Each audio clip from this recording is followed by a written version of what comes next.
All right, let's see if we can get YouTube back up.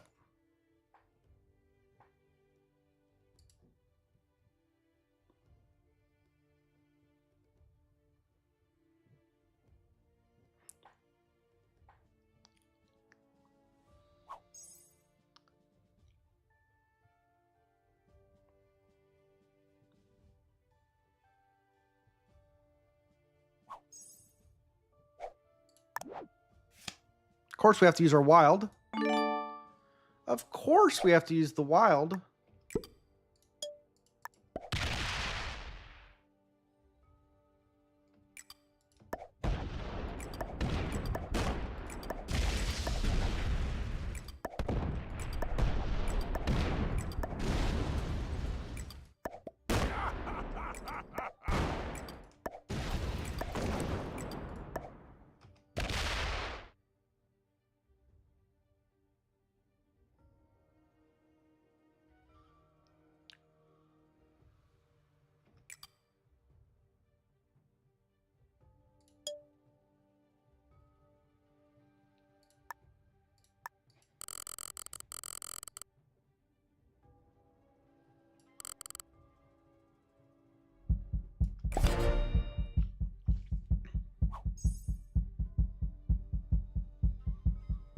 But here's the deal. If he has that much up here,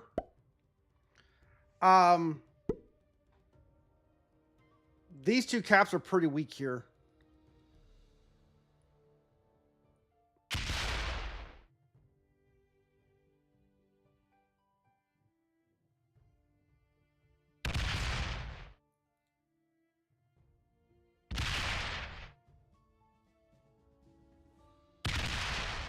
Okay. Does he have the set on 3? 15. 15. This would be really hard without West Africa.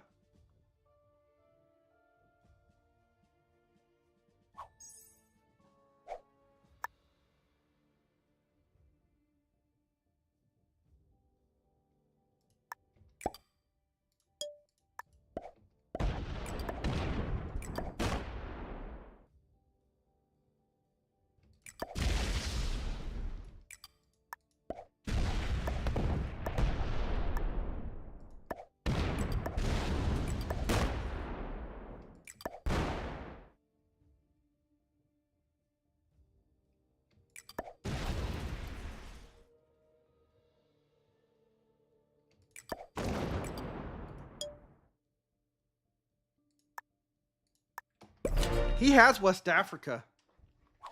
He has West Africa, folks. There's no way that he could be generating that. He does not have Italy. Okay, so yeah, Bamster, we've been trying to do the math on it for a while. It seems like he's had it for a while, but I wasn't confident. A game so nice. Discord notified me twice. Hey, Vampire Chicken, we're in the same stalemated game that you love. We've got a giant bot here. I think we finally got Orange to get rid of the bot behind him. So we can now actually work on killing the bot. He is, yeah, definitely. So he has 1, 2, 3, 4, 5, 6, 7, 8, 9, 10, 11, 12.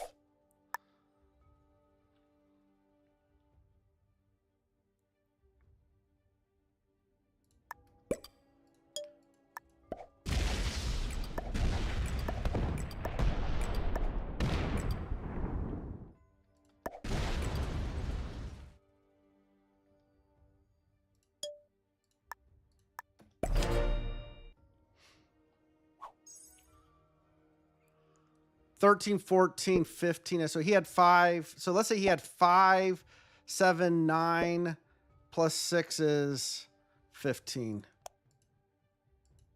Yeah. Makes sense. Yeah, he's been getting some cheap cards. We're going to get him blocked. His cards are about to get really expensive here. Really expensive.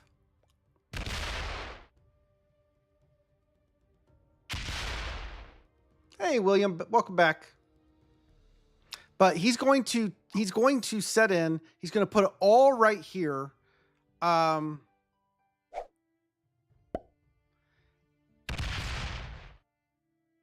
just leave it.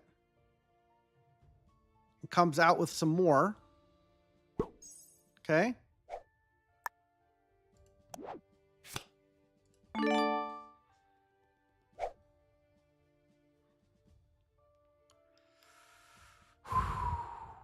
I could do a super gutsy move right here. Come down, slam this stack, and abandon this capital. And leave a block.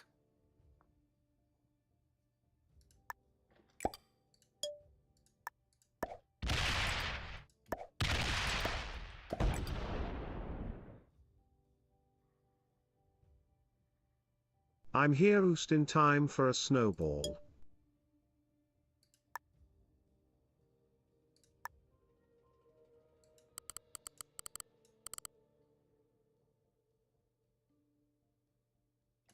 Let's not abandon the capital.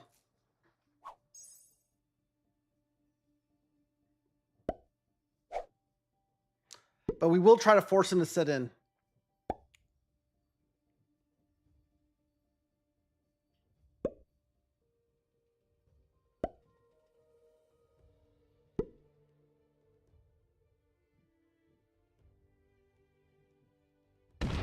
Oh, he's gone. Game over. Game over, folks. Well played, Orange. You could have said GG's or something. MFB says you had to come from the cap or it was a 0% roll. Easy peasy. Hey, Krauser, the challenge here was to force Orange to give up the bot kill guard. As long as he had that bot kill guard, we were in trouble. Once we got that bot kill guard taken care of, then everything switched. It doesn't quite work that way just yet, MFB. With the next update, it will. But right now, it doesn't.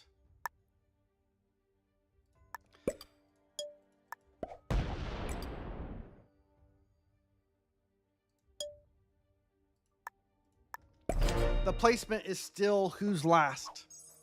Who has the most troops, so... and by the way, folks, I know he doesn't deserve it,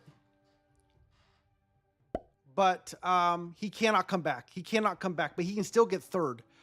And if I just cap run, Orange gets third.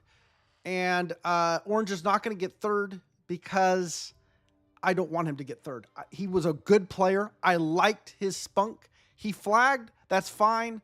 We just clean up the yellow bot, and Orange will get second. So Orange, we are gonna give Orange second, folks. It's gonna take a little bit longer. I apologize for the extra time. No, we'll take this capital. Oh, I gotta be careful. Yeah, we'll keep this capital. We'll keep the Orange kill guard behind us.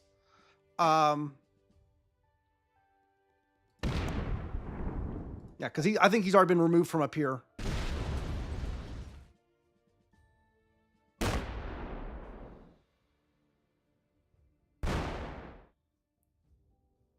We've only been here 13 minutes. Exactly. It's only a 13-minute game so far, folks.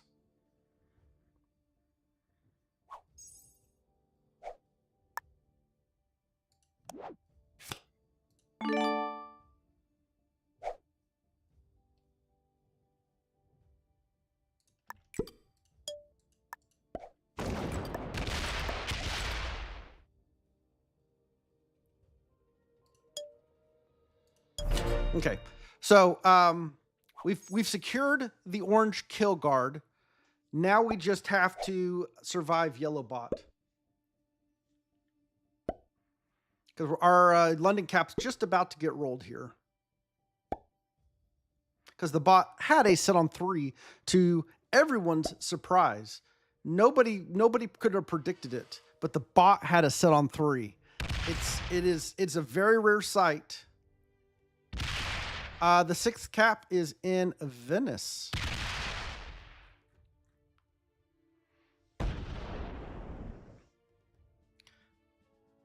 I'm hoping I can get orange to go out and hit the other bot here.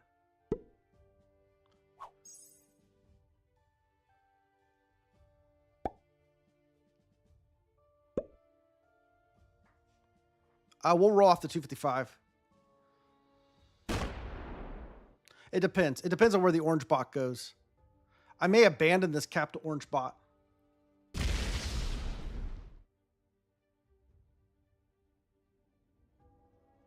So I can let orange bot get up in here.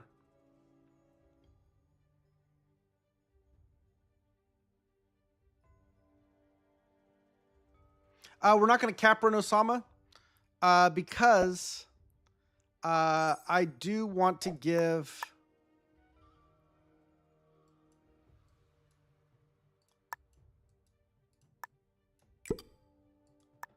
I want to give orange a second.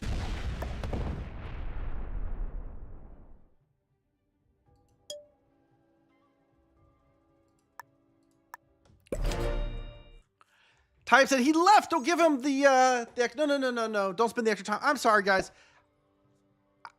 I can't personally. Orange played this game to the bitter end. He fought and fought and fought. Just because he flagged, I don't feel he deserves third place here. And I know most people said just forget about it, go on. Until they fix the stupid bot out rules, my goal is to not reward yellow for quitting, an hour ago. So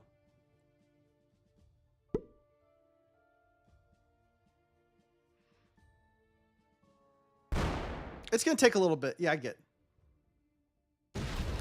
Sage of Fire says second place, third place. None of that matters. It's the farming that troop kill count. Okay, you're in the wrong stream, Sage of Fire. You need to go see a Mr. Certain Spudley. that would be some Spud metrics.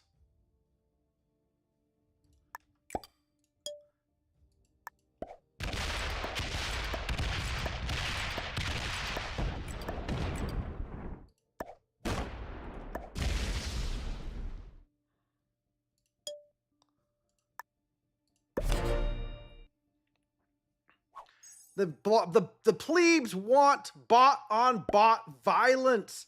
We're trying to get the bots closer together. We're trying to get the bots closer together.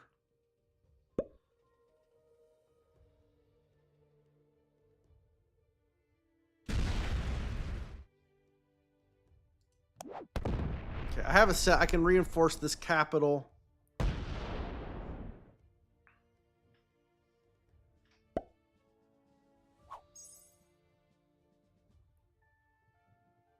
Oh, orange bot.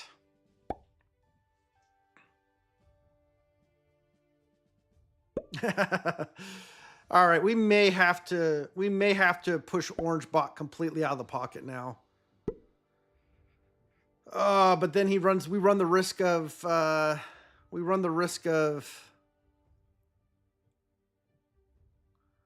yellow bot killing orange bot.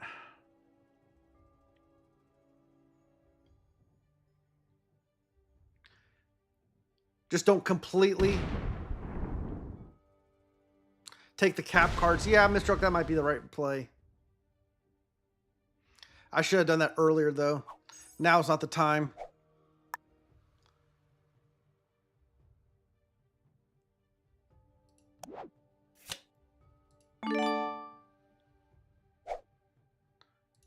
Make this just a little bit bigger.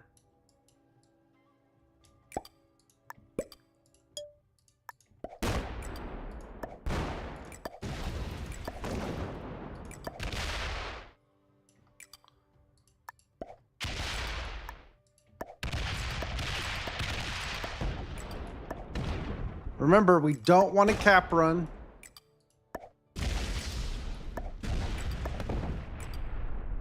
Well, I guess we can't cap run right now. I can actually take this.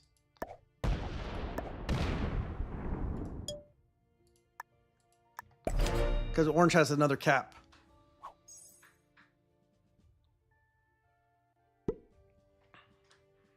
All right, orange. I mean, yellow. 150, 360, 580, 890, 1300, 1500, 2050. So the bot is about 400 bigger than me.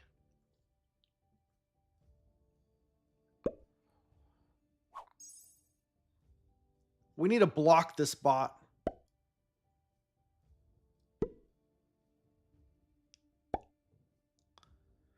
And I was hoping to get some bot on bot destruction, Samer. I was hoping that the bots would delete a bunch of troops from each other. But so far, Orange Bot has not really bought into that plan.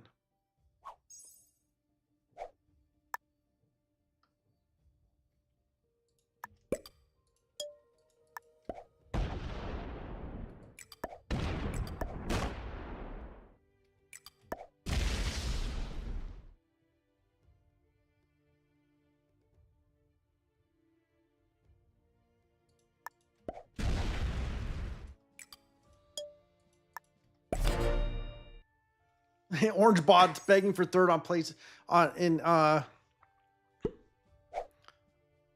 behalf of its master.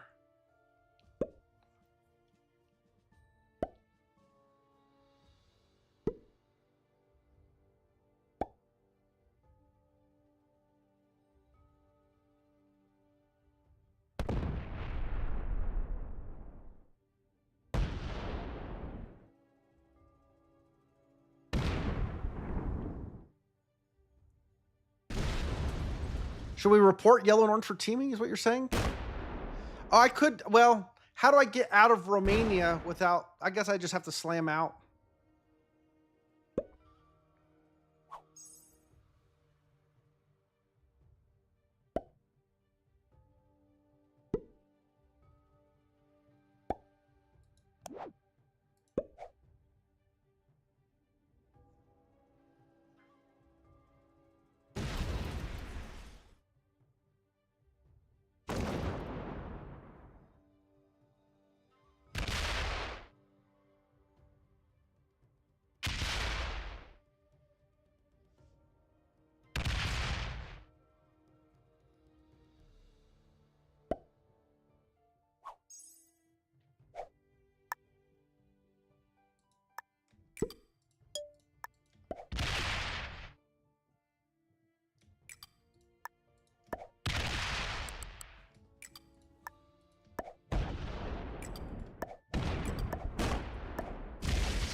All right, let's see if we can get these bots to actually fight each other now.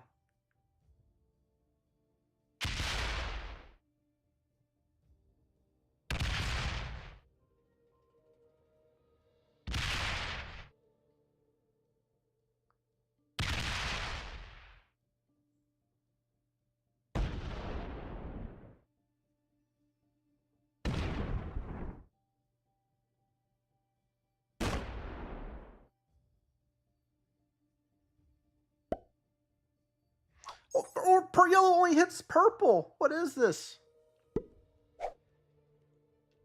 Orange, why are you going into me? I'm your friend.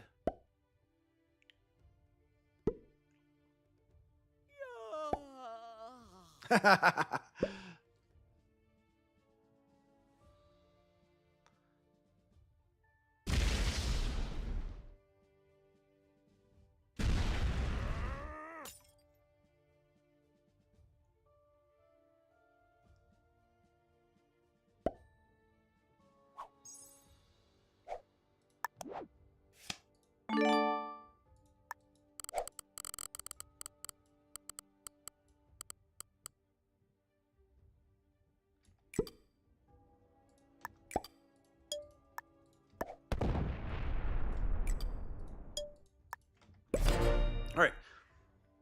We are increasing the border tensions between yellow and orange here. Let's see if we can get these bots to commit some violence against each other.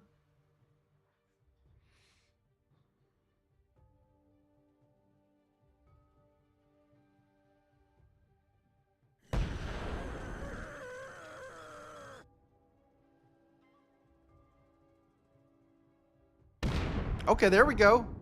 There we go. There was some violence. We just saw some violence. Mohinder has nothing to do with that. It has nothing to do with whether orange would do this for me.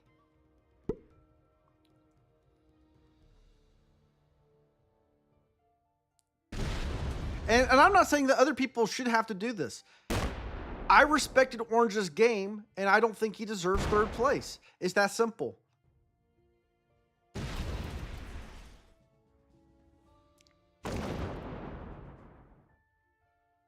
And nobody else ever has to do this, right? But I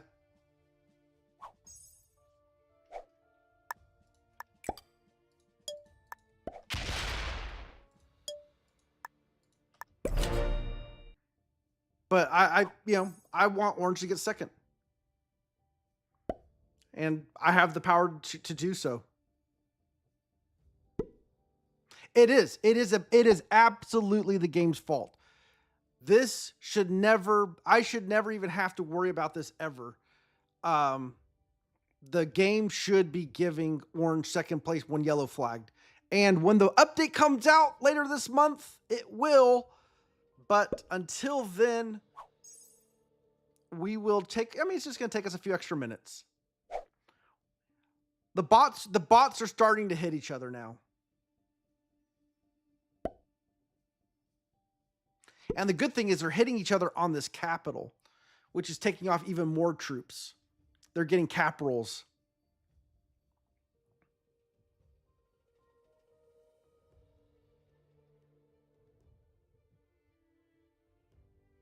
But it's just a matter of time before Orange, because Orange is up to 19 next November, September.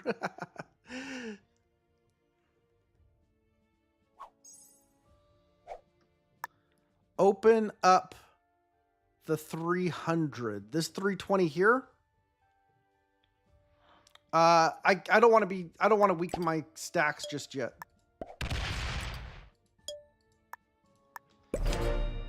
I don't want to weaken my stacks any more than I have to. Behold, children. The rarest sight in the civilized world. There we go, the bot Psycho traded on 3.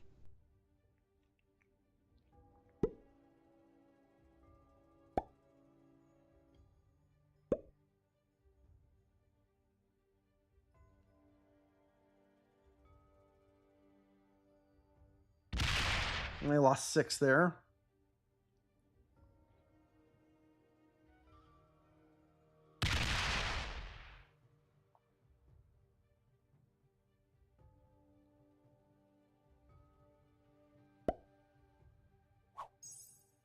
A bot traded on 3. That's like a once-in-a-lifetime experience. It is. It is. I mean, it probably happens, you know, as often as Haley's Comet.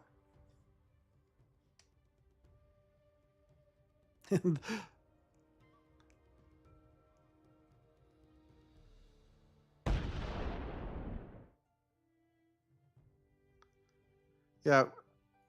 I've got 2 emergency cards over here, General Confusion.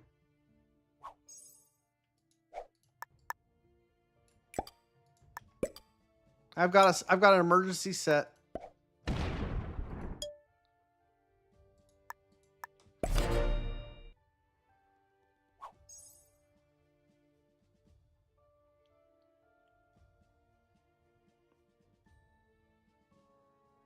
All I know is there are definitely some stacks in the middle here that are slamming each other. We're not seeing it, but it's happening. And that's the reason why we've abandoned both of these capitals. We pull into, like, yeah, it's yellow has come through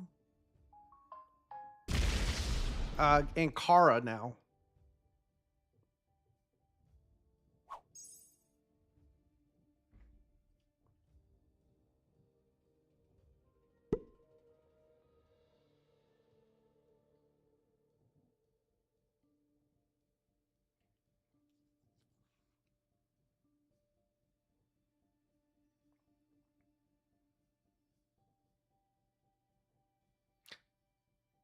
And at some point, yellow may remove orange from the rest of the board. And when they do, then we can block block yellow. All right. This doesn't need a lot more. This could use a little bit more.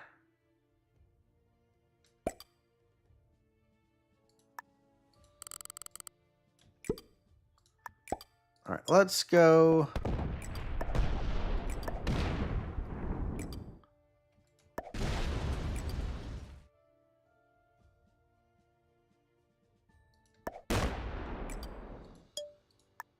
See what all the hubbub's about up here. All right, so right now yellow has it.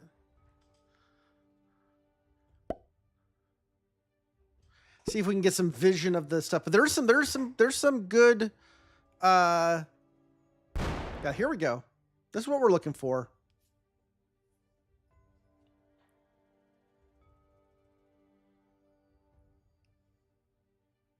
Hey, yellow, what you breaking me for? I didn't do anything to you. And yellow's going to 5. Ooh, boy, is it even possible just to kill yellow right now?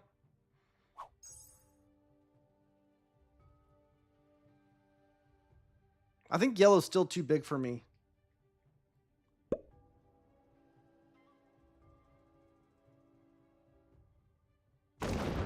Yeah, get some more troops, orange.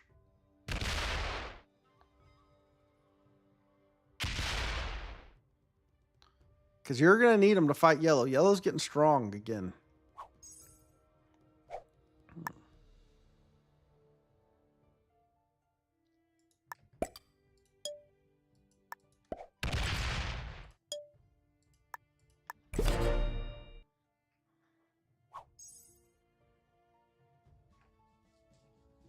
And lucky set on 5 for yellow.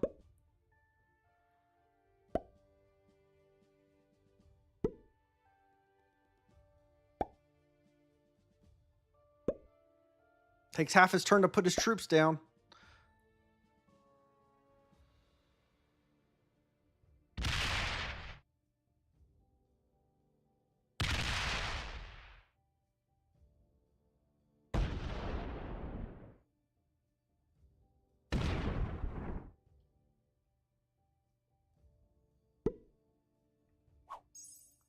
The nice thing is I'm freezing out a lot of yellow's troops with my capitals, which means that the stacks that are out here are much smaller for orange to come and hit.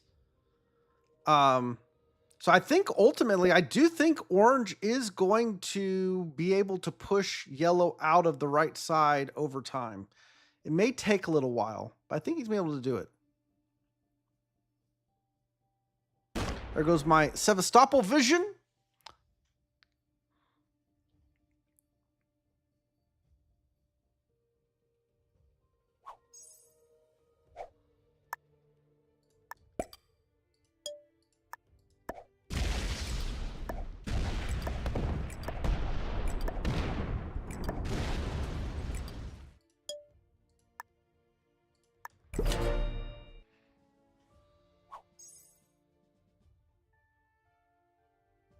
Now he's got a set on 3. No. Sevastopol.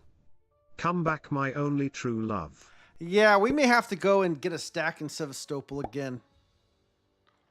It's not right. It's not right that some bot should hold that. I think we have a divine right to it. Okay, so orange is on the other side of yellow there.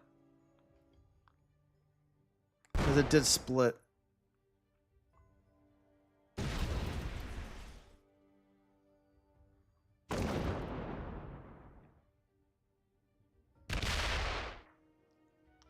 All right, come on, orange. I need you to...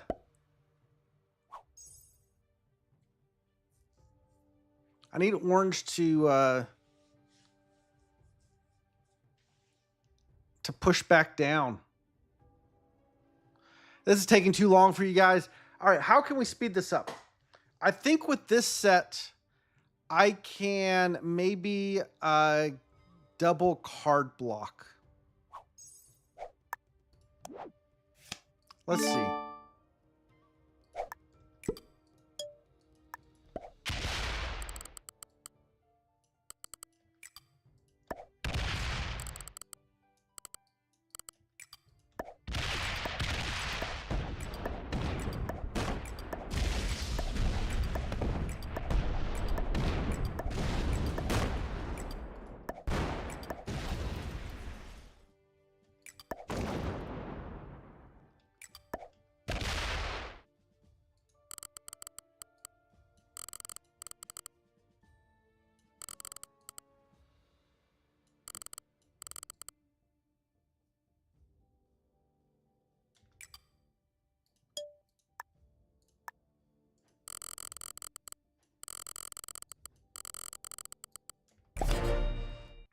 It's not quite a double card block, but we're going to make yellow hit stuff he doesn't want to. We're going to force some of this violence.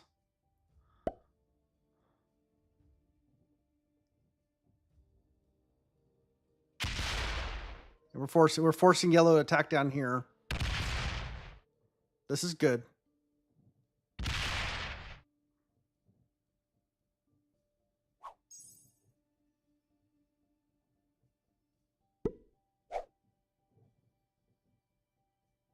I swear, Orange, if you hit my stack,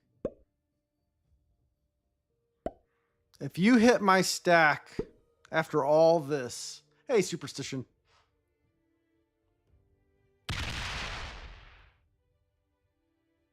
And you break my bonuses.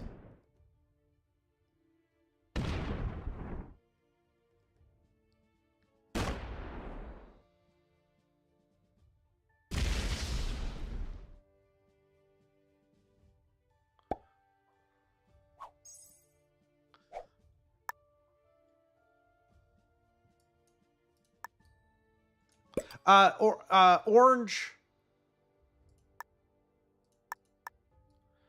Yellow is too big for me to slam.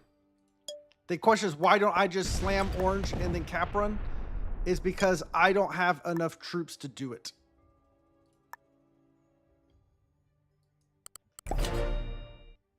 Is the short answer. I need them to attrition each other. It is the reality.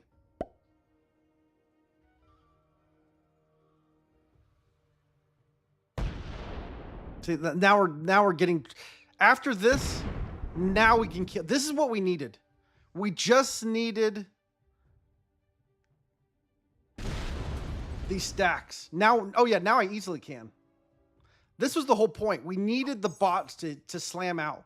Now that we got them to slam out, we just kill them. Easy peasy, folks. That was all we needed. We just saw about 600 troops deleted.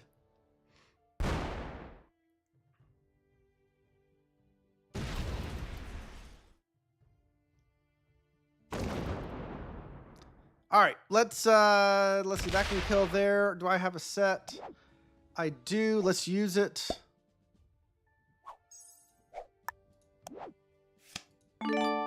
And I'm going to put it right here. And we just do some loop around.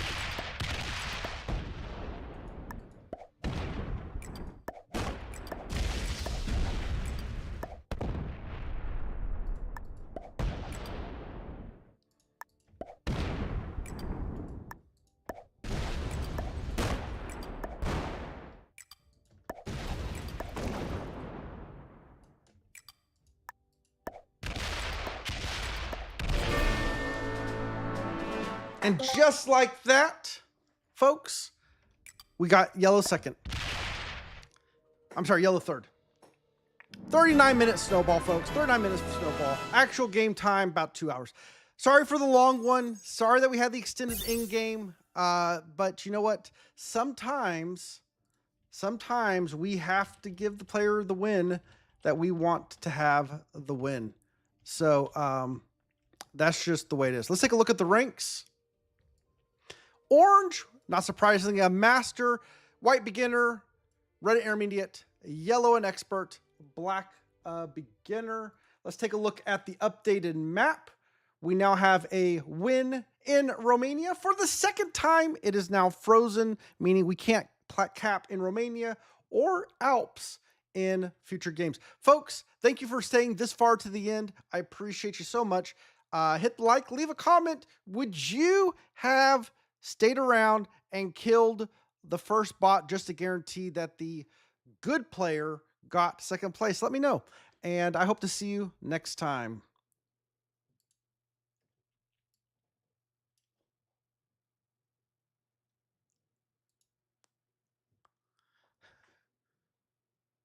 Brock, you didn't world dom, basically a loss.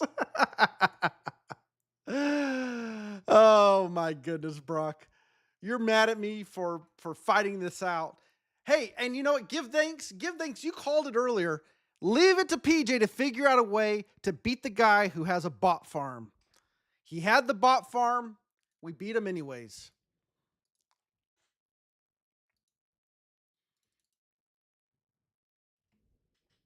I echo what the audience wants.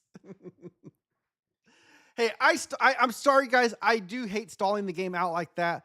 But you know, if Orange ever sees that game and he sees, hey, I got a second from that, I played hard.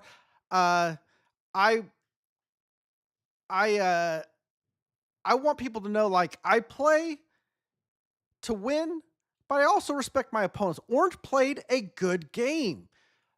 Orange played a really good game. I have nothing but respect in Orange that game. He was a master. He played like it. Is the same rules as Fragile Cap Challenge 1? Yes, Samer. Same rules with one addition, and that is we can't cap on our winning streak. So we're calling those the frozen caps.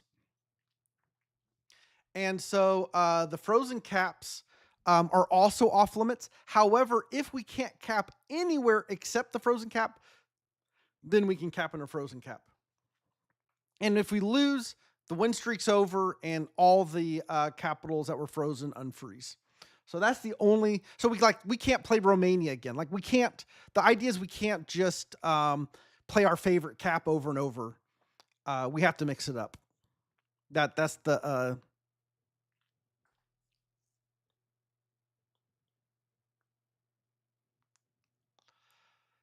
So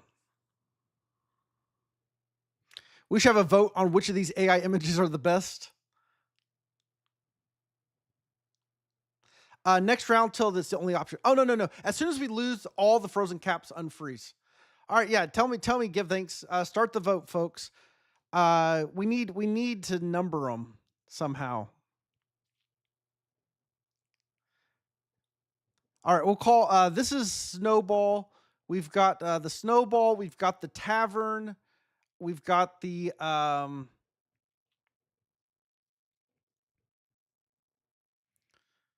yeah, we've got the Flying Carpet.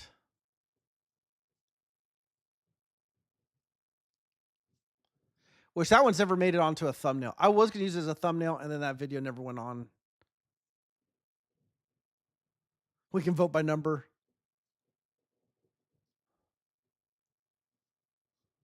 The Viking one where there are several caps on the left. Several cats on the left.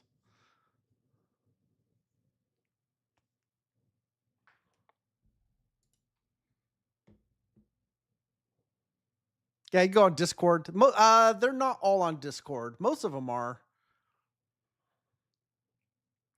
Yeah, but we've been using the AI generated images for the Murder Mittens Mondays YouTube video. And I've had fun with it. And Static Mage also created a lot of those images.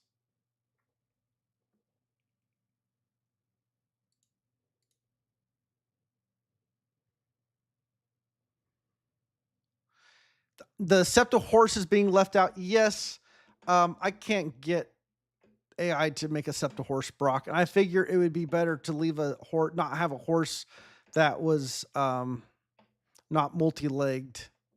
Like that would be. Yeah, once they know how many legs they have, then they can be included.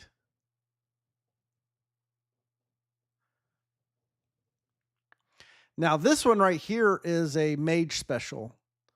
Mittens and PJ playing a classic game that is a little bit weird. We got some troops in the ocean using ships to cross.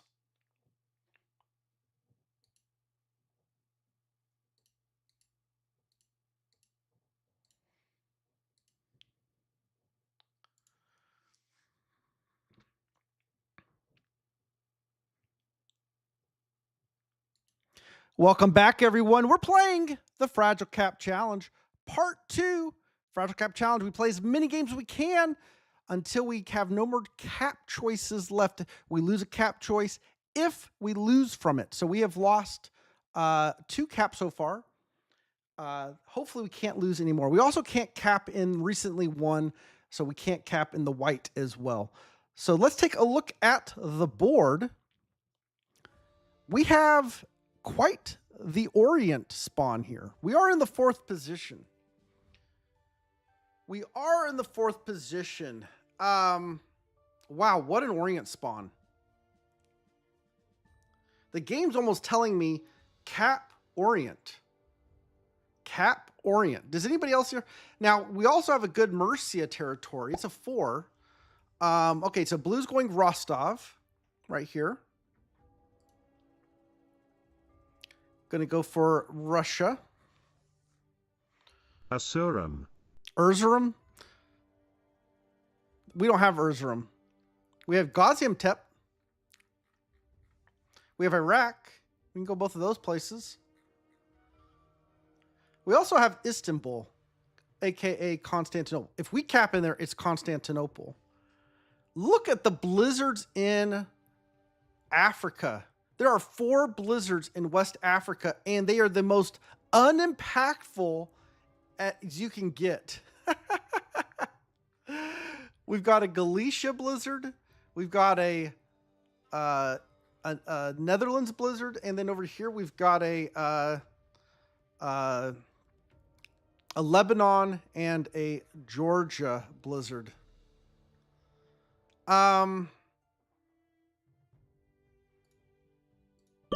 Guys, I'm gonna do it. Black. Oh, we should have called it. Yeah, the blizzard. This blizzard here in Georgia is the only blizzard that really does anything. All right, so black plays oh, you called the black was gonna do a all right, blue takes a bonus he has no claim to. Does the board let him hold that? Because blue has no claim to that bonus at all.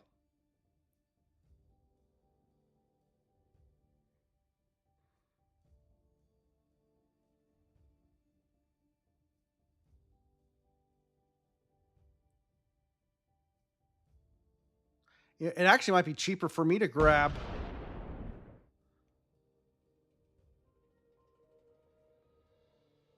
France.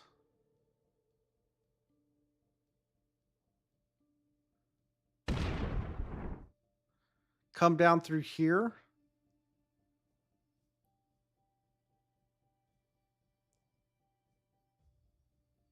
I start with 6, possibly 7.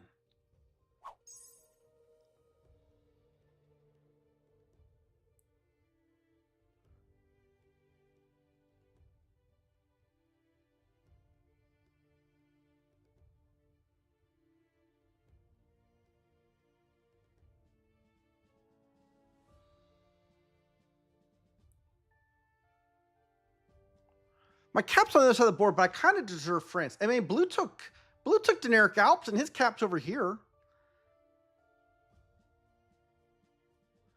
But orange is going to want it, right? Orange doesn't know where I'm at, though.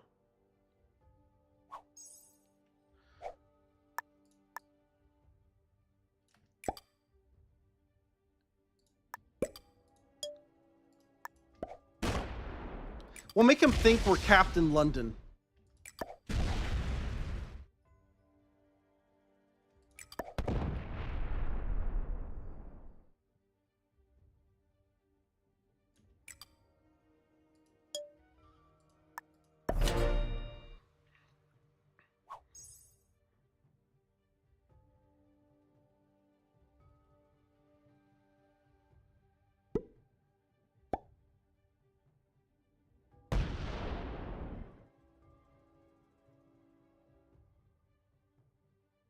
Of course, when I left all my troops off cap. All right, that's his capital.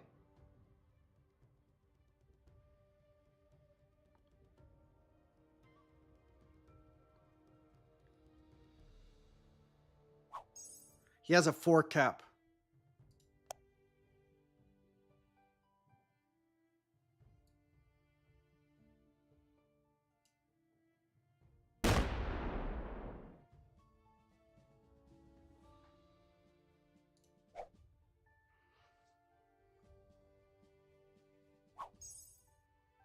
And blue held it. Now he should be using that to grab his next bonus, right?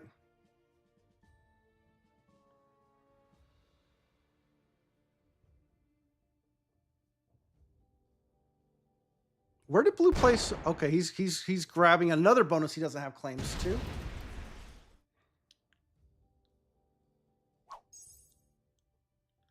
Orange lost their capital.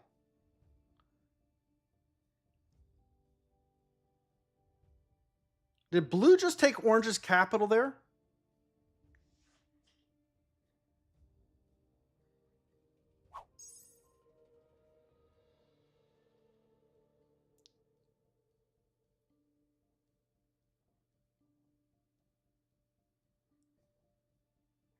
And it's a 6 capital.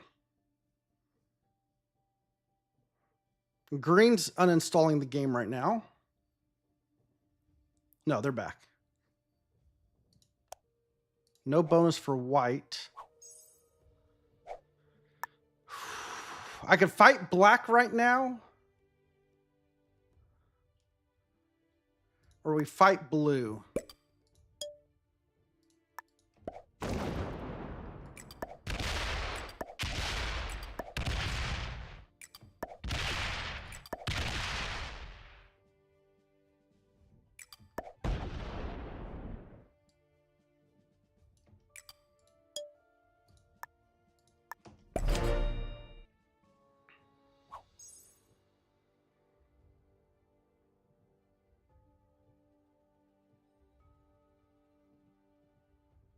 What did blue do to me? He took my bonuses. Those were my bonuses, Psycho Risk.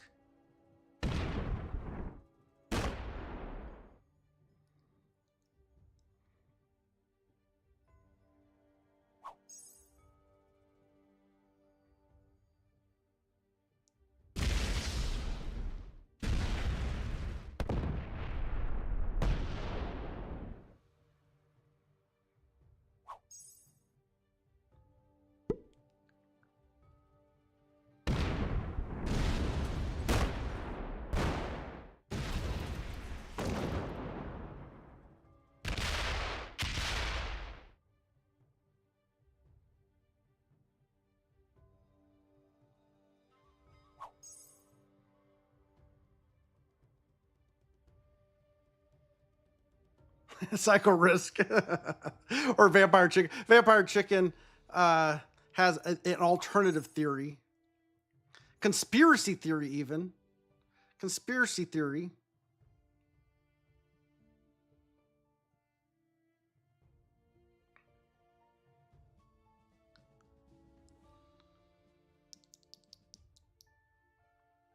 Blue took a lot of board there.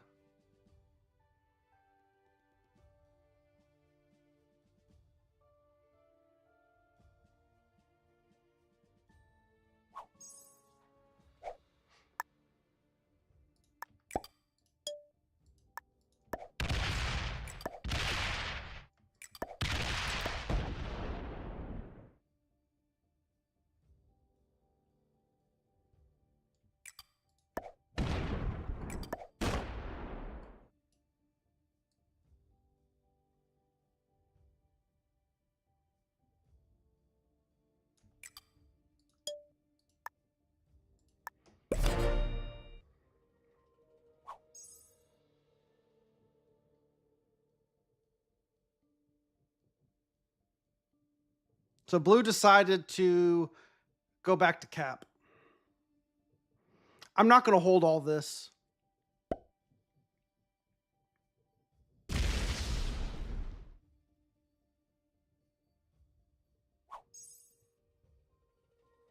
Green has all of that up there.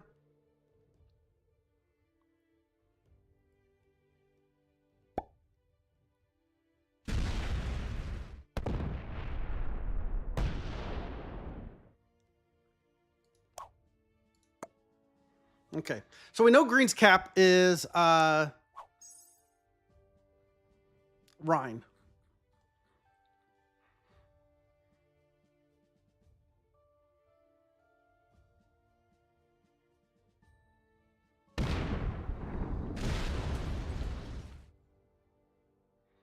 All right, now orange bot is going to break this other bonus.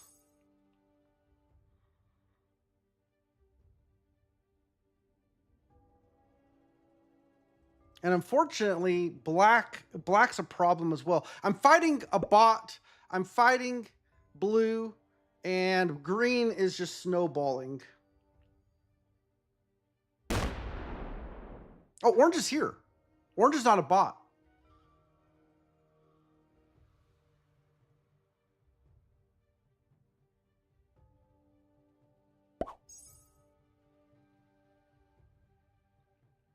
If I could transpose myself into the mind of a purple player, I would break blue here.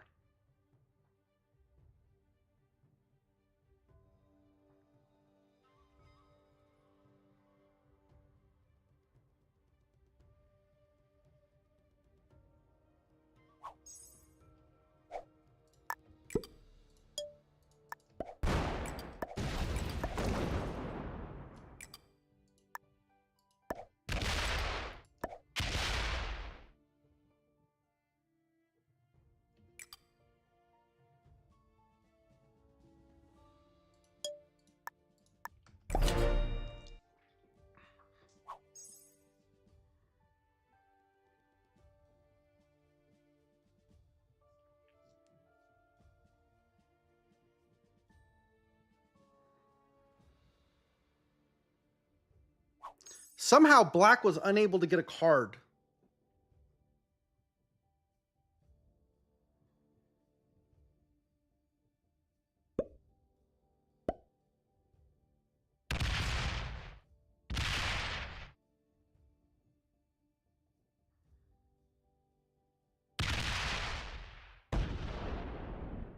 Okay, white's cap, I think, is Rabat or Andalusia. Blue has Russia now.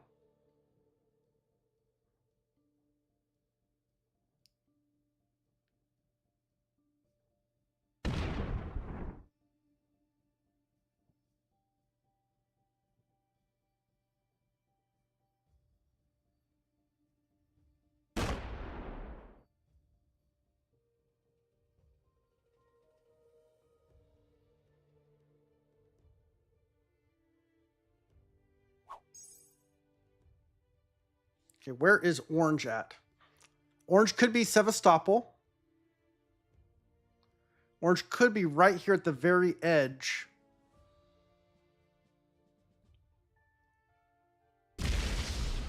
Oh, he's right in here. Okay, he's in there.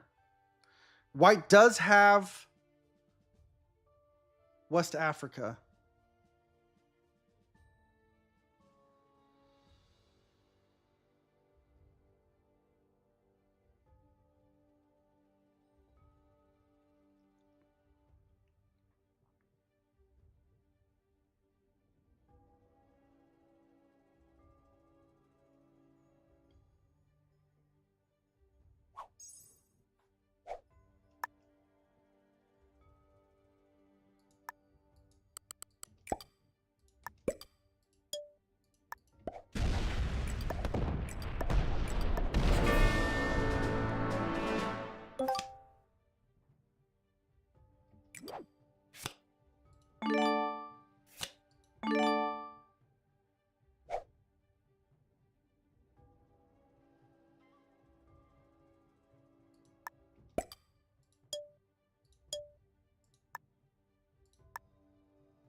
Okay.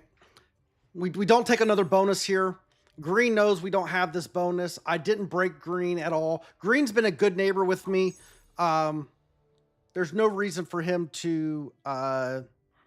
he has a place to get a card if he needs it.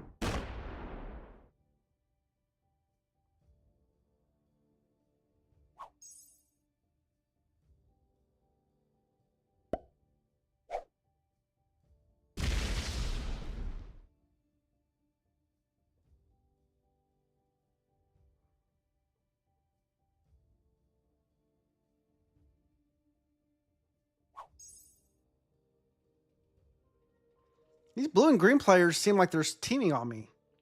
Have you ever guys seen a blue player act this way?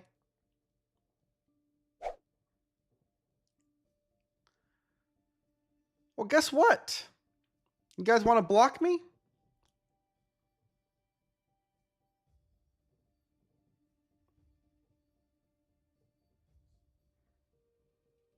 There we go. You guys want to block me?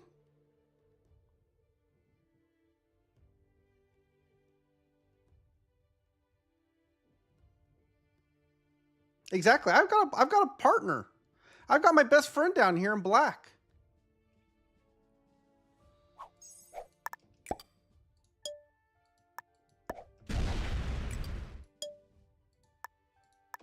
Got my best friend in black here.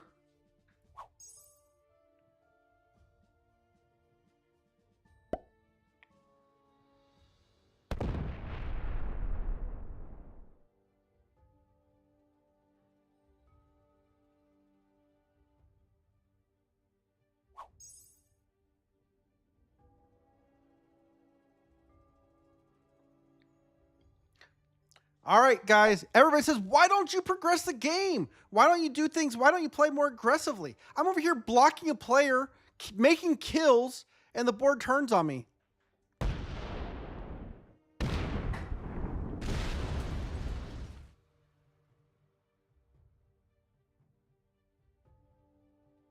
You kill white?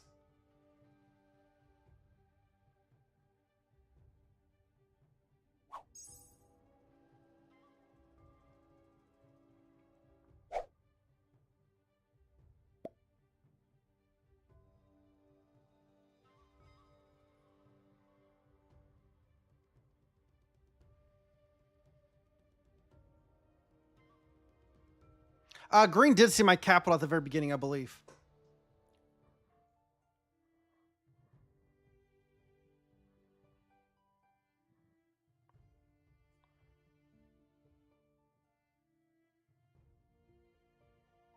Green never saw it?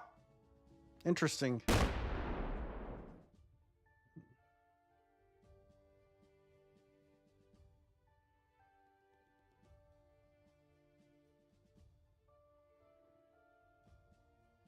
All right, let's see if white has a set on 3.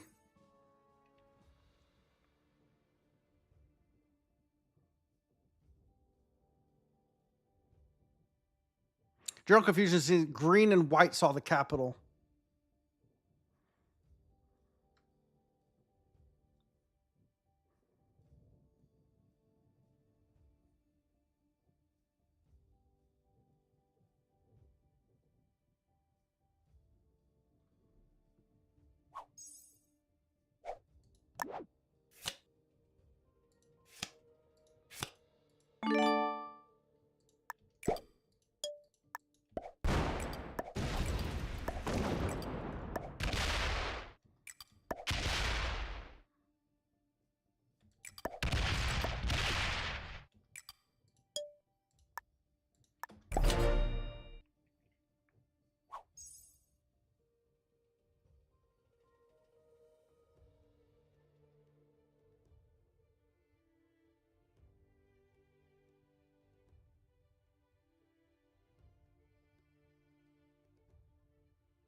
My best friend is going to break me.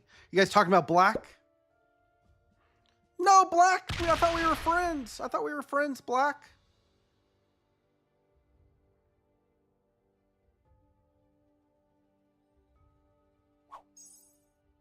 Green still got 22. Yeah, black is capped in Erzurum. I had him blocked, but then the board turned on me. So no kill for me. I should just kill black, though.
Oh my goodness, black is a homie.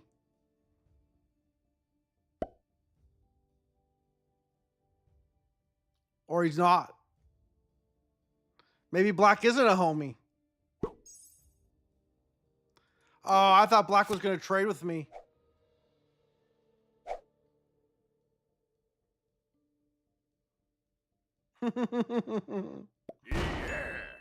Oh, look at green. Green comes to my rescue here.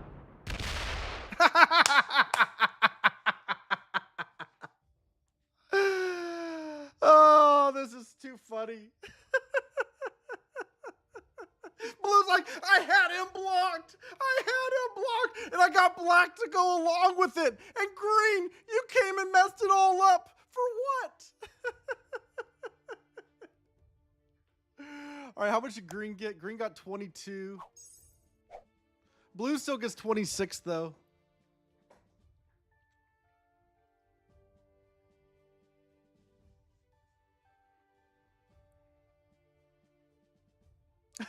But they're hitting each other, but not destroying each other. Like they're still Why both can getting chat like not 20. see that green and blue are a collab? Learn Risk noobs. Psycho Risk, if they are a collab, they are one of the worst collabs of all time.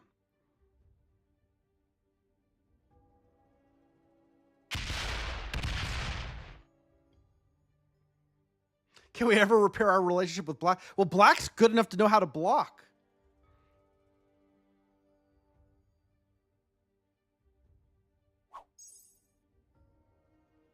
Okay, blue is...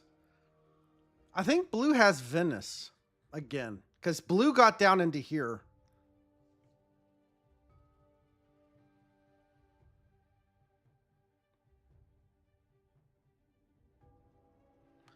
So we can go all... We could go...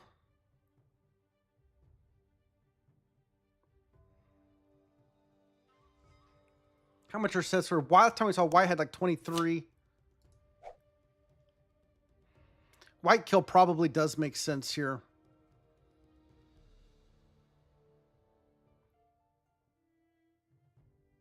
Because he's going to be off cap. I mean, the white kill is right here.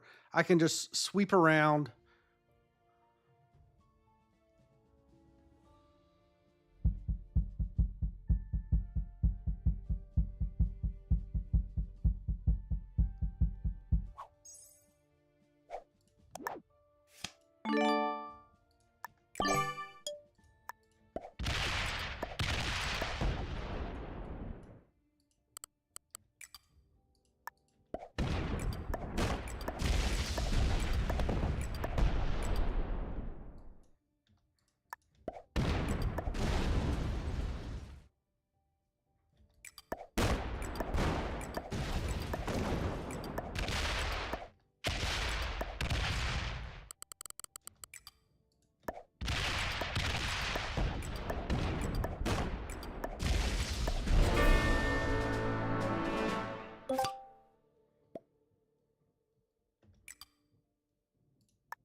Of course he has to sit on 3.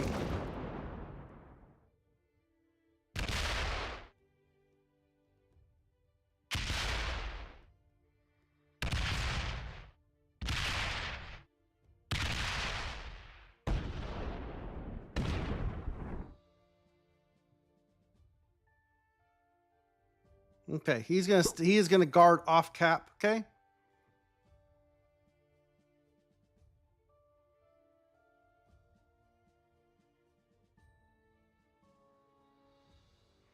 If blue has a set on 3, I could die.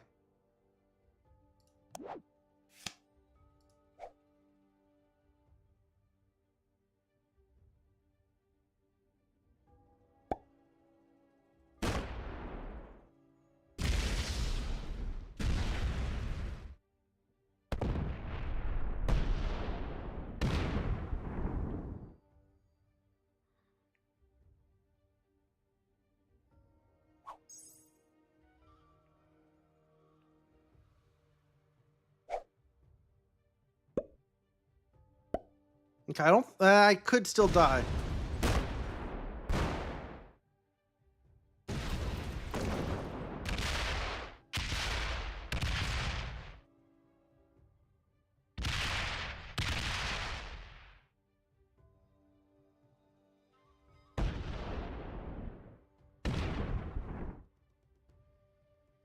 He can't kill me. He failed it. He failed it.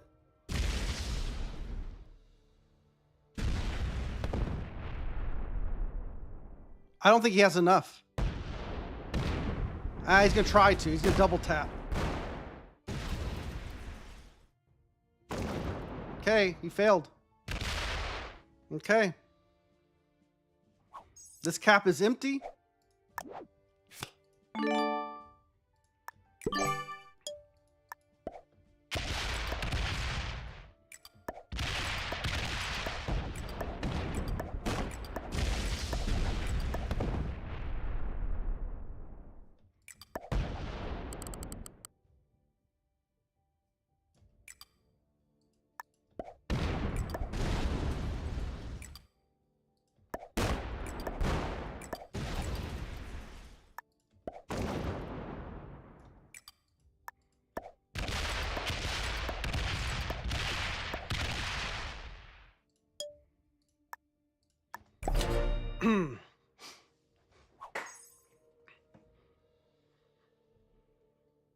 We're still in it, folks. We're still in it. And I've got a set.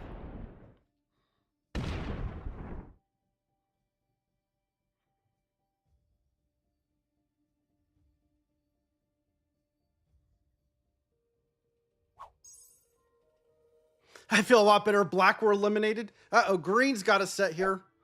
Where's he going with it? Killing blue? He just opened up the blue capital. He went all around it. He didn't hit the blue capital, though.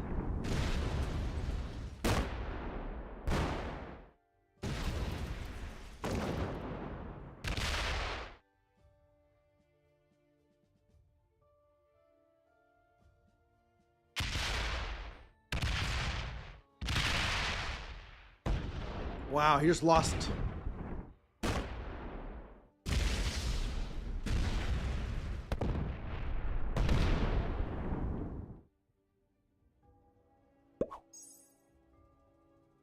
How big is blue? Can you kill me?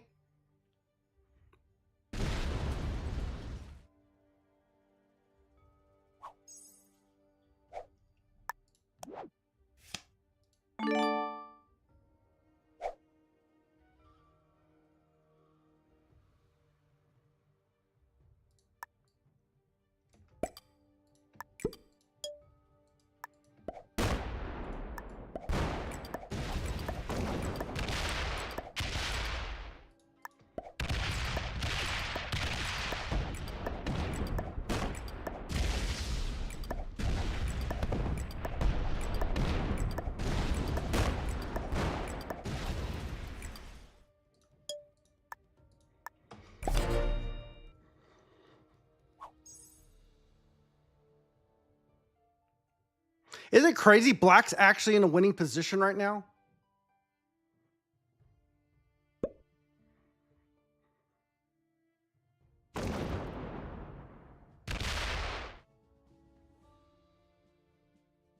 Temporarily. Why won't anybody be our friend this game? I don't know.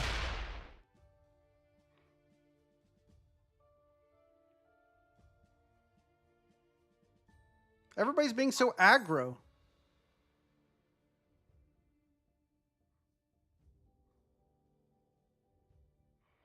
I have no idea how much is there. I have no idea. I have no desire to go look at it just yet. I'm more focused on if green bot's out, my play is just to let blue take a card and go kill him.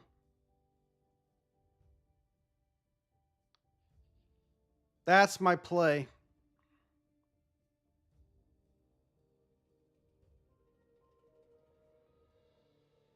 I'm gonna go boop boop boop boop boop boop.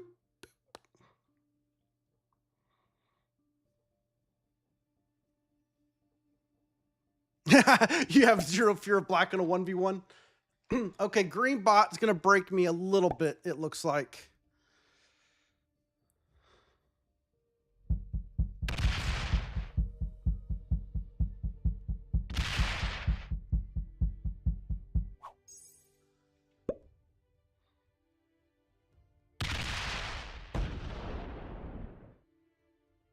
Oh, hit as much as you want, blue.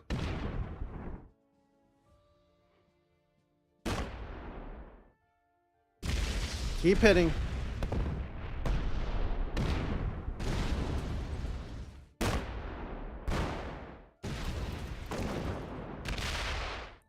Keep hitting.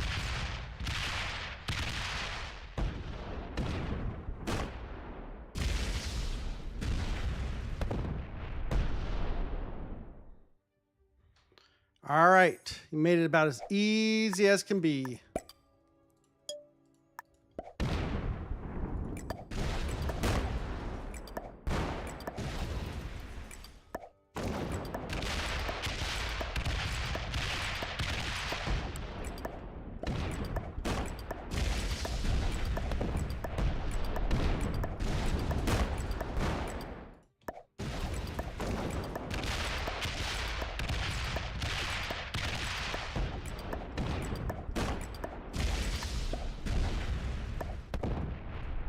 Oh!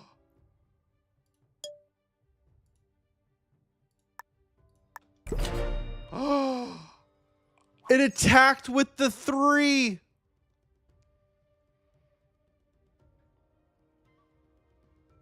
How? I didn't want to use the 3. I didn't want to use the 3.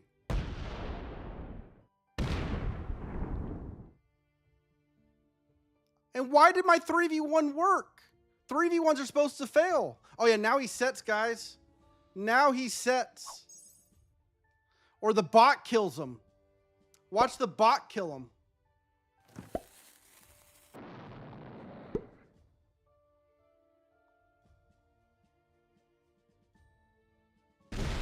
See, the bot 3v1 fails. Bot breaks me.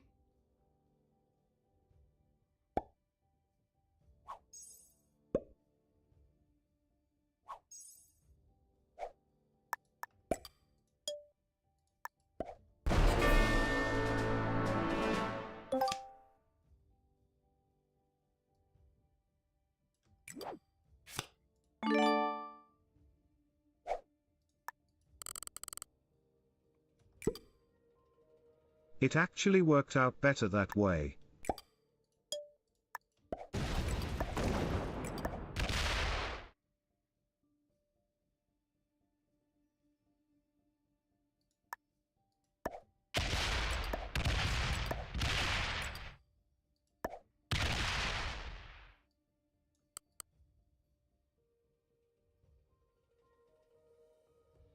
I can't quite block him yet. Let's not try.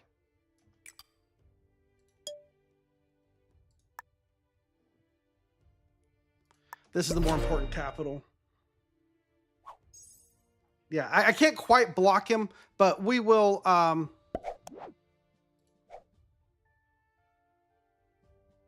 we'll attrition him.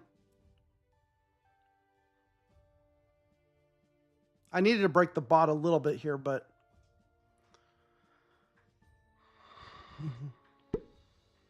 The Pizzle's attack in France. He just takes his bonuses.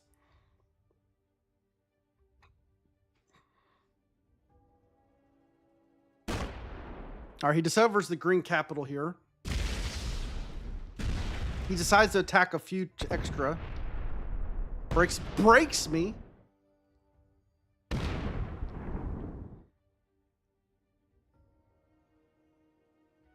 right, he's pulling some troops out to block. I'm going to gen a ton, though. I do need to find out what's back here. I need to find out what's on this capital. Green looks like it's a taker bot right now.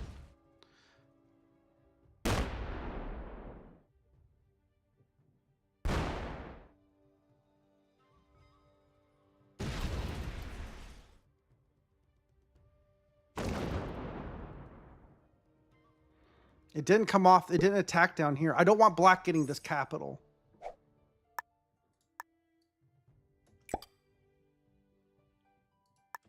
Oh!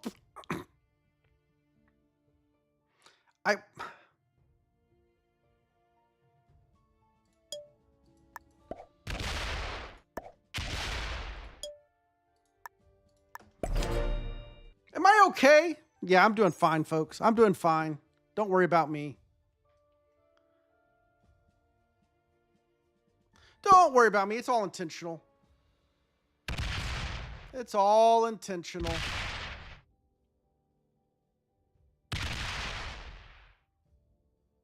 Because now we have a set. Now we have a set and we can go in here, set the block on black. Actually, can I kill green? I just need a couple more attacks here. Okay, now it's coming off the capital.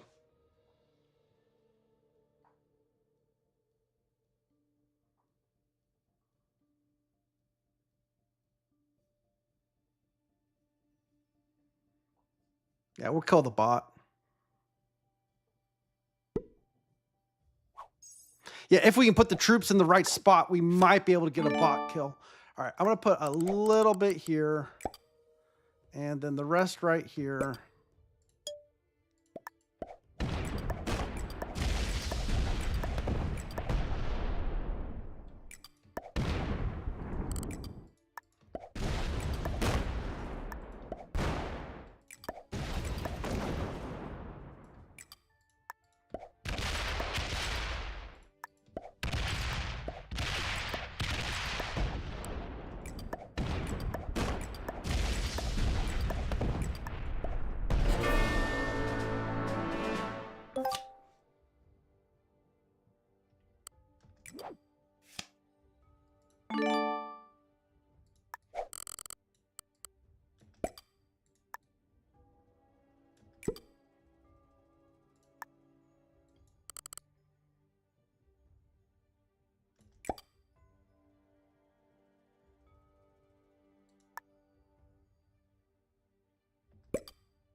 All right, he got a set. Lucky set. This is where PJ says he did all those puzzles for the drama and the content. Guys, I did all those puzzles for the drama and the content. 100%. 100%, that was all for content. The breaking everybody, all that stuff.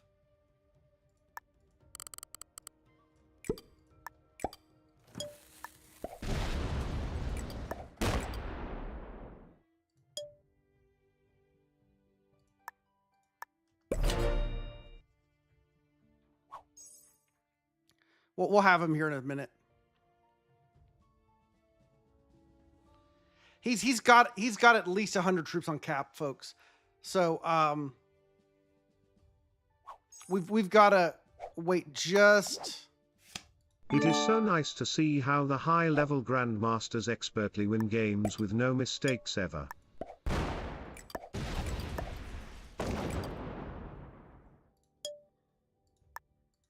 Yeah, no mistakes. No mistakes, Brock. Cycle risk, no mistakes.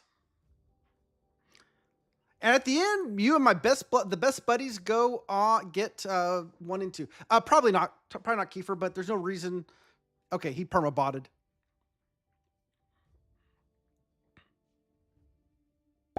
Yeah, there's 5 on it.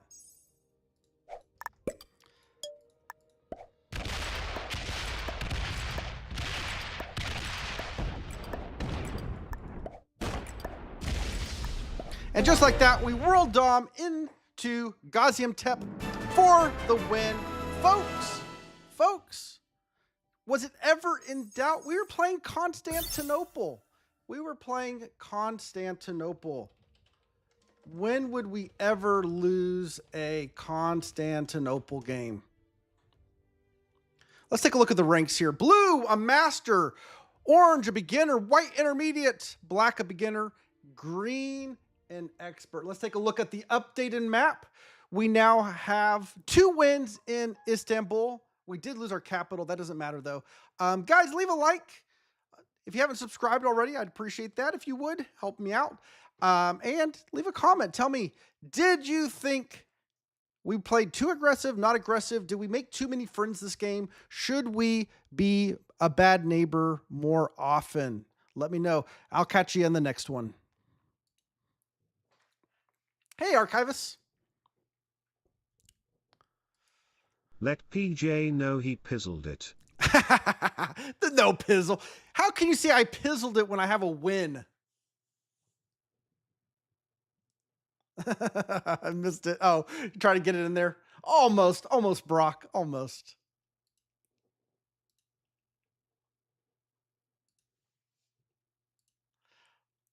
I will say there was a moment there that game got a little dicey. But what won it? So blue actually had my kill.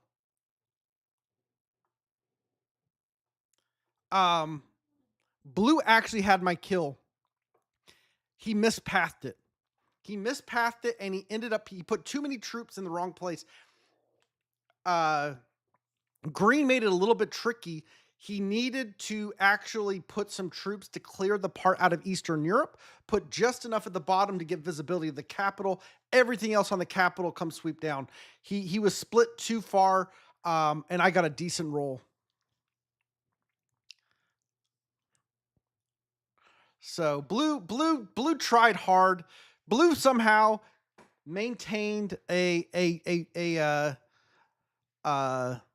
vendetta against me for no reason. Green decided to fight me for no reason. Black would not forgive me for blocking him. And white, he just never had enough time to hate me. The game ended as it started. Black being blocked. I mean, black, you had to know. Capping and Gaziantep is a great way to get blocked. Easiest block of all time. I mean, he was blocked on turn 3. And had I realized that white was sticking a stack in Sirte or Nalut, I could have just blocked black from before.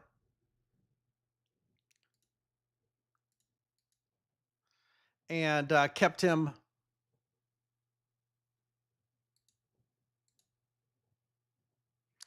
That way I don't lose my bonus. Oh, he had Erzurum. That's right. He didn't have Gaziantep. I had Gaziantep. He had Erzurum.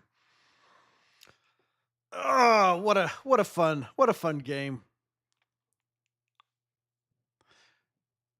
I mean, blue. I mean, let's give credit to blue. I mean, he played his Rostov cap decently.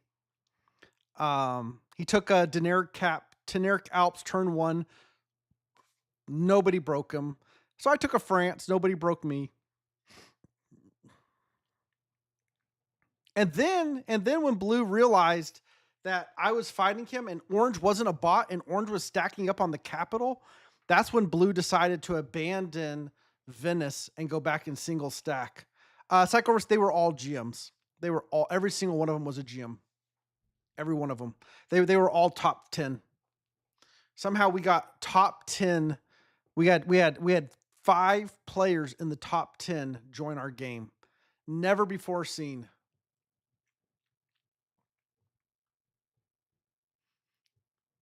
We had to beat 5 top 10 players in one game.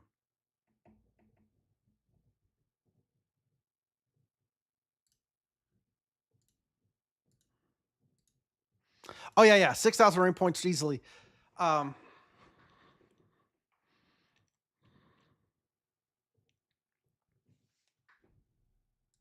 Hello, folks. Welcome back to the Fragile Cap Challenge Part 2, where we cannot lose a capital or we can never play there again. Losses are permanent.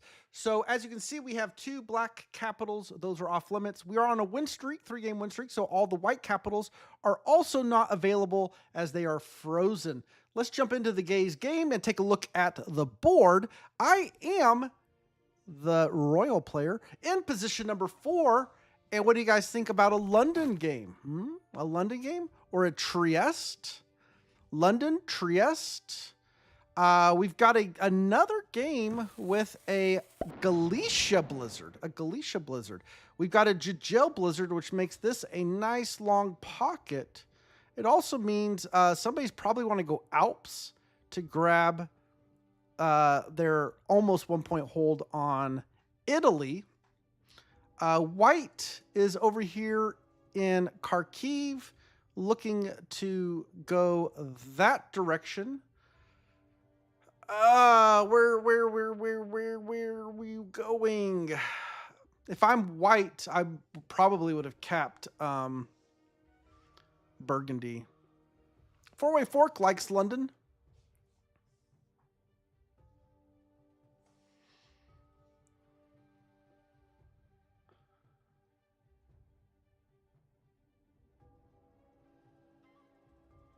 It is the best option. I don't like to have to hit 3s and stuff to get through there because I'm starting with a 4 cap, so that's not ideal. I will get 6. And green goes Oslo. I mean, Denmark. Denmark is a pain. Denmark is a huge, huge pain. Because I go in here and then green will just try to punk for noob corner. Yellow could go Gascony. Yellow could also go Romania. Pink could go Hungary. I was thinking Andalusia, but yeah, with yellow going, I think we're going to do London here. I think pink is going to go Hungary. Pink does not go Hungary.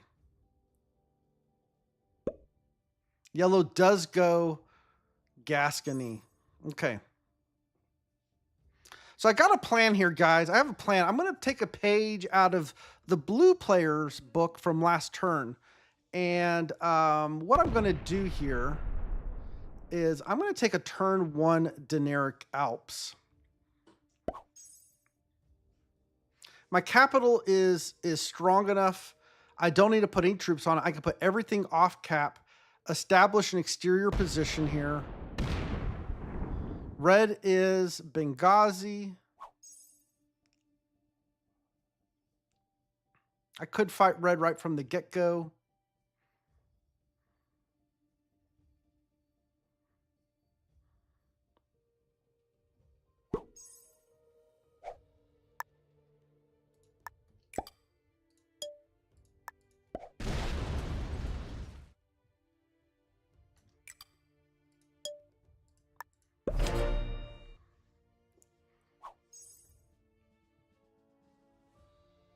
We're going to commit a little bit to Dinaric Alps here. We're going to do a little bit of a commit.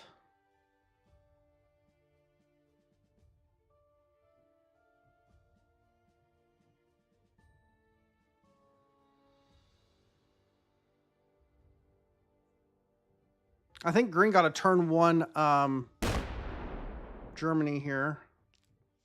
All right, so pink is Alps, it looks like.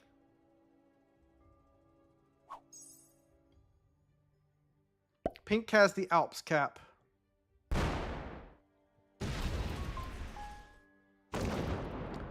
So if you guys look at it from a perspective of cap spacing, we have a yellow cap Gascony, a pink cap we think is Alps, and a green cap in Denmark, and my cap in London, a red cap in Greece, a white cap in Kharkiv. My capital is not terribly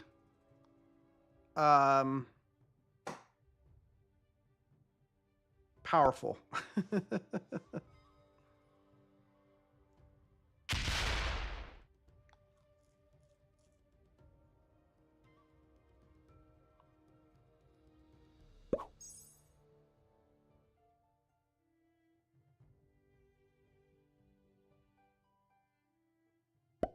Okay, red is going to be okay with this for the time being.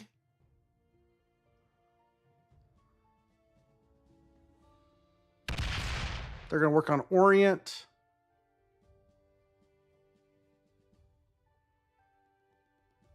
I mean, they've got it. Green did get turn 1 Germany. Wow. All right, green now sees the situation here with my cap and this cap. And he now discovers the yellow cap.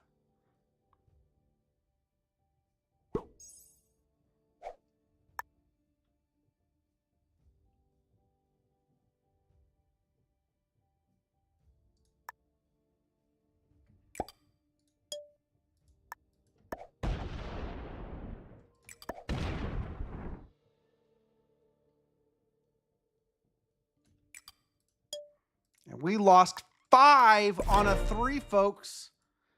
5 on a 3. Is that even possible? I don't take red took a turn 1. That's how red got 11. Red has Iceland. So ouch. So as long as red's not fighting me here, I don't think I'm fighting red here. But the problem is green's probably going to clear me out of there. Could we? I mean, we started with 17 on our capital and came back with 10. I think my play is actually leave red back here. Let him have the +2. I get the +4. I think that's a fair trade-off.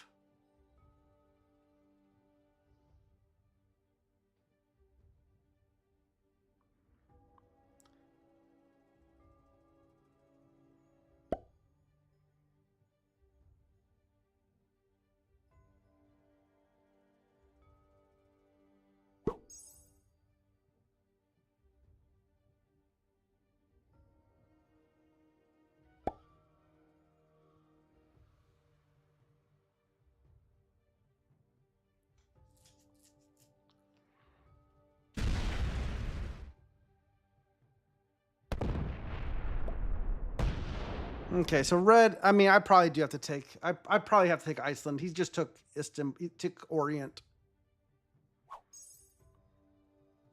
I mean, green might roll my capital.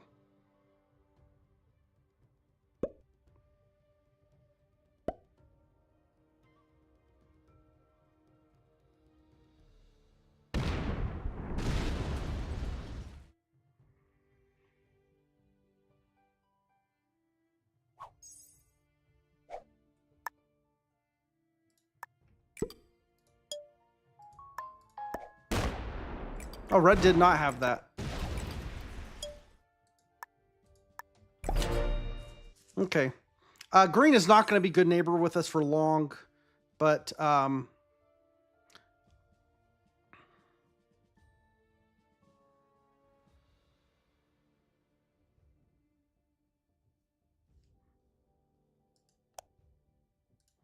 pink was placing troops down in West Africa.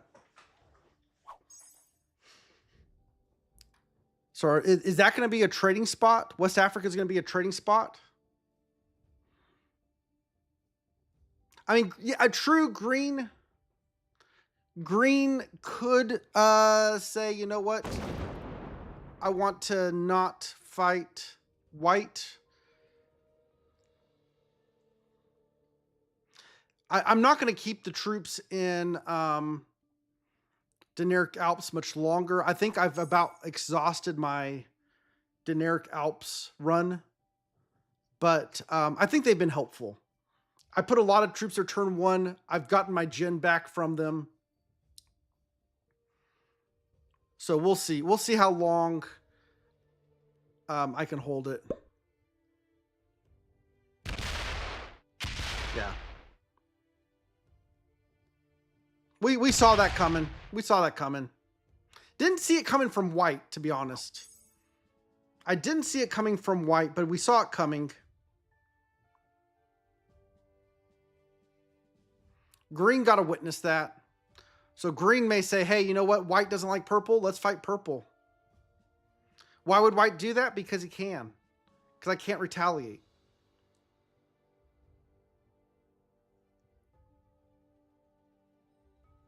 I can retaliate, but I have to open green.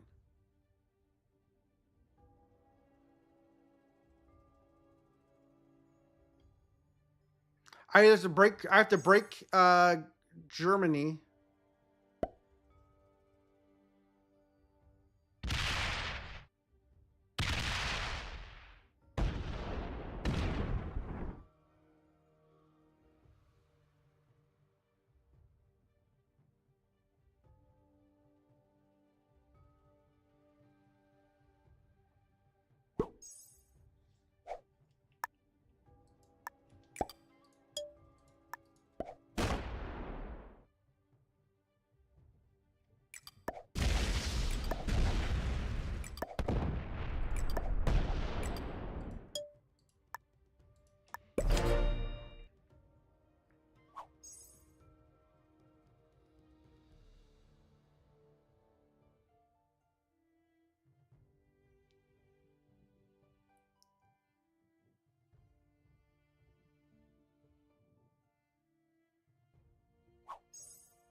Yeah. Mr. Elk has a bad feeling about this.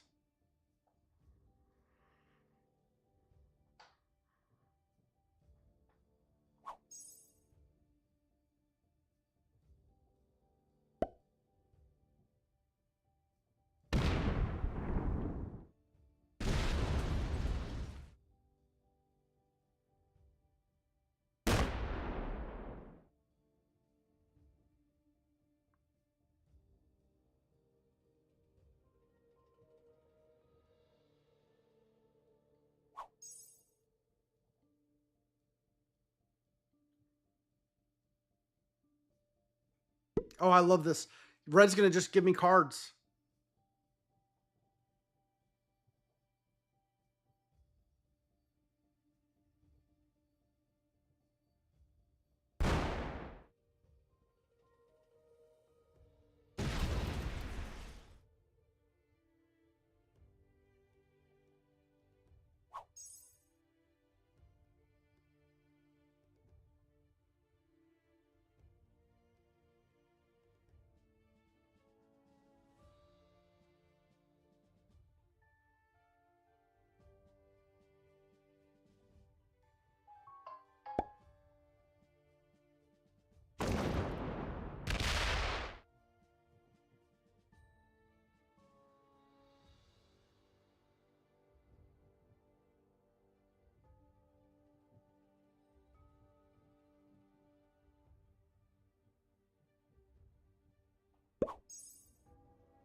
Green is lining up on my kill. Do I start setting in early?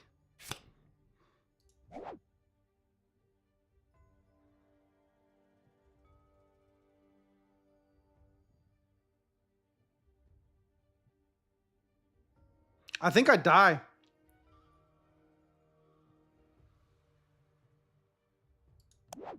I die without setting in. I have to set in.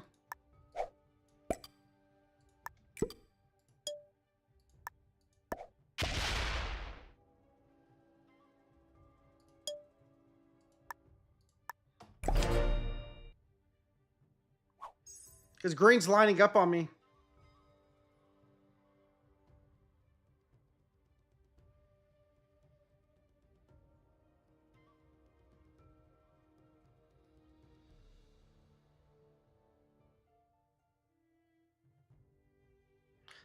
There are 5 stacks here. He put 11 troops down here. He cleared out and he left guards. I'm pretty sure.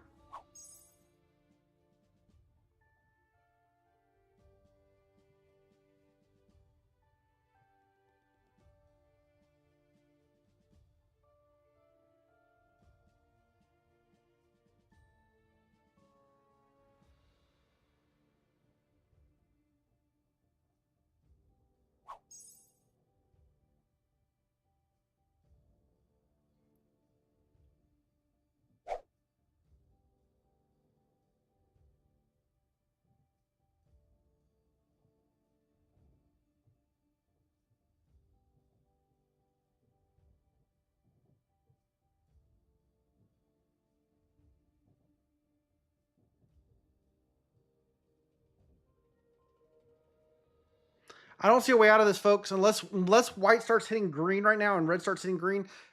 Unless green gets hit. It's just a question of time.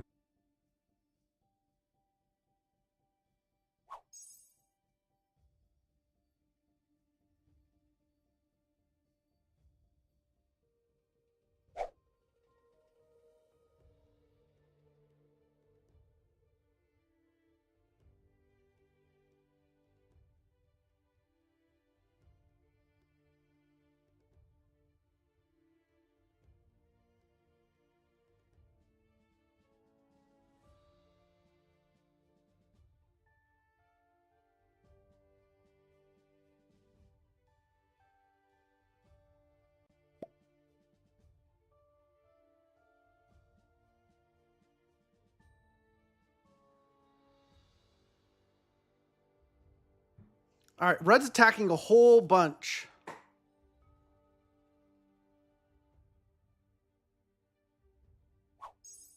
But green held his stuff.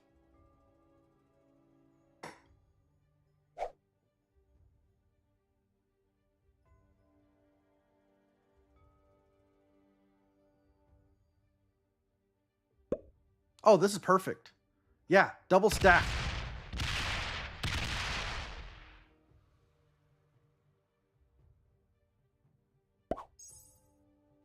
Yeah, he's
Oh, yellow's almost dead.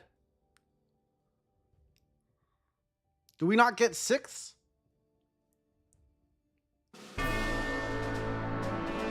Do we not get 6th place? Well, that helps.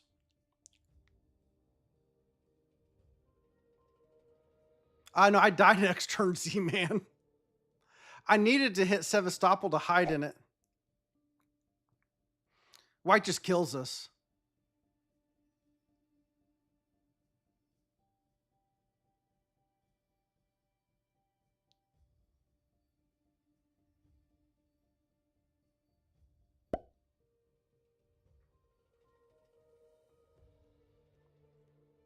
I wonder if it's possible I could have killed yellow.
Wow.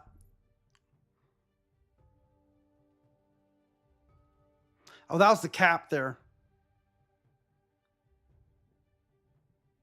I tried to oops him.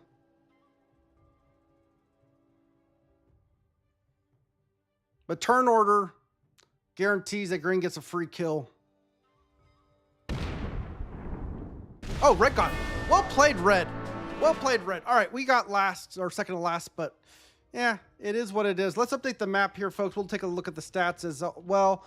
Unfortunately, that is a loss from London. Beginner, intermediate, expert, expert, and beginner. Wow. Green did play good. We'll take a look at the map here. London did have a win, but it is now going to break, and our other caps become unfrozen. Guys, like, subscribe. Tell me, what did we do wrong? Did we pick the wrong cap? Did we play it too aggressively, not aggressively enough? Where did things go off the rail? Let me know in the comments, and we will see you next time.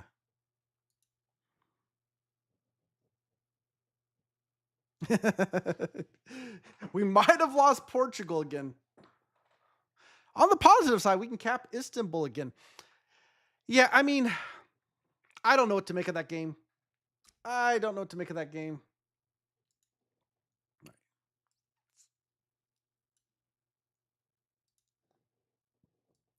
It is okay though. I'm okay with it. And we knew it. We knew when you have a cap in Denmark, London is a very difficult way to play. And white just fed it to us. White fed green that position, right? When white goes and removes us, he basically is feeding, he's doing green's dirty work for him. And it's not a collab, but it was definitely like a tag team. Like, I don't think white and green were collabing anyway.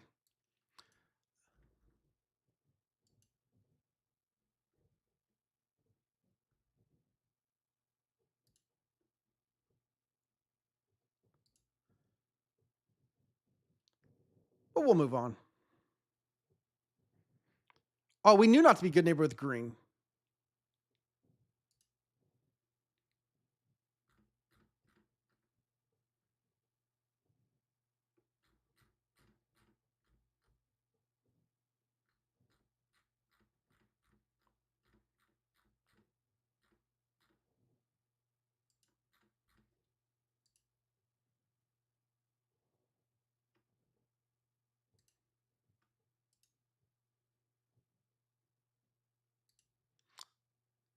We got a raid from Chad Carter, 1996. Hey, Chad, thanks for the raid. Appreciate it. Hope you had a great stream.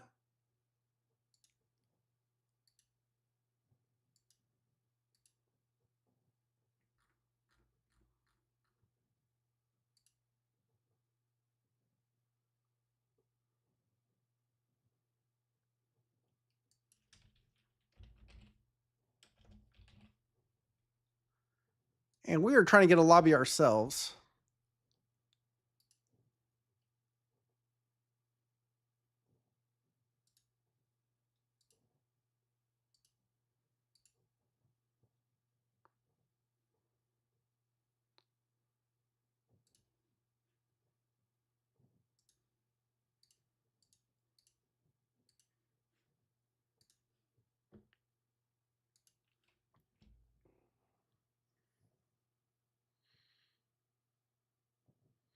Welcome back, everyone. We're playing the Fragile Cap Challenge Part 2, where we cannot play from a capital location we have previously lost in. The goal, win as many games as we can until we can't cap anywhere. Everywhere you see a black capital, we cannot cap. Everywhere else is fair game. Let's take a look at today's map. We are in the first position. And looking around.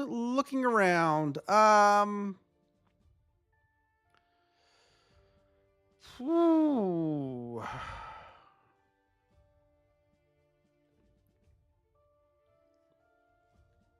I mean, it's not the best spawn for it, but I think I'm going to do... Let's do Kharkiv.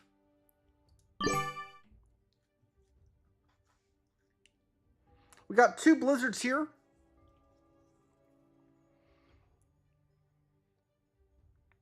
We will not be able to take this turn 1. There's too much troops behind us. Rabat, we got a lot of stuff down there. I thought about Sardinia. All right, Black Star cap goes behind us. Okay, fair enough. That means I just expand to the left instead of to the right. So, and clear out black everywhere from this side of the board. Yeah, black players like to cap behind us for some reason. Don't know why. Is it the same black player? It's not. Another chance for a black buddy. All right. Can I get a turn 1 bonus? And the answer is not very likely because I do have to put troops on this capital because black is going to try to roll us. So, all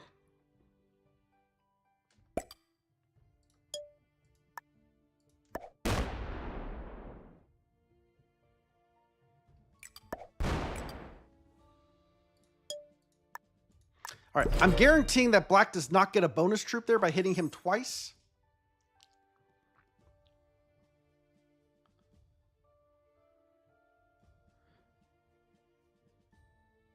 And if he wants to put troops on this side, he can't put them on capital. That's the beauty of these 2 blizzards is I can systematically start removing black from this side of the board, force him to only be on one side of me, and then we can eventually try to starve him out. But the play here is I can't allow a turn 1 cap roll. If he puts everything on cap 11, 10, we can't have like a 10v5. We can't allow that. So taking like a turn 1 bonus here maybe would have been worthwhile. See, look, he's putting everything outside. So he has nothing on he's not adding to his capital. We will be able to eventually attrition him out of here. It would be nice if I could get a bonus, but it's going to be a little hard because we're having to deal with this.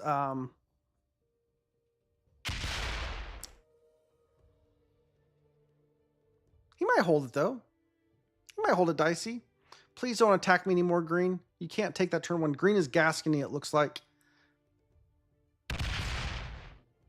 Just stop right there. If I could get the +1, that would be huge. I mean, black has a lot of troops on this side of the board.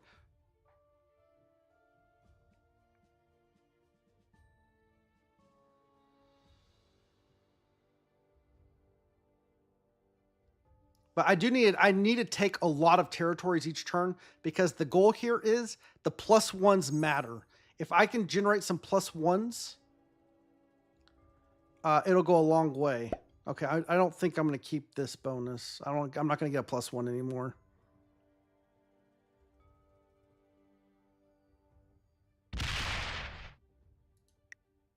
Blue is a bot. I did not see that. Oh my goodness, where is that blue capital? I can't afford... I mean, the blue capital would be great just to generate a +2 extra per turn. All right, I think I'm losing this plus this 2, though.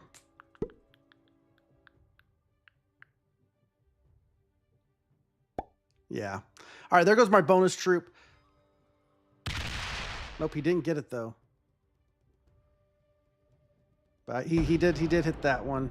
Okay. So unfortunate, we didn't get to keep the +2. I should have rolled this out.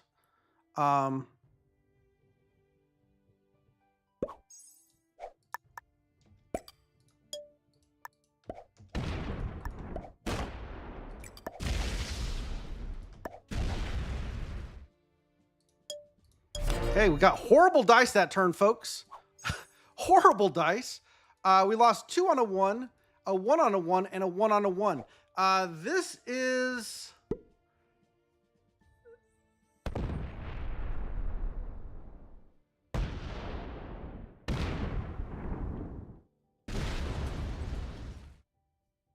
Okay, he does open the capital back up for me.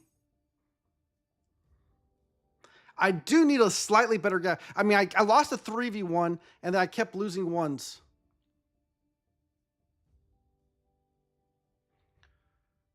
But we've got to just keep attritioning black here, and he's attritioning us, unfortunately. Okay, he didn't get a start with 6, but...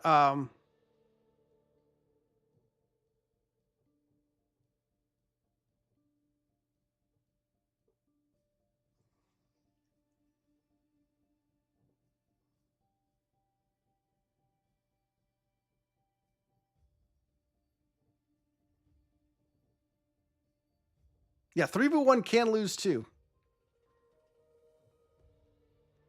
Is Black actually uninstalling the game, or is he fake uninstalling? Is Black a fake uninstaller, folks? Is he actually uninstalling right now? No, he's not. No, he's not. He's a faker, folks. Black is a fake uninstaller. A fake uninstaller.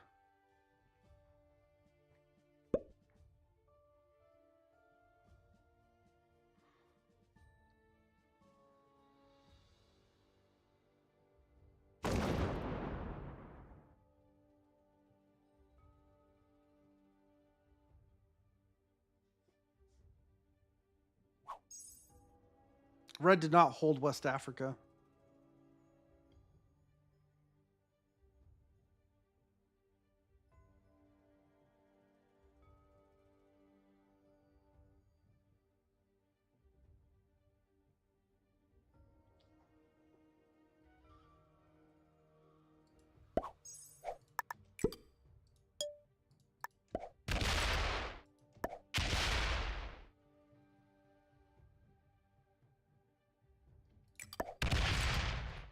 We're losing way too much. We're losing way too much, folks. I lost 3 on a 3, 1 on a 1. Like, I mean, positionally, I should be crushing this guy. Positionally, I should be crushing him. But my dice aren't letting me.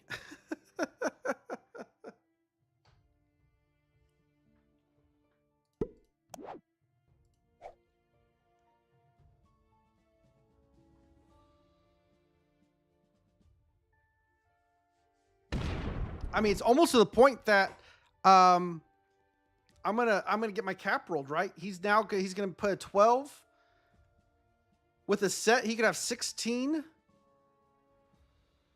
Like, I can't. Okay, I need to take the bonus, but if I lose even 1 extra dice on the bonus, he sets in and takes my capital, I think. I need a 2v1 that out.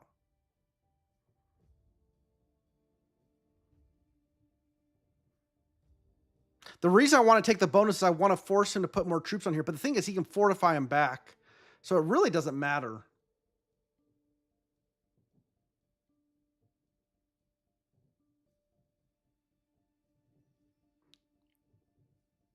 I think that's the better play, Z-Man. That's exactly what I'm thinking is, let's just take this out of here.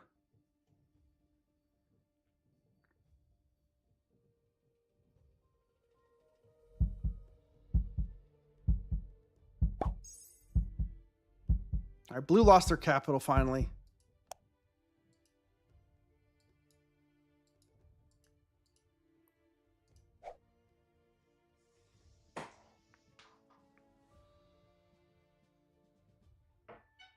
Oh, give thanks. Give thanks. Where the yeah. Give thanks. I think hiding our capitals is important here. Red does have the bonus now. Red could take our capital.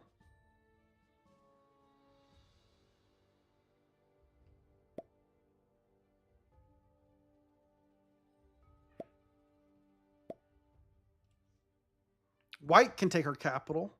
White sees the predicament, though. White knows better than to take the capital. Black.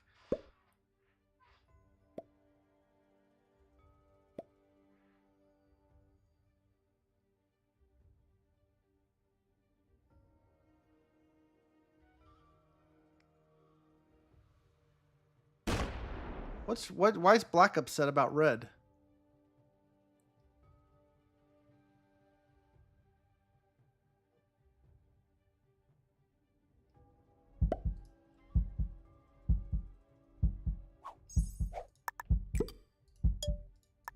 Okay, I'm gonna start like perfect slidering here. Because I can't afford to lose any any rolls. Oh, black got a +6. Uh-oh. I needed to hit twice. Black has 12 territories. Or I should have 2v1'd. That is bad.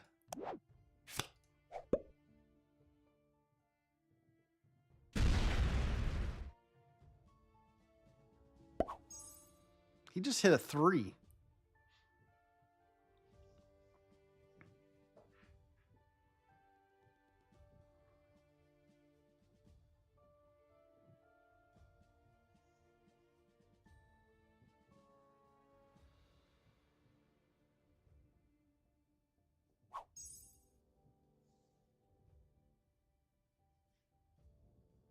Yeah, black is taking turn. I just need to hit a lot of black still.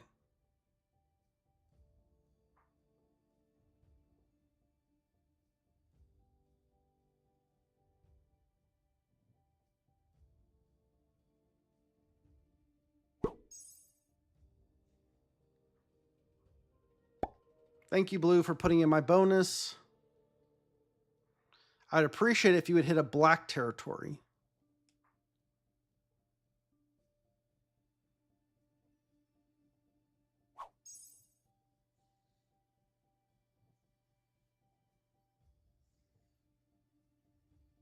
Now, red has the blue cap.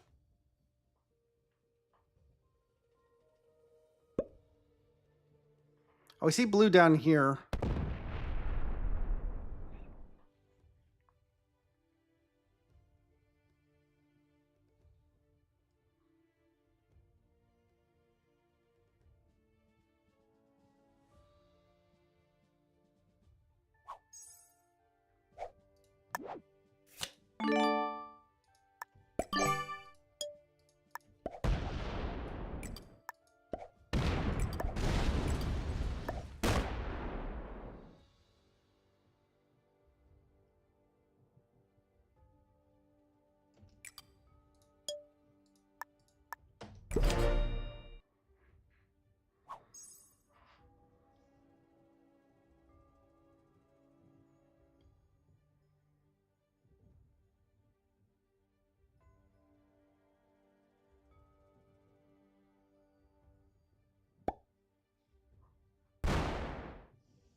$24.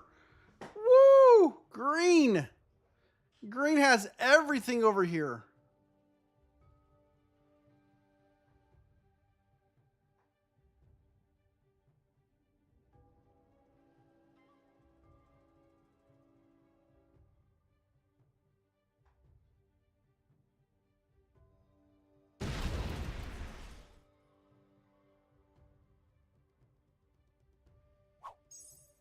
Okay, that might be the blue kill now. Green sees this though.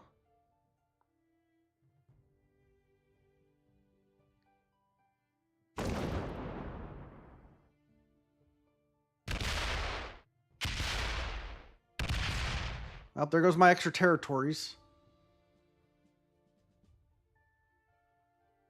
White's hunting for the kill.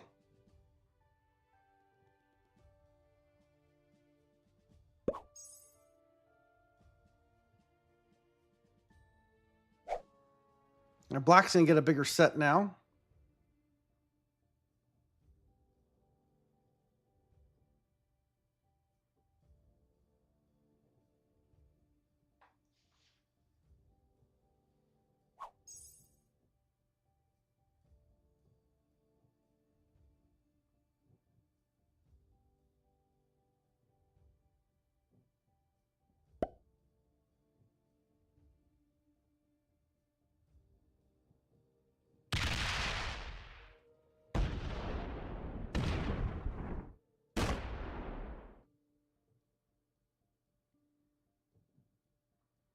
Perfect.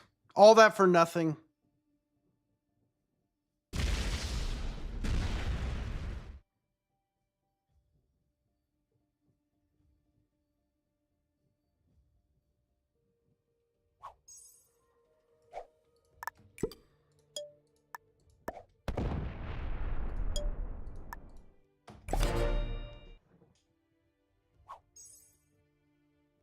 Getting trolled by the whole board.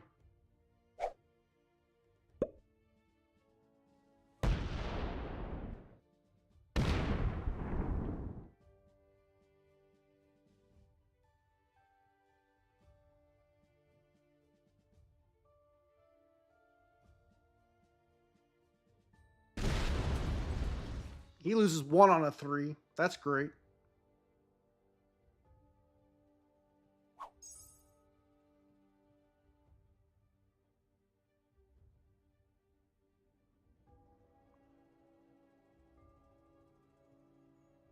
Black's just going to break me, Brock.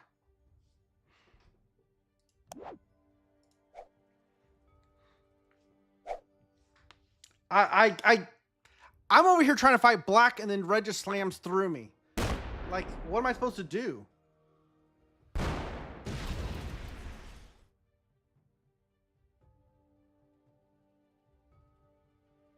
You start losing 1 on a 3 instead of 3 on a 1.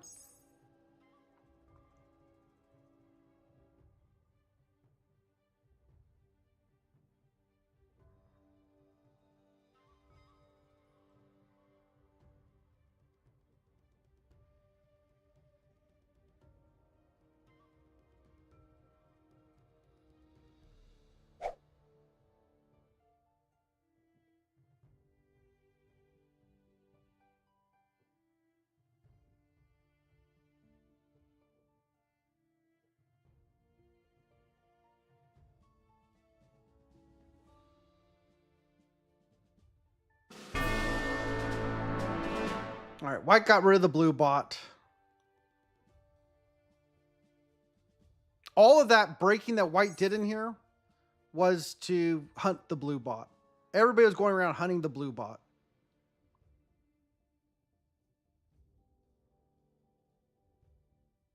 I mean, I could just die to red right now. He'll miss this kill, this part, but he could take the cap.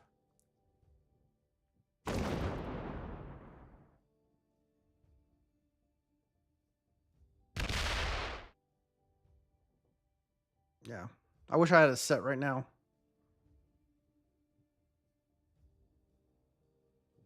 I mean, we're just getting trolled here, folks. Green gets our kill.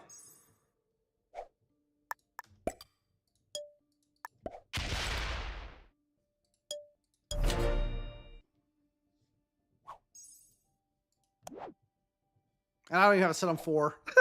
This game is nasty. Oh, black gets our kill. After all of that, black gets our kill. That is justice. Justice for black. Ouch. Ouch. Ouch. Ouch. What a stinker of a game. Let's take a look at the board. Beginner, expert, intermediate, and intermediate. Yeah. Guys, let's look at the map. It does get updated here, and we lose. We lose Kharkiv. We've lost some good caps tonight. We've lost some really good caps. Very unfortunate, folks. Leave a comment. Tell me how I got robbed in this one. How I got robbed. How I did everything perfect and just got robbed. Or be honest and tell me how I completely messed it up. And I just realized I did not record that game, so I'm going to do a stream dump for that one. That stinks.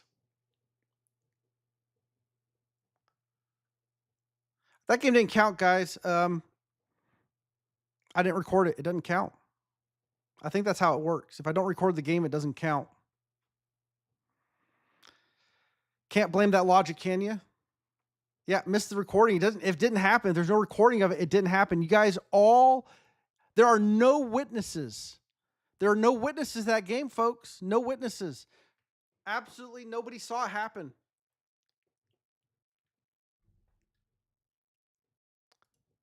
Remove the broken cap.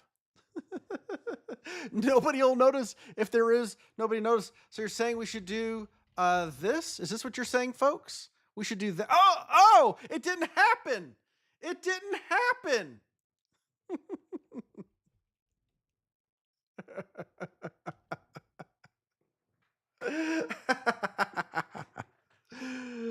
It's a miracle. It's a miracle. No, folks.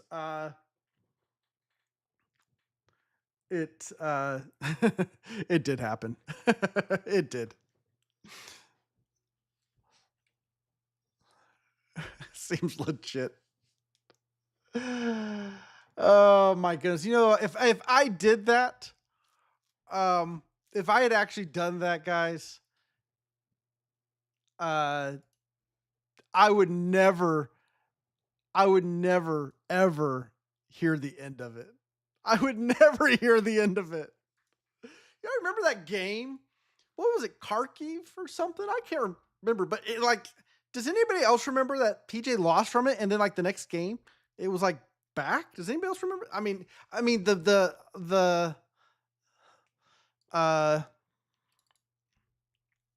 amount of grief I would get. Yeah, the VOD just automatically got deleted. Like, what are you guys talking about? I'll just gaslight you. What are you talking about? You didn't see anything. Yeah.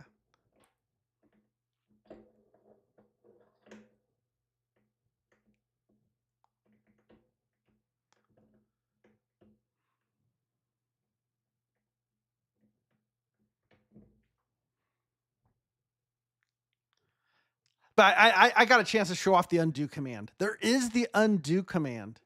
So I am pretty happy about that.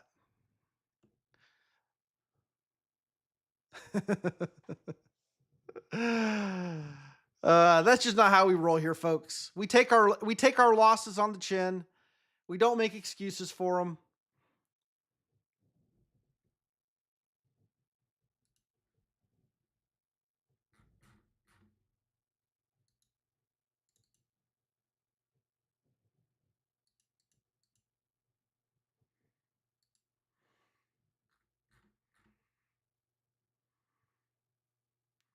And all records got deleted.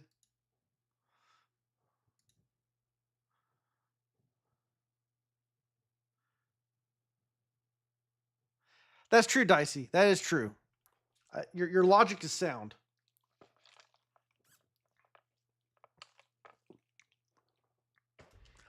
The thing that's sad about all that is Black got rewarded for just horribly unoptimal play. Just by sheer dice. Because, guys, if I get even halfway remote average dice, even if I get halfway average remote dice, I completely get Black cleared out of there. And I'm able to be fine.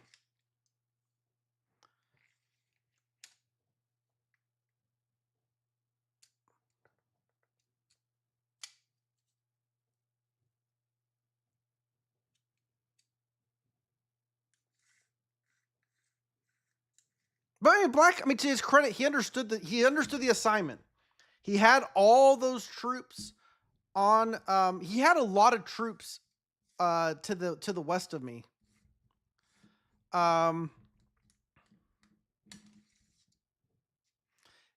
he used them. He used them. And I was disappointed red and green didn't fight.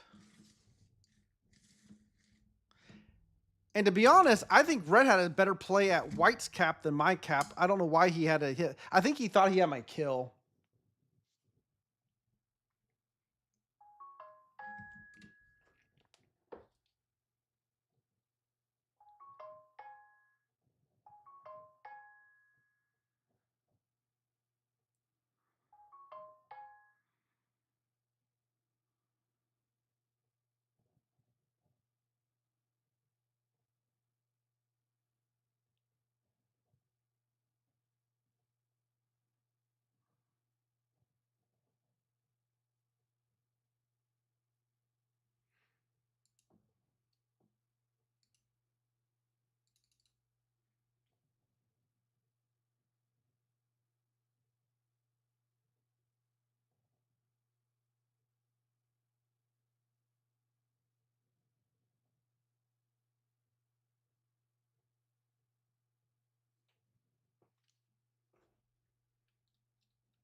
We shouldn't play with any more black players tonight.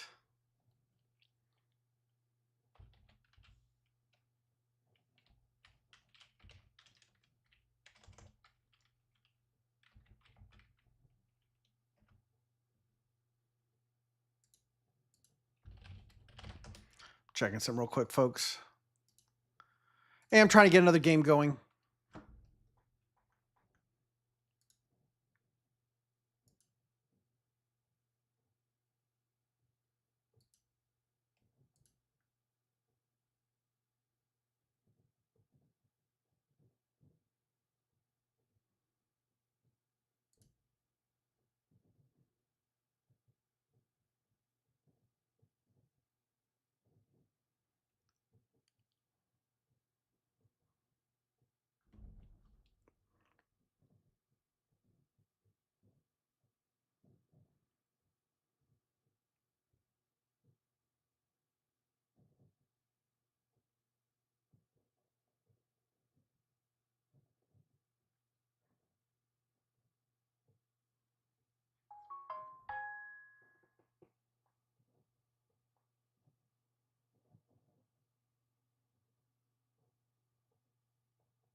Hello, everyone. Welcome to Ratatasker and Friends. It is Murder Mittens Monday. If you're not familiar with this map, it is Ratatasker and Friends, the most animalistic map there is. Each of these little cute little animals are a bonus. We've got Moonin the Raven, a +2, Ratatasker the Squirrel, a +3, Gullinkambi the Penguins, a +3, Hildsvini the Boars, a +2, Eikthrunir the Elks, a +4, Fenrir the Wolves, a +2, Sleipnir the Septihorse is a +4, and Tragle the Cat is a +2.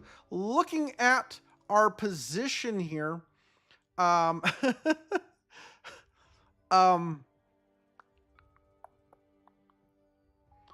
this may be one of my worst positions of all time. Welcome to Murder Mittens Monday, played on the map Trijegel and Friends. Also, main cap would be fun. Main cap may be where I have to go. I've only got really...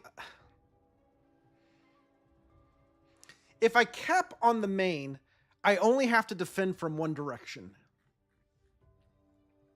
That's just facts.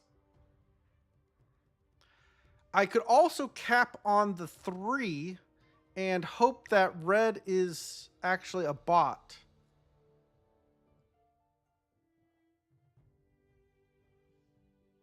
See, man, this looks bad.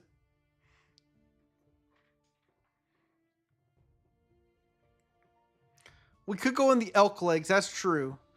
Just to be stuck behind the cap back here.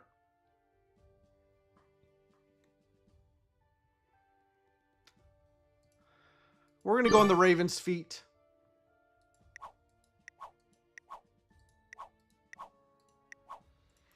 Nobody says they're out yet. That's a devastating spot. Giants fan. Could it be any worse?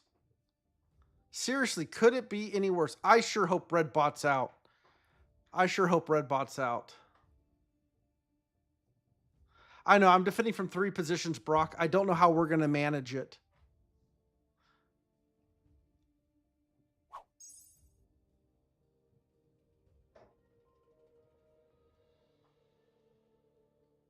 So this cap, I mean, red understands the mission. He capped in our namesake of Murder Mittens.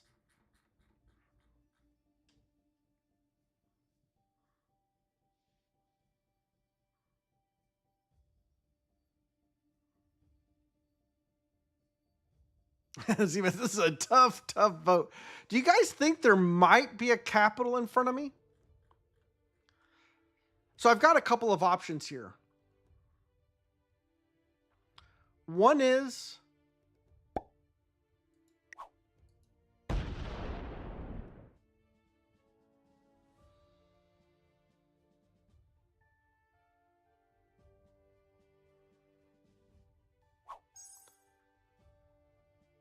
we try to farm red.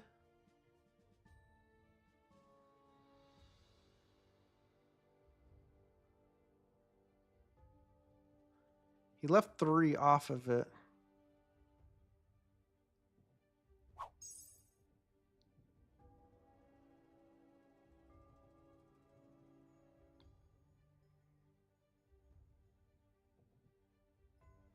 I could put troops over here just to try to keep this position alive.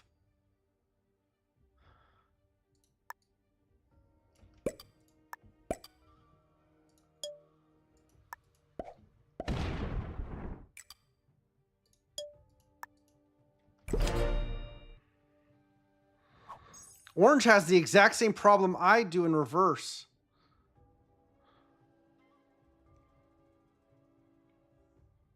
He's got all these troops buried in this bonus.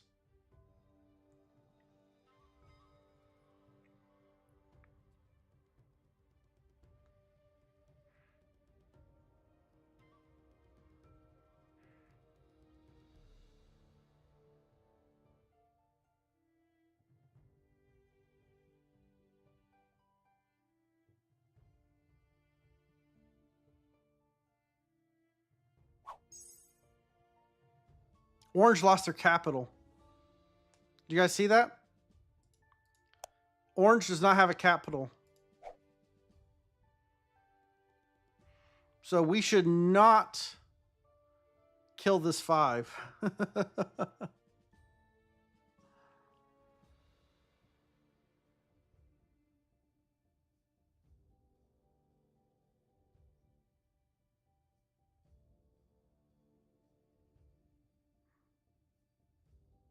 The capital. You heard me right. Time to go cat hunting.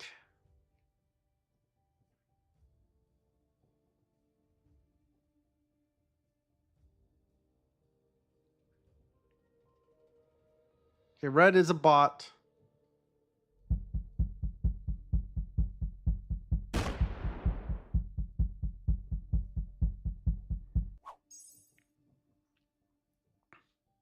Okay, let's see if red can take the turns just a little bit faster. Just a little bit faster.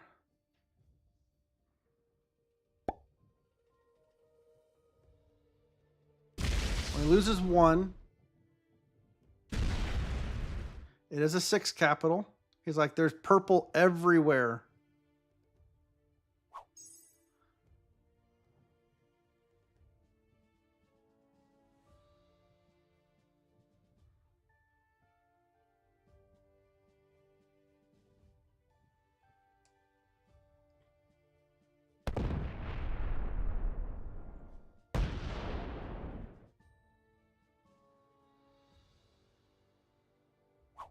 Okay, looks like I'm in a pocket with green.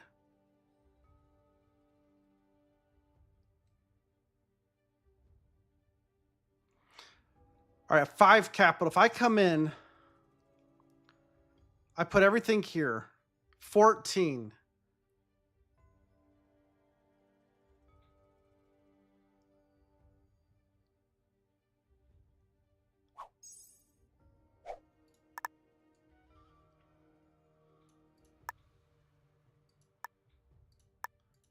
Red's got a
we're gonna farm orange behind Red's cap.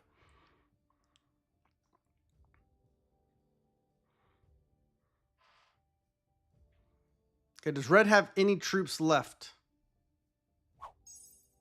They do. They've got troops out here somewhere.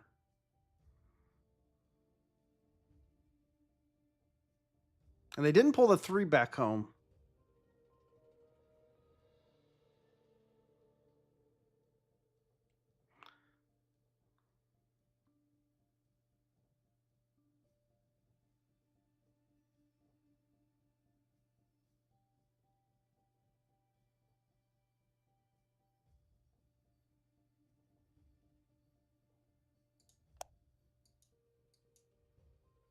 Black has the orange cap, wherever that's at.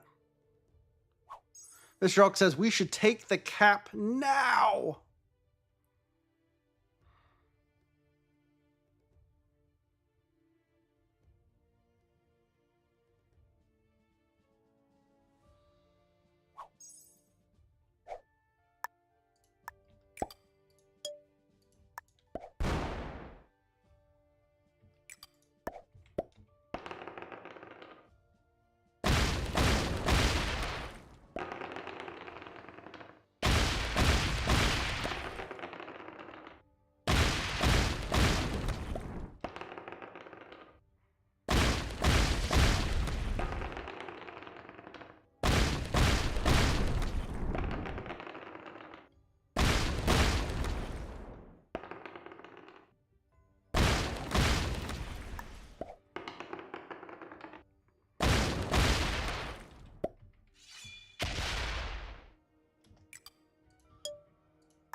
Other than the pizzle on the dice here. Okay, white is a permabot. Should have blitzed the 5 each. Guys. Semantics here. It's all semantics.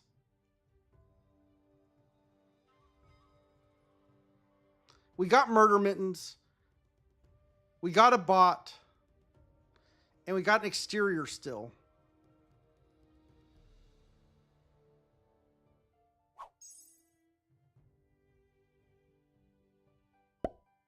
Okay, we may not have the exterior anymore. All right, so no more exteriors. We got an orange agrobot. We've got orange agrobot here, folks. Orange agrobot.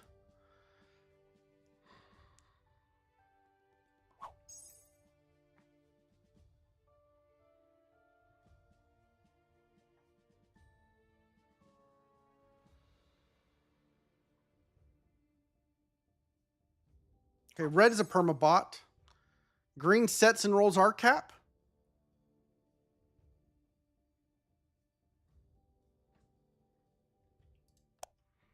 Green has the acorn guy, the squirrel.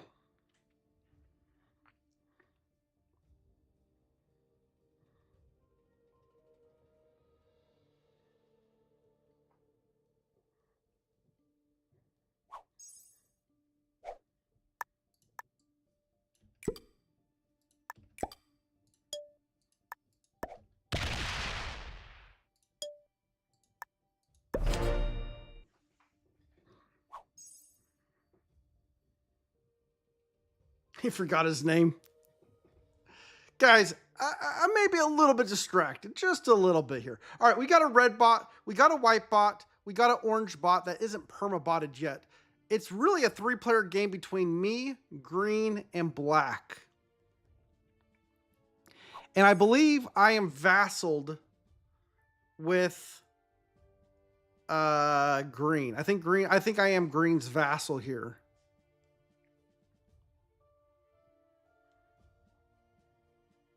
The odds of green's capital not being somewhere where I can't get out.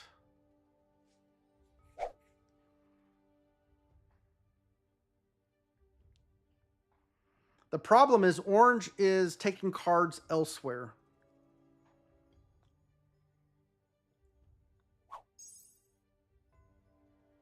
It's possible green has 2 capitals and territory, which would make sense because there's...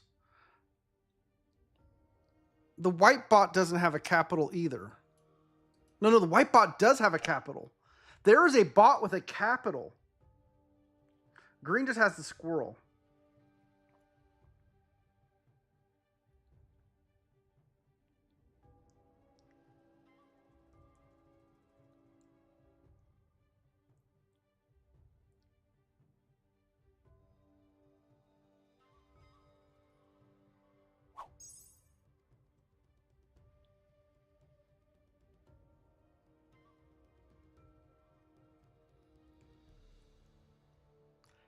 I need orange to get cleared out back here.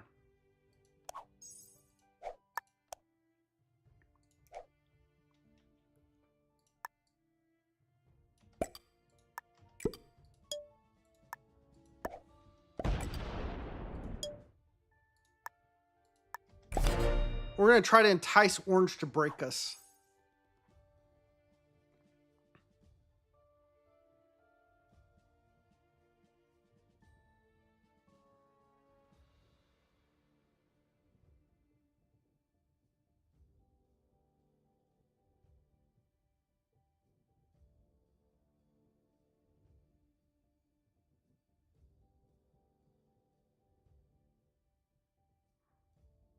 Black's attacking a little bit extra.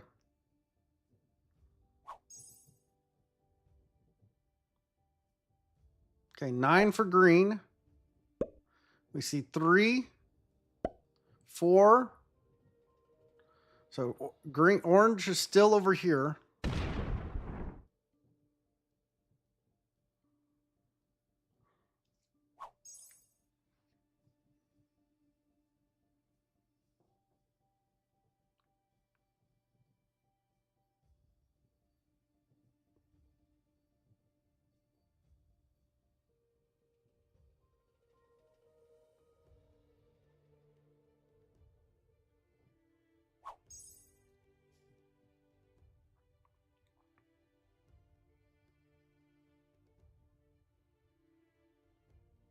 Green card skipped at some point.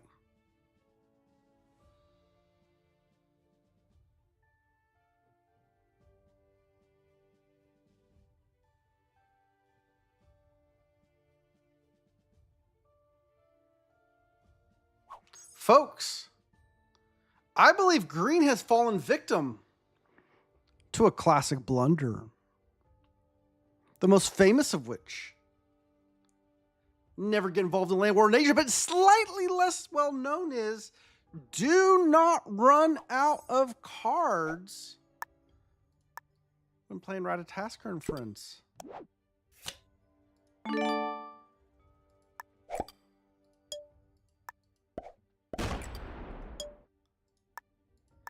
White bot is getting cards. Red bot is getting cards.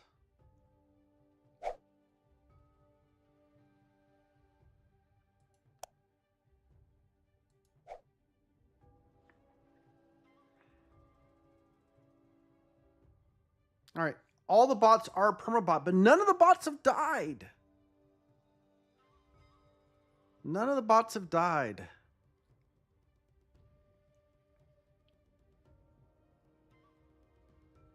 I think so. I think there's a cap in Sickles.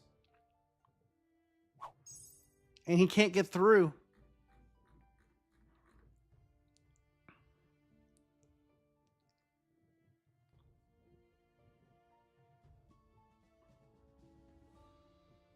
Not good. We're not getting a card here.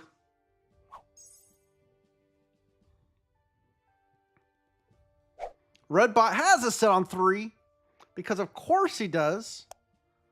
Red bot seems to be doing slightly better than red player who capped in Murder Mittens, thinking he understood the assignment.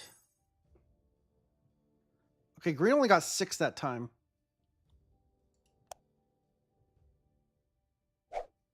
And he was sitting on a set. 1, 2, 3, 4, 5, 6, 7, 8. Green lost their capital, but still has the squirrel? That's one thing. They have the squirrel, but not the capital?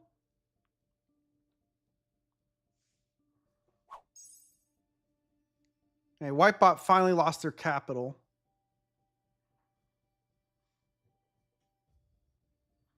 And did not set in.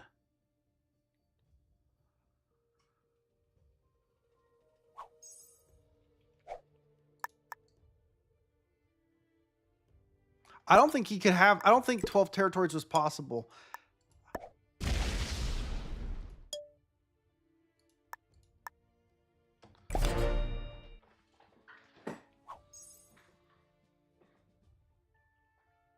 So how did he lose the capital? The capital must not be, the capital must be out here somewhere. Is there no capital anywhere in here?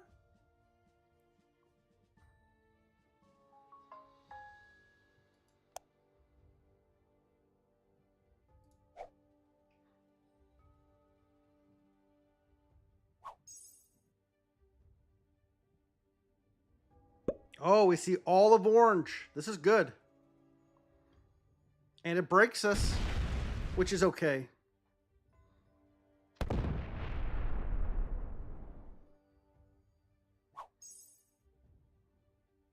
Redbot now has 7. So Redbot took a capital and a bonus? Like down here in the wolf?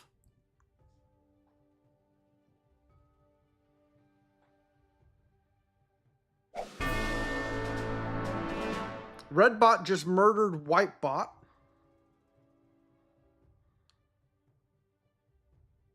Who saw that coming?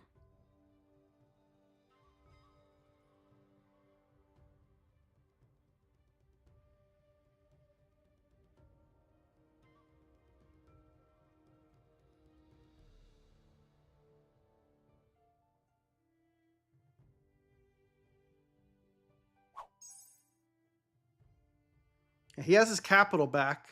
I wonder if green maybe capped in Sickles and was surrounded, and so he fortified off the capital and gave his capital up to get a card or something. I mean,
Green's a permabot. Green's a permabot here, folks. Orange bot did not have a set.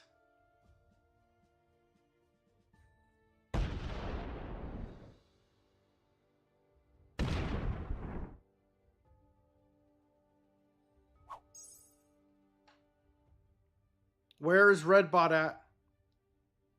It's just me and black and two bots.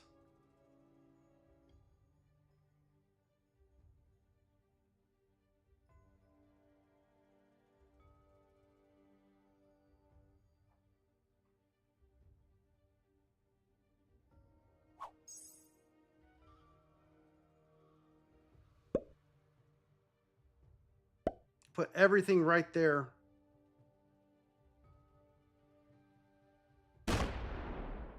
Okay, I think I have the green kill. So we'll start with the orange kill.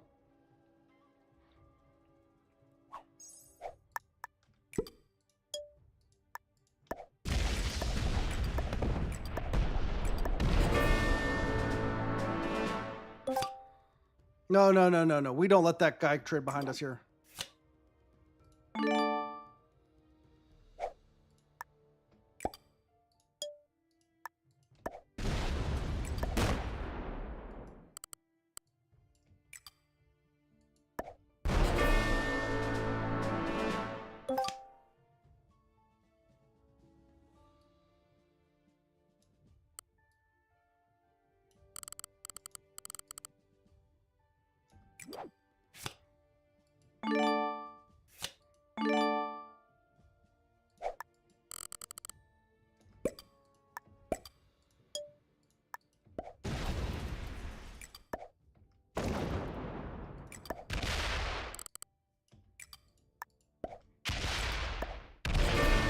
Oh, we got the black kill. Sorry, black. I would have killed the bot first. And that's GG's. And just like that, folks, we just won on Ratatasker and Friends. Let me know what you think about this map in the comments. Like, subscribe, all that good stuff as we beat novices and beginners. Ooh, we lost a lot of points on that last game. We were at 31,000 before those losses. Ouch. Ouch.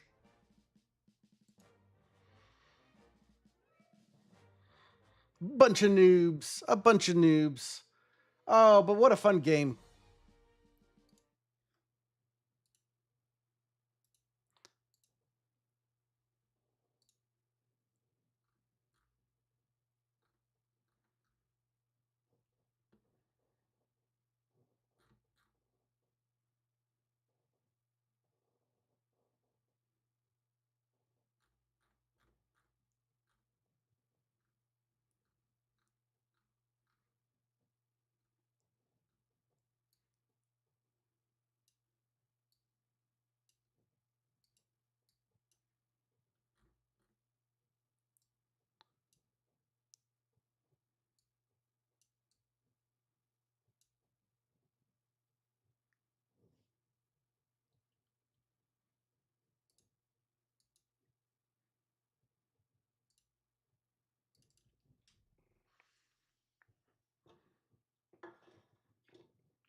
That game didn't take very long either.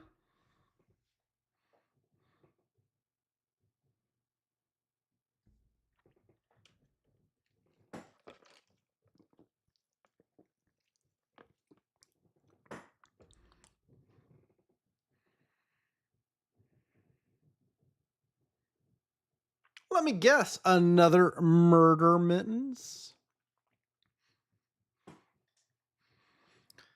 If you guys can guess my settings,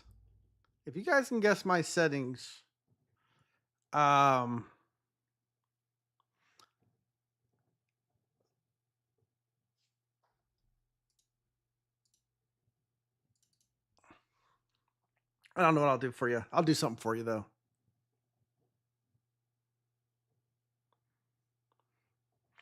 Brock is throwing out Simple World Manual Zombies. I think you're confusing me with a certain chicken.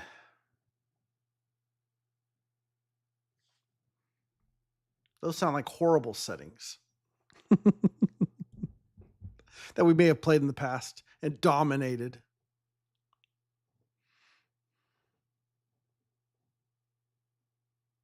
I could have sworn it was this stream. No. Brock, you're thinking of another player. This is the guy that lost the Kharkiv game. That's the guy you're thinking of. Completely not this stream.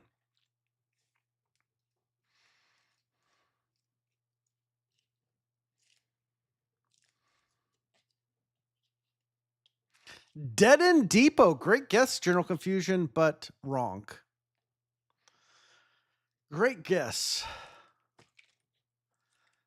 Dead End Home Depot. No golden toilets there. I'll tell you that.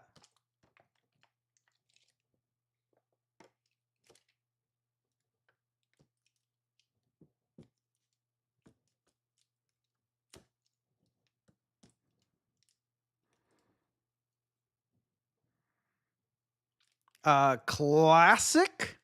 Okay, you got to be more specific, Brock. Classic fixed. Classic world dom. Progressive world dom. Classic prog caps. General Confusion. Earth 2209.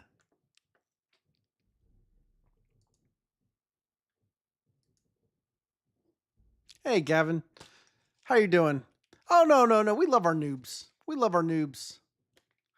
A fixed caps game. Ooh. General Confusion thinks we want to play till the next day. Pangea fixed world dom. Give thanks. That seems oddly specific there. Almost like that's something you might have played, maybe. Is this are we having a Freudian game settings? Are people actually putting in their secret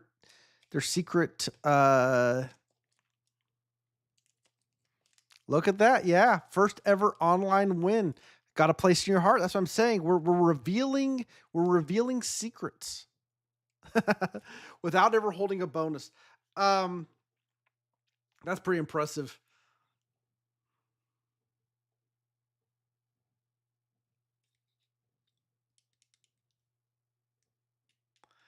Prague cap on Canada Advanced. Sevastopol Advanced. That would be pretty interesting, Brock. I think we need to go into a Risk Discord and suggest we need a Sevastopol Advanced. It basically would be the same thing as Europe Advanced, except that we would call it Sevastopol Advanced. I think that's basically it is. A straight line of 8 territories.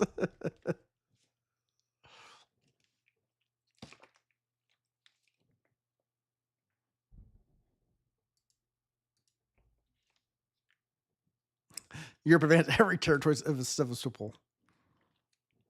An advanced Europe Advanced. 180. Guys, okay. So and there is absolutely zero talk that this could happen or would happen. But if the network update ever happens,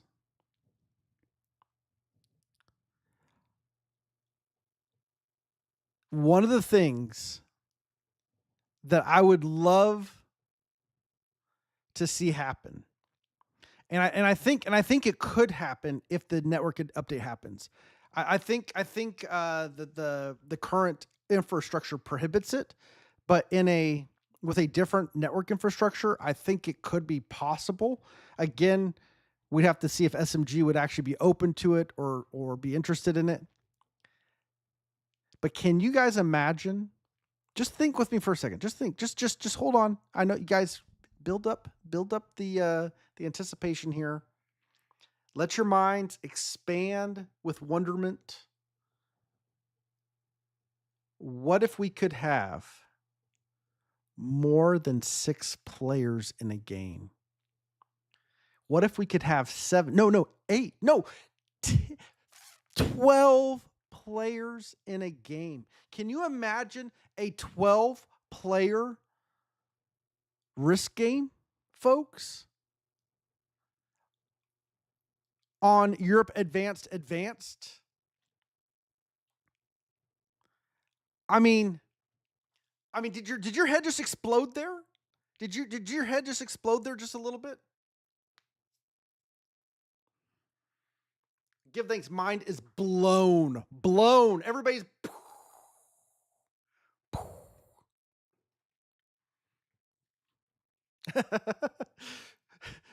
Mage's mind immediately goes to, so if we did 5-minute turn timers, how long could people stall between your next turn?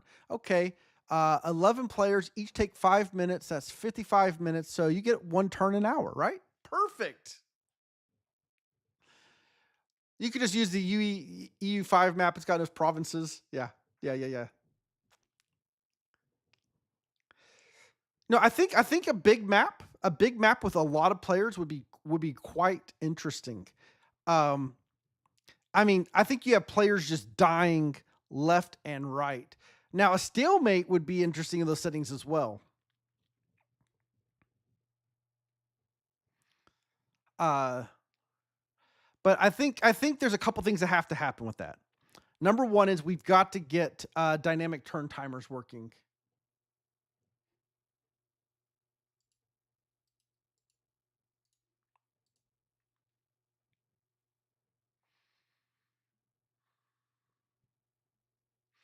But I think even going to 8 players or 10 players would be quite interesting. By the way, folks, we do have a game. We do have a game. So let's switch over and look at it. Welcome in, everyone. We are playing the Younger Scrolls, not the Elder Scrolls, the Younger Scrolls. We are playing progressive capitals. This map, chock full of bonuses. I think we should cap on this 2 over here so that no one can have this bonus except for us. That would be kind of funny. This is Noob Corner down here, by the way.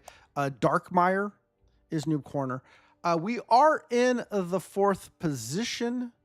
The places I am thinking of going, I'm considering both of these places, Haldacini and Weepold. I am also considering Naranthe.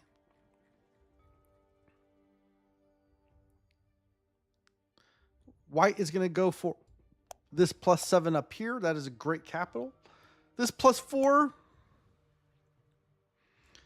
I could try to go and hope there's nobody behind me here and go that way. I don't think so. I think this is a better play for me.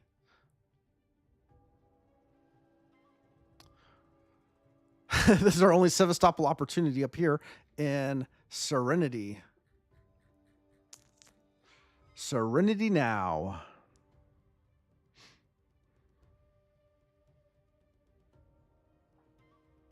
Pink has got a ton of territories on this side of the board. They may want to go on that 4. We did not see White's cap. No, we did see White cap. We did not see Red's cap or Blue's cap.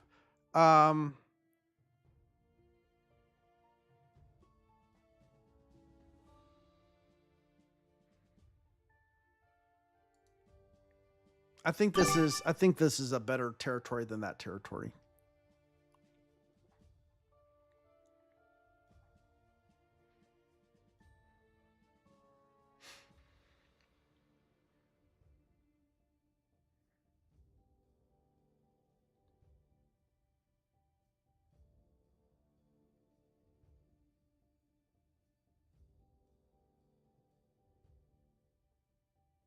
All right, Black, you had 4 turns to think about your capital. All right, Black is going to go for this other Noob Corner over on this side. And I fully expect there would be like I mean, caps back here would be absolutely stupid. But I mean, this would be a funny cap. Wouldn't it be pretty funny if someone capped in Daristrom? Okay, pink does go back there.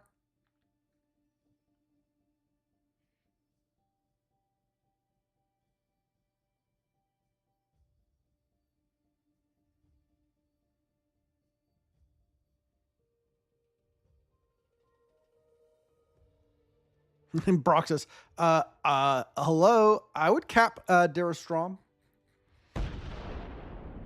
Oh, not my twos. My twos. All right, let's see if we see red pop out of here. If red takes this territory, we know something's up.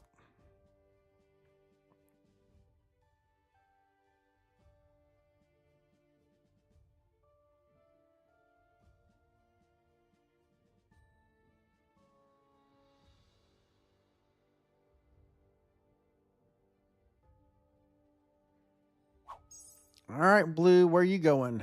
Where would be blue? Any guesses? You think blue's over here? I'm thinking blue's up here. That's my guess.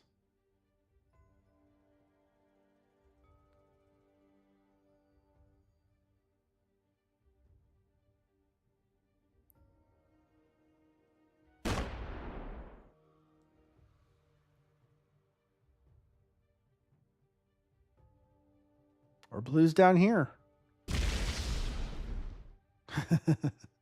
Okay. Blue's just slamming.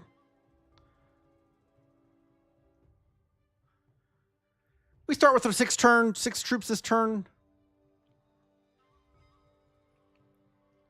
We're going to do our turn in record time here.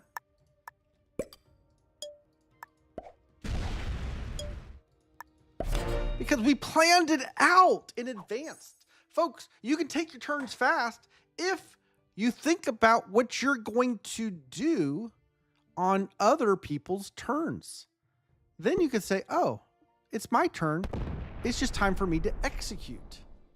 All right, black is taking this bonus right here, it looks like.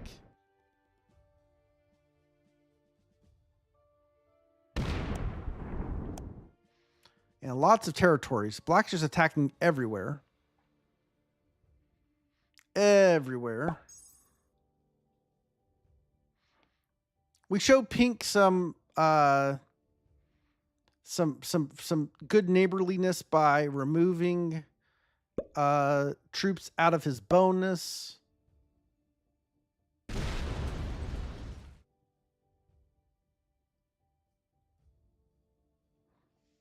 Pink chills.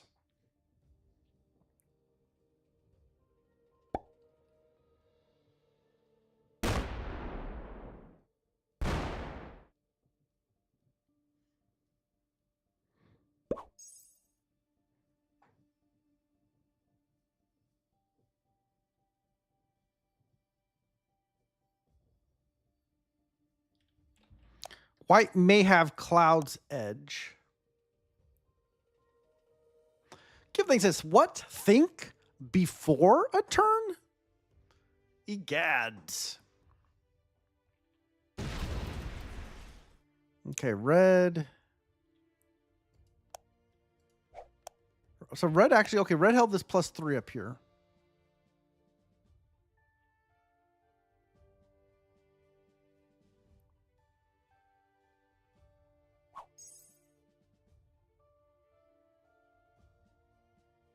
Now, I don't mind white holding this bonus eventually.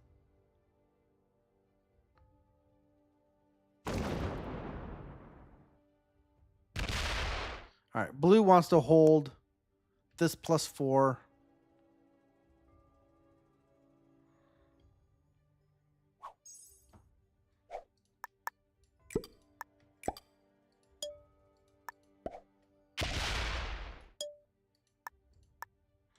But there's no reason for white to hold it in this turn. Right? Once some other players are holding some bonuses, we'll let white hold. but +7 on turn 2 is a little much. So let's let some other players get some bonuses first, and that will offset some of White's gen. I do not plan to fight White. He's probably going to take this bonus and leave troops off to guard it. And he will never trust us ever again.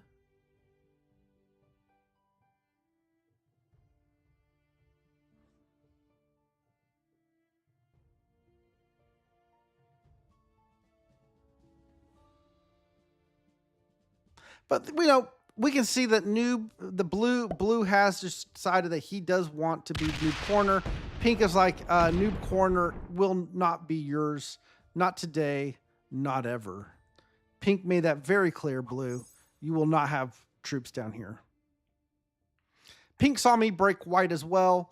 Pink may say, okay, maybe, blue just says, I quit. I quit. Hey, Gordon, welcome in. And hello to you.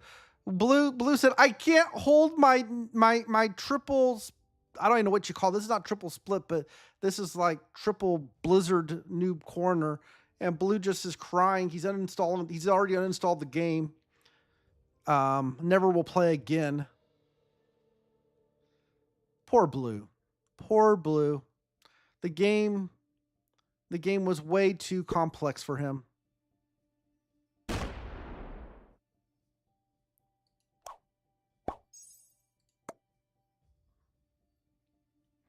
We'll tell White we're not going to keep breaking you. White's chill, though.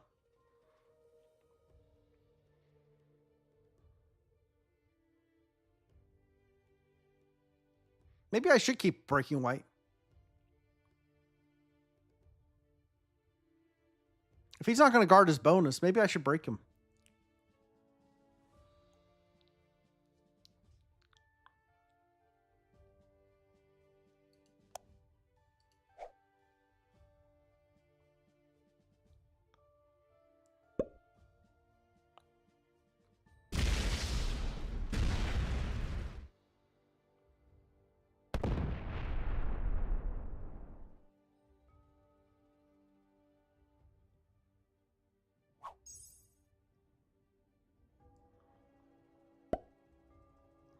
Interesting play over blue by blue.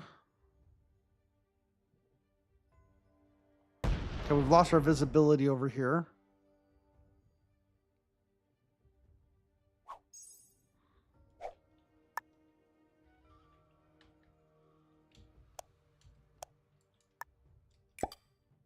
All right, we made White mad. Let's make red mad.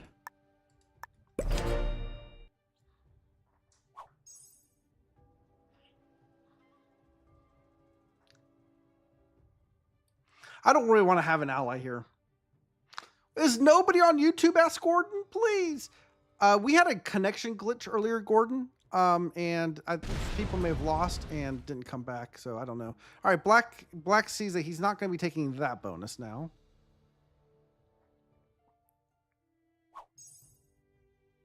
Hey, random.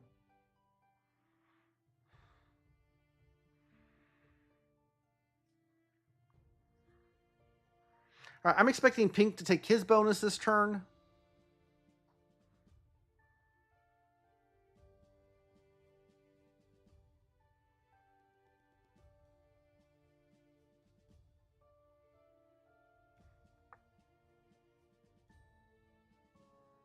Oh, you came. Your Gordon slides on YouTube.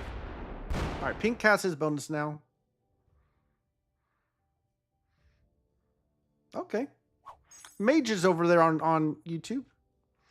White gets 12.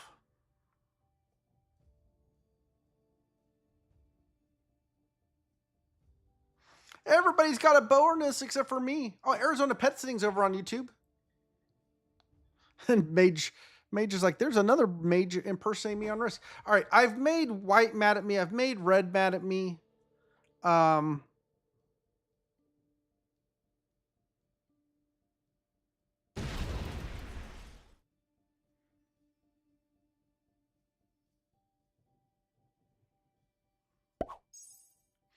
Okay, white breaks red all the way.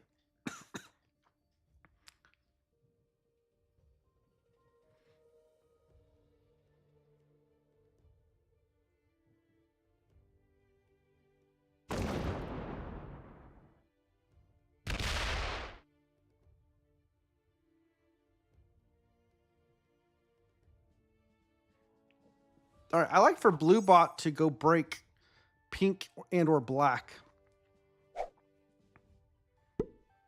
That's unfortunate.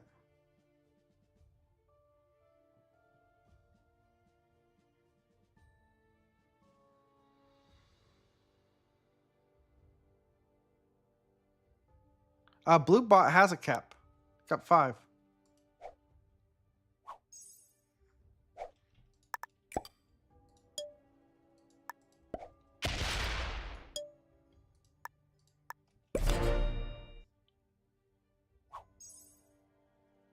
Yeah, black only got 7.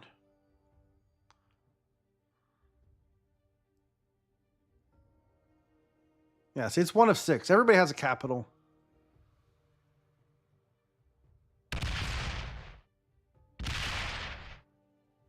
Black's trying to grab this whole bottom, which is a really good play.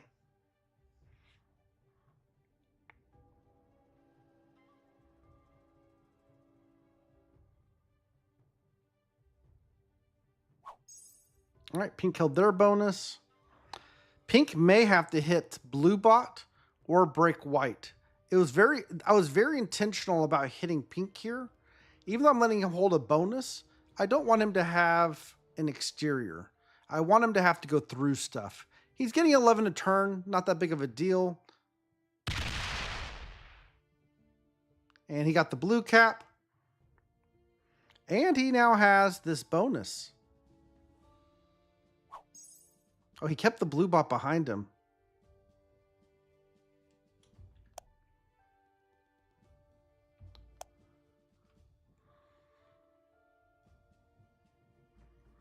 It was a darkwood cap.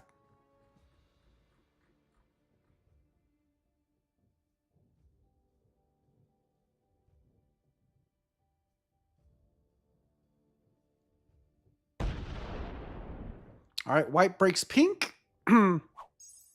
Leaves a block. Red gets to hold that time, 14.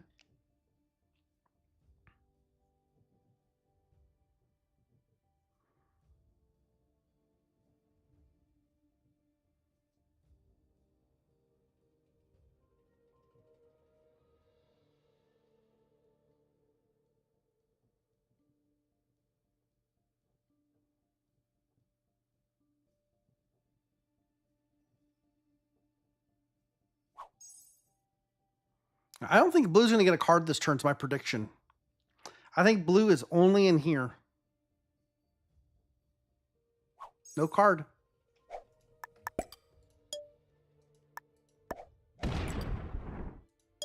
Nice cap. Nice cap, black.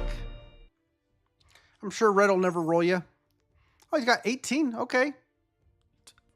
I'm sorry, black. I didn't respect your game. He's got all of this. Black has got all of this down here. Or at least he's got these two. But he may have all of it.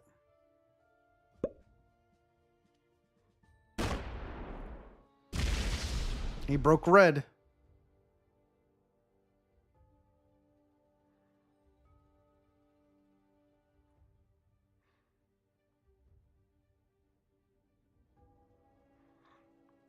All right, so I think pink has got the blue kill now for 1 card.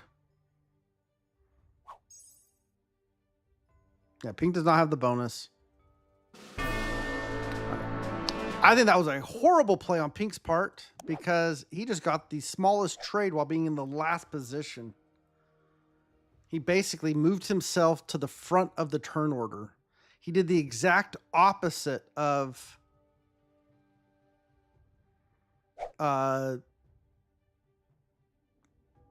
killing on 2, moves from the front to the back.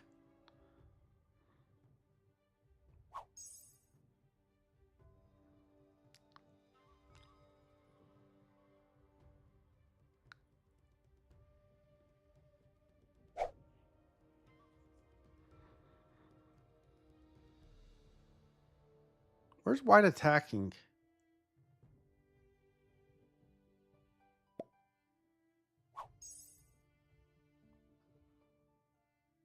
Red should be hitting black here.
That seems pretty reasonable.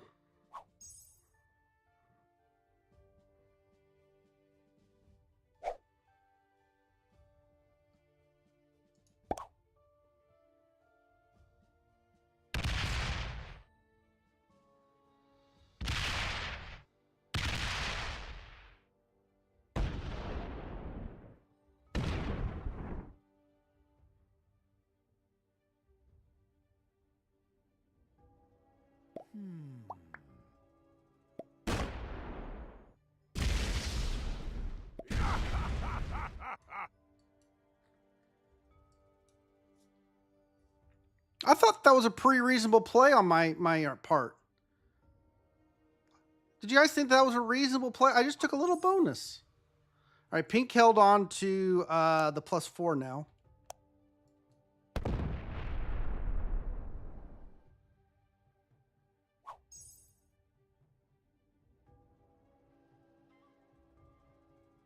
White sets in early. Black's cap may not have a lot on it.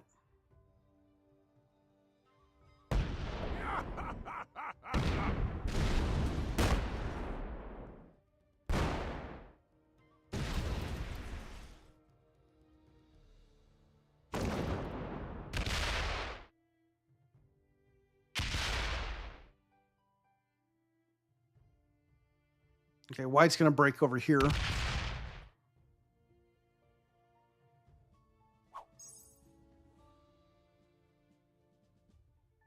Yeah.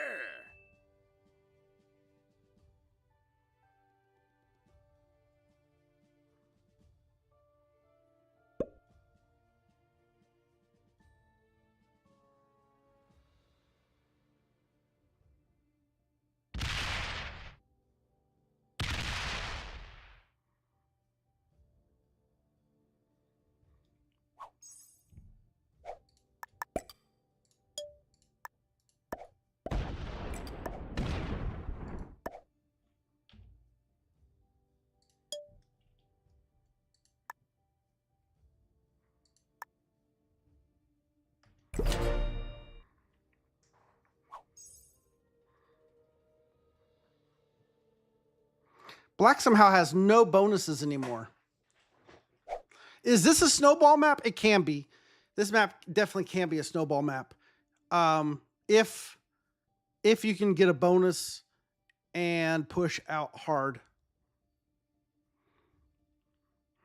And the board does not stop you.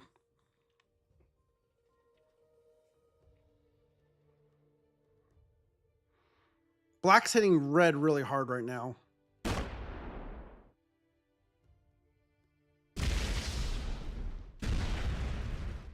Oh, black broke me for no reason. For no reason, he broke me. Look at this. Yep, keep breaking some more. Yeah, he didn't break enough. He double break. He had a double break.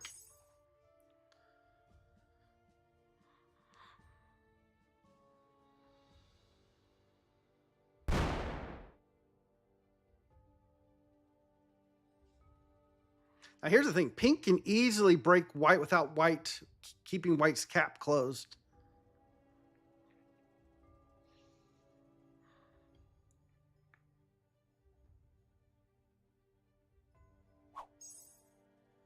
Whoa, white held everything.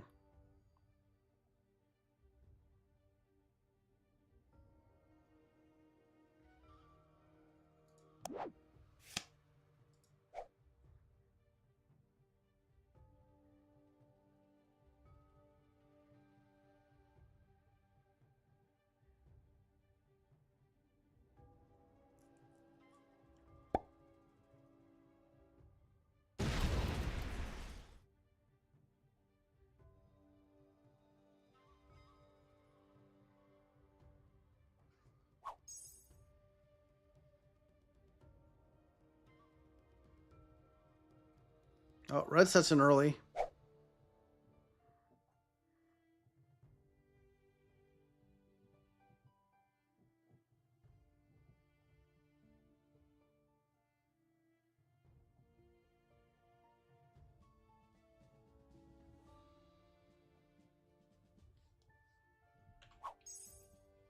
And we definitely set in early.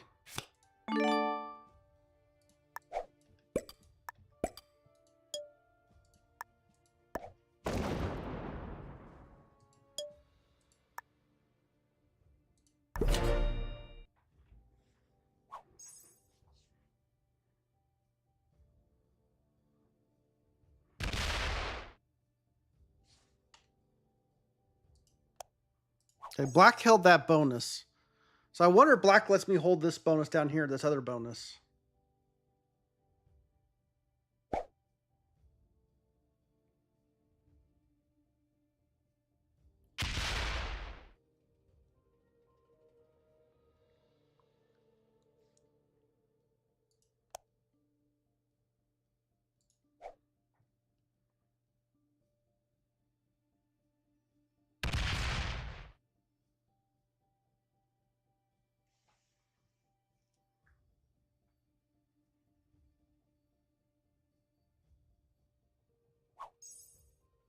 All right, white got to hold a whole bunch of stuff for one turn.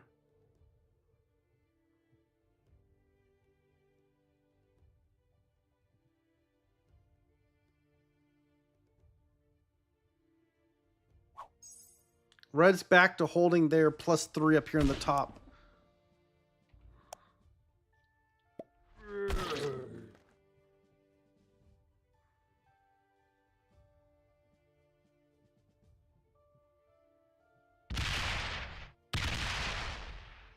Oh, red's breaking black again.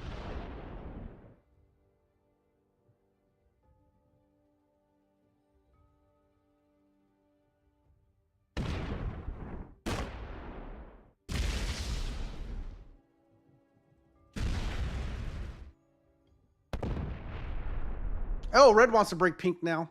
Okay. And white. Maybe not holding a bonus is the best play. Maybe we are better off not holding a bonus.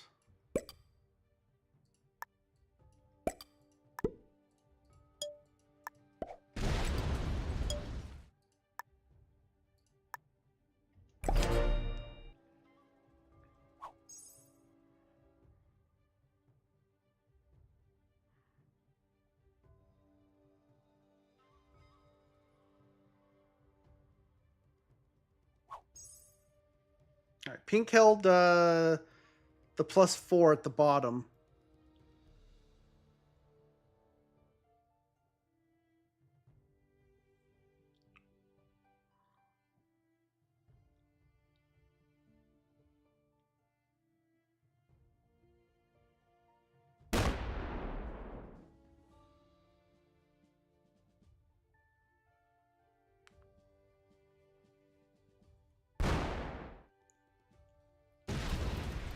See, by now, everybody should have forgotten that I was a bad neighbor to everyone early on.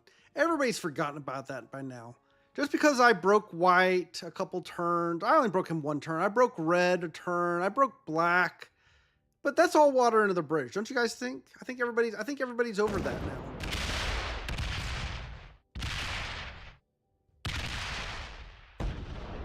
Yeah, white's completely forgiven me.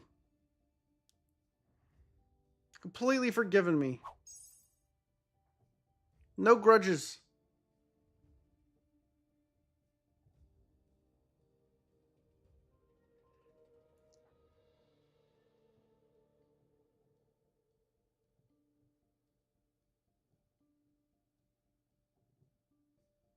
Ah, red sets in early.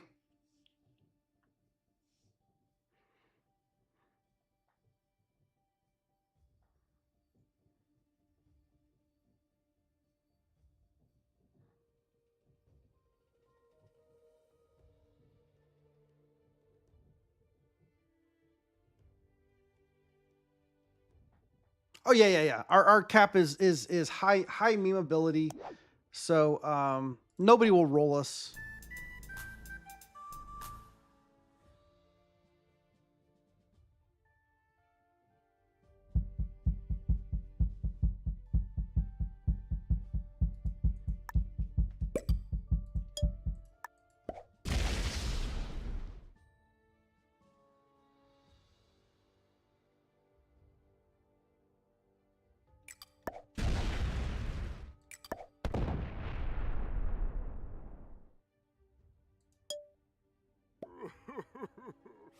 Why are you crying, man? You came and broke me. We'll just leave it just like that. If black does not set in here, we kill him next turn. Oh, that's unfortunate. Red goes before us. Red may miss it, though. Does Red know about the sneaky stack in Emperor's Glory? Unfortunately, white does. Everybody goes before me.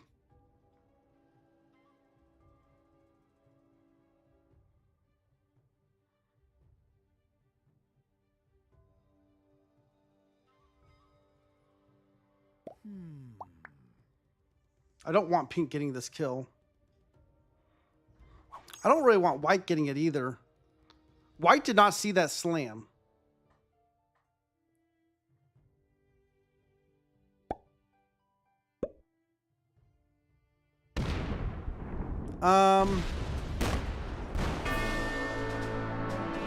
Unless white is right here, there is no way he should have known about that.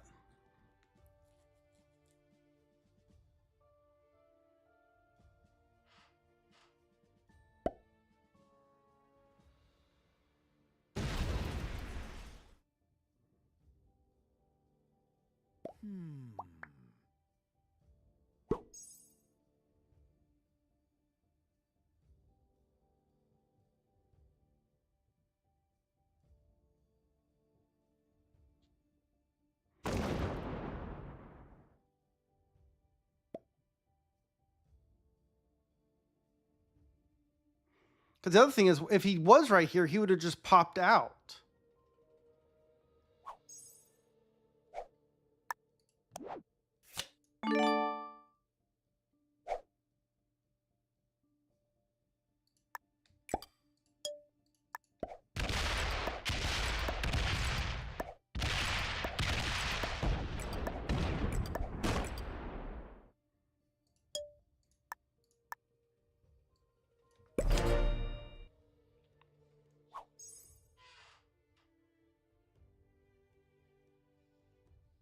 That was a very sus play.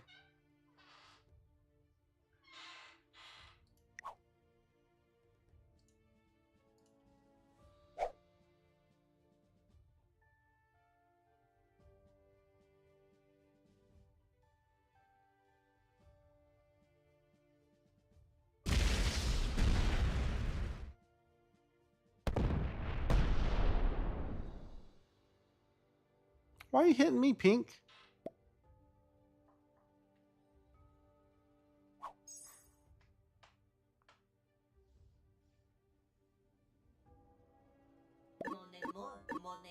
Yeah, now he cries. Oh, I didn't know you had that.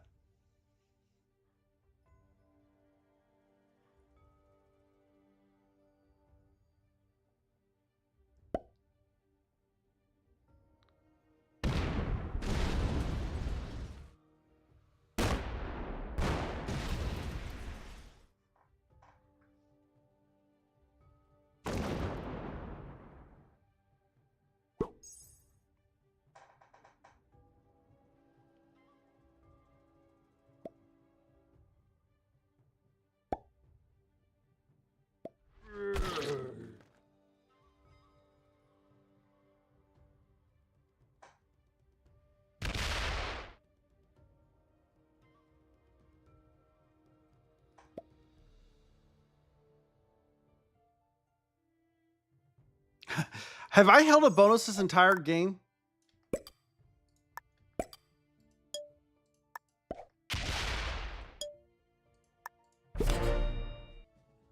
Zero Confusion says, nope, no bonus for you.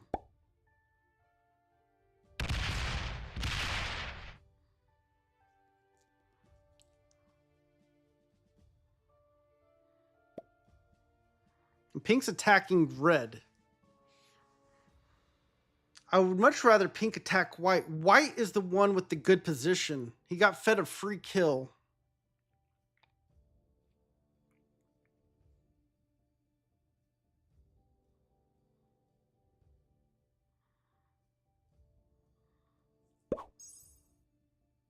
And he's getting 22 a turn.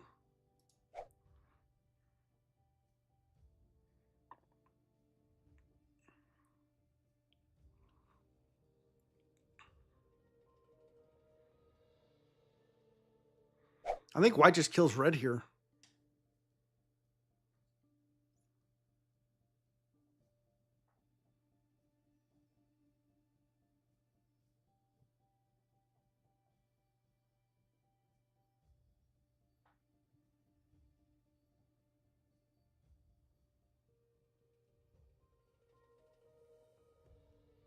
I hope red survives.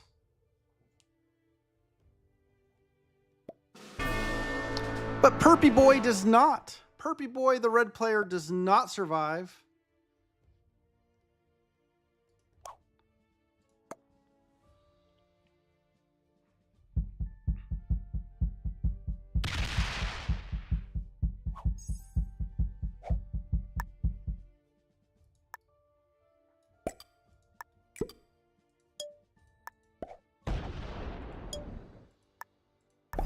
I think we held a bonus, folks. Pink, you better attack white really hard right now, because he's about to get a whole bunch of troops.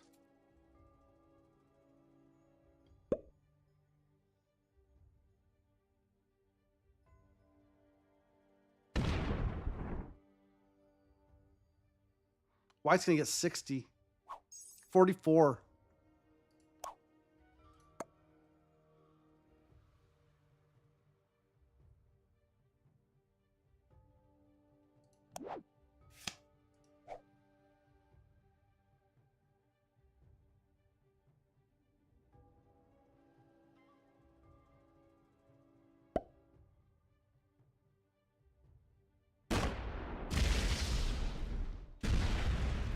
He opens up the capital.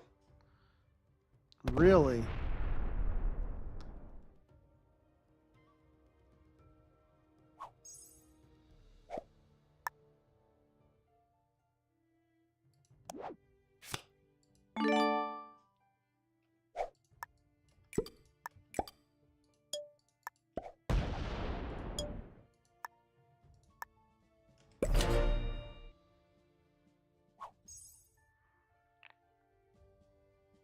I'm gonna let pink do the damage here. I'm not gonna start. I'm not gonna. I want to see pink hit white hard.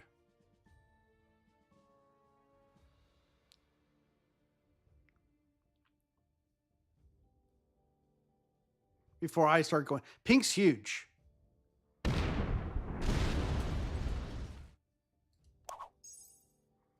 He abandoned that capital. Oh my goodness. Pink's gonna make me fight white by myself?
Okay, now we know where this last cap is.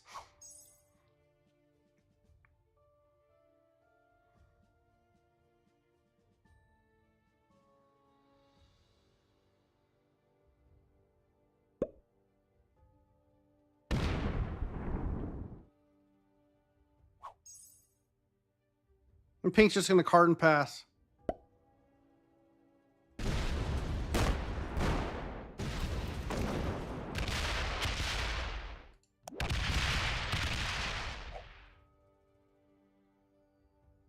How did he mess that up?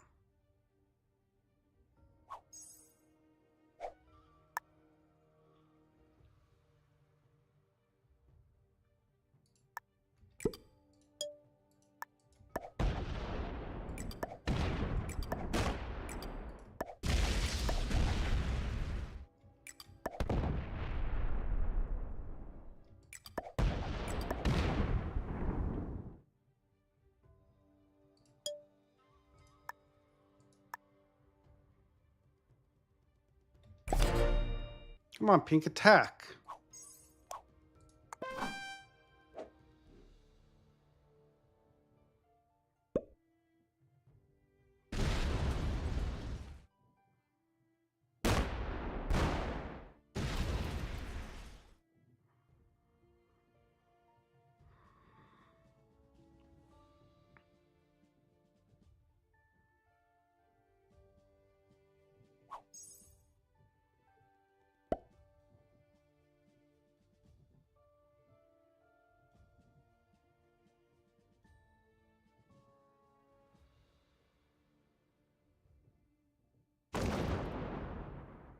He's good. He's breaking Pink at least.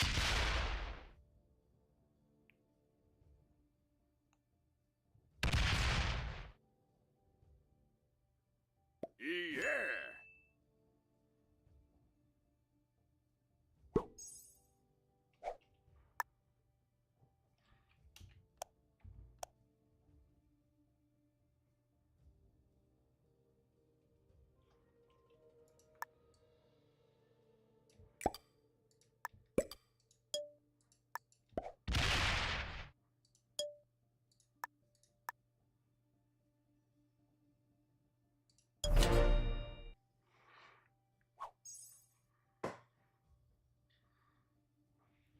I'm hoping Pink gets mad enough to go slam one of these caps. Like, Pink is huge. Pink's got like 200 on each of these caps. He can easily go and roll one of them. That's what I'm waiting for.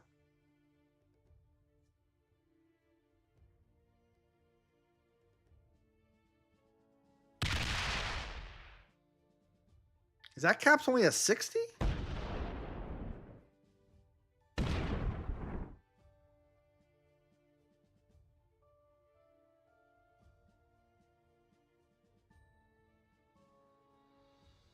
What's crazy is none of these players leave troops off cap to guard.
170 down there.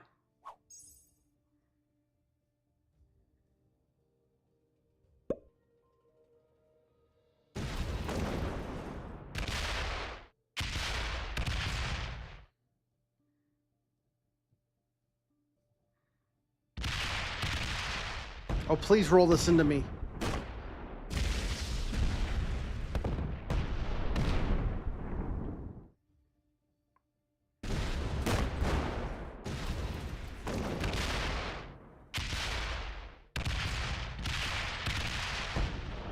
Okay, my turn.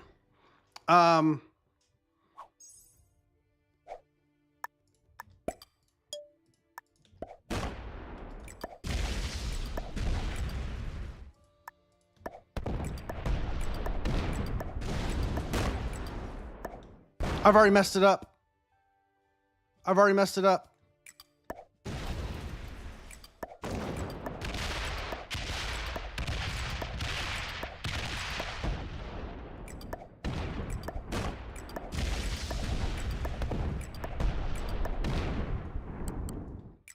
I had to hit there first.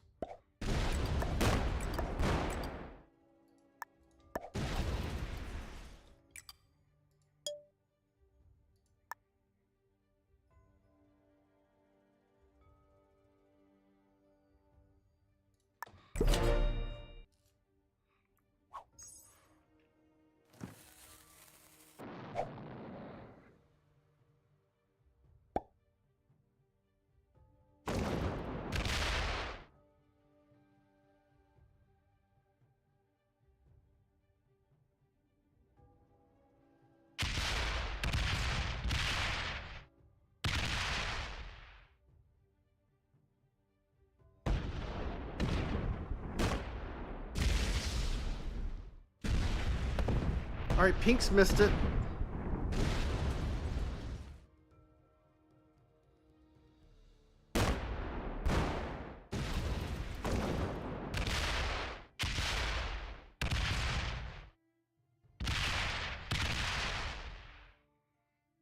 You can't get it.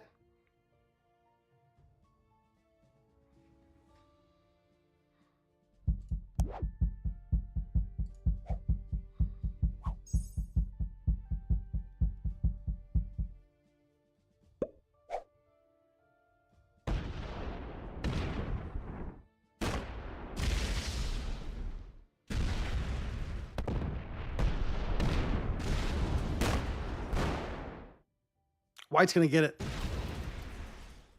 He's fast enough.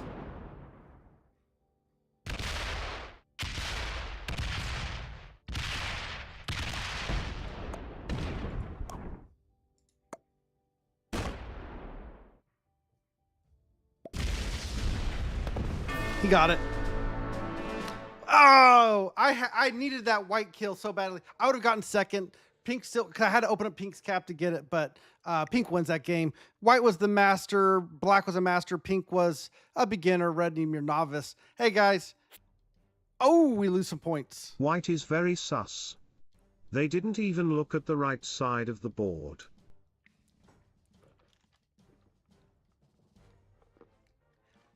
I agree, Psycho Risk. White played extremely sus that entire game. I should have blocked him.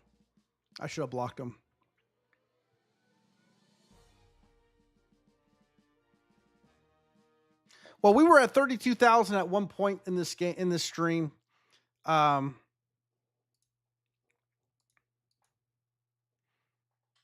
agree. White had no vision of the Black Slam. That I think White was absolutely a sniper, and I should have reported him for it.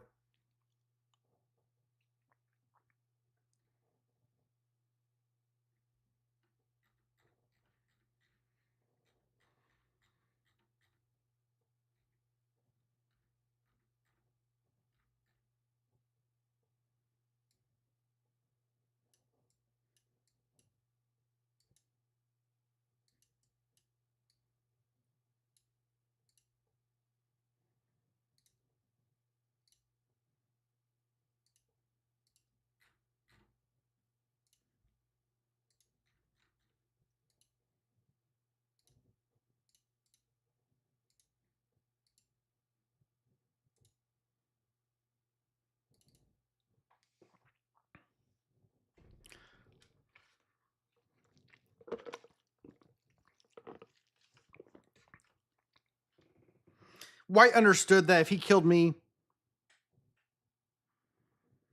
it was over.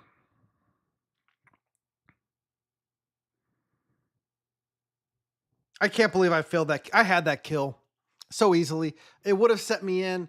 I would have died to red the next turn, or pink to the next turn. He would have cap ran. But there's a chance I could have beaten pink. Small chance. Because I don't think pink was very good.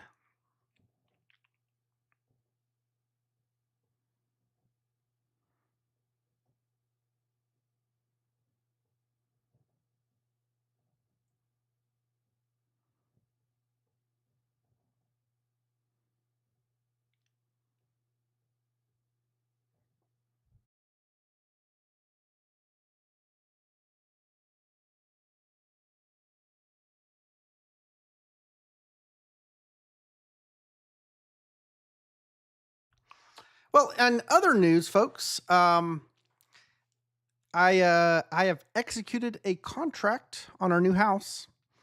So it is official now. We have a contract in place. So now starts the fun part of getting that across the finish line.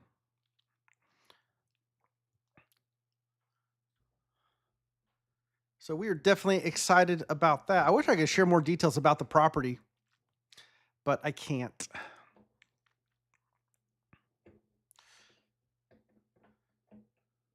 Thank you guys. Thank you. Oh, it does. It does. We've been packing for quite a while. We've actually been looking for a year. Bigger and better hamster cages. Unfortunately, no, Mage. I am a little nervous. I am a little nervous about our internet situation.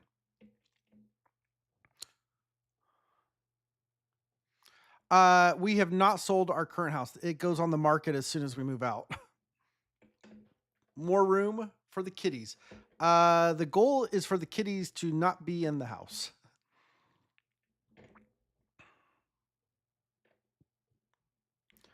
No, you guys, this place is gonna the real estate agent, or not the real estate agent, the loan agent said the biggest risk we have on this is it's gonna be very difficult for the appraiser to have comps on this property because it is too unique.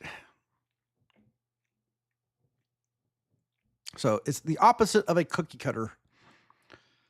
So yeah, so things are gonna be interesting in the PJ household for the next few months until we can sell this house. We will be brown bagging it and tightening the belt just a little bit so that we can make it through this time. It is never fun to have two houses. Is it a tree house? Basically, yes, Psycho Risk. No.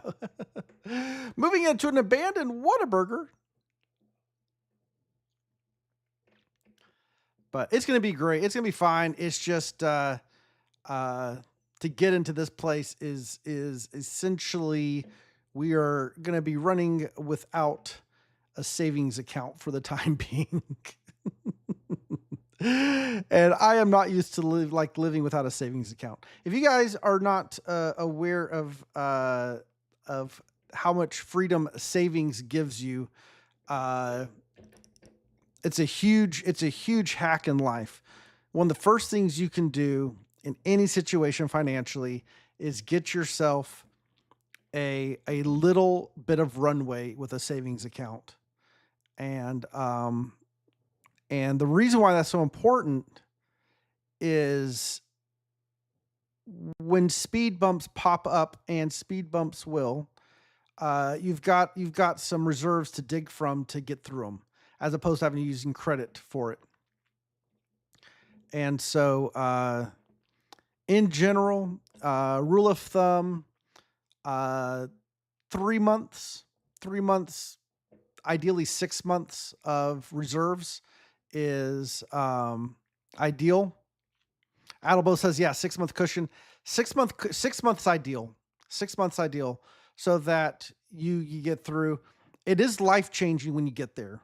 It's hard to get there. but when you get there, it's life changing. It's amazing how much stress that takes off of you having that cushion. Um, but yeah, that's a huge thing in life. But for right now, we're gonna have to sacrifice that cushion for a little bit of time so that we can get in here.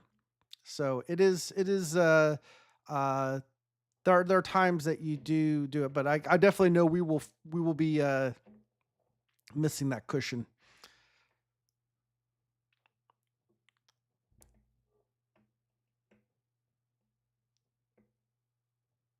All right, I think we're gonna get a game here in a second, but we're excited. We're excited. Um, is PJ waxing philosophical? Every now and then. I don't get. I don't. I typically stray away from philosophy, but I will talk finance. I will talk finance. Finance is a little bit different than philosophy. I can be quite opinionated when it comes to finance because I see so many bad financial decisions that really hurt people. And I think especially the younger you are, developing good financial habits early in your life is one of the biggest life hacks there is.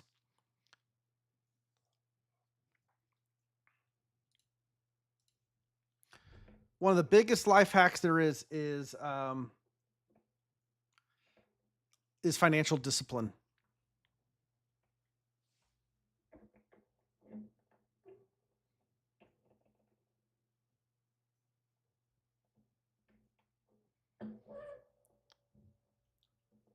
And there's just not a lot. I think there's just not a lot of good voices on the subject. I mean, you got Dave Ramsey out there. And Dave Ramsey's not perfect. Don't get me wrong, but Dave Ramsey does hit on a lot of the finer points. Just, I mean, if you did everything Dave Ramsey said, you'd be fine. There are times to not do what he says, but in general, if you don't know what you're doing, Dave Ramsey's not a bad place to start. Starting retirement account early is very advisable. Well, so cycle risk, here's what I'll say. If you have a job that offers a 401k and it has any kind of matching, do not leave that matching on the table. Get that match. That is free money. Plus, you get tax advantage of it.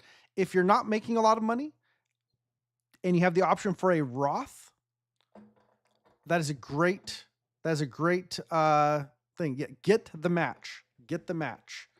Adabo says, as a former mortgage underwriter, there's definitely not enough people with financial sense. Yes.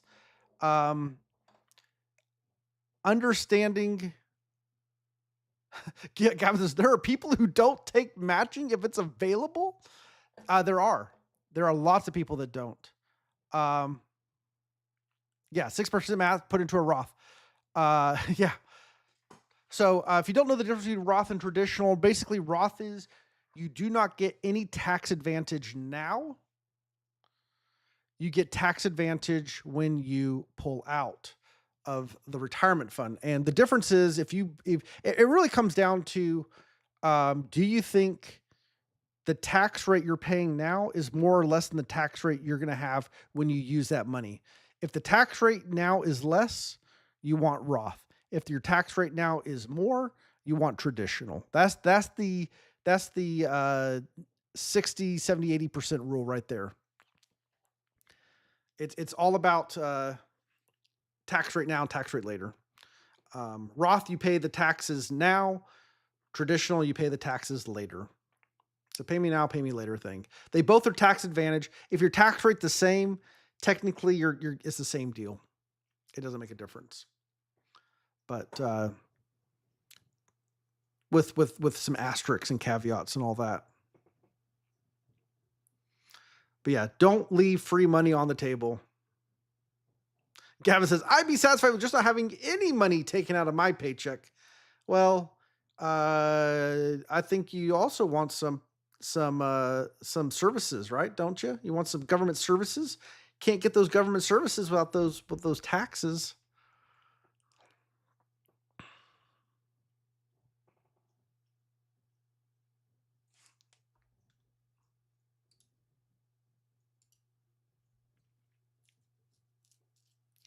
Sakura says you can probably bet taxes are going to go up. I still think it's crazy to get taxed for saving money. Yeah. So it's not just about if taxes go up. It's a question of, I mean, let's say right now you're in the 15% bracket and you retire, you're going to retire in the 22% bracket. Well, the 22% bracket may become a 20% bracket. It may become a 24% bracket. It's just that you're in a higher bracket level. Roth has averaged 20% increase each year on average for the last 12 years. All of that interest is tax-free. Exactly. Once you put that money in, it grows tax-free forever. Every bit of it is tax-free. It is a great hack, and you're getting now the match is not tax-free. The match goes into the traditional, but everything you put in is tax-free. The traditional, you'd be taxed not on the interest. The interest is growth is tax-free, but the principal, when you take the principal out, you'll be taxed on it. So interest always grows tax-free in either case.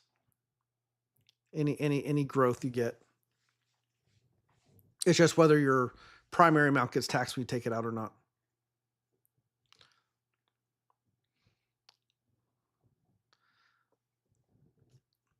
But again, forgetting all the details, it's just get it started. You don't have to put a lot in. Get your match though. Get your match. You definitely want your match. And then save. That's the other thing.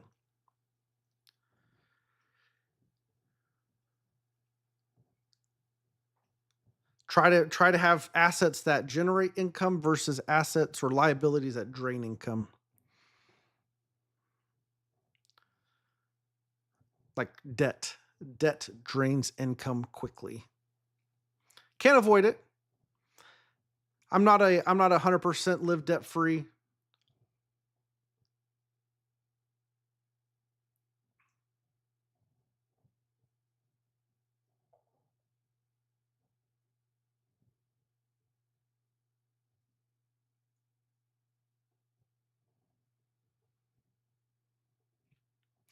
Leech, welcome in. If you can save 100K, you're halfway to $1 million. Make your money work. You're not far off. You're not far off. It doesn't take a lot for interest to compound. Adelbos or Drunk Confucius think that you might be taxed on the interest. The interest is taxed. You may be right, Drunk Confusion.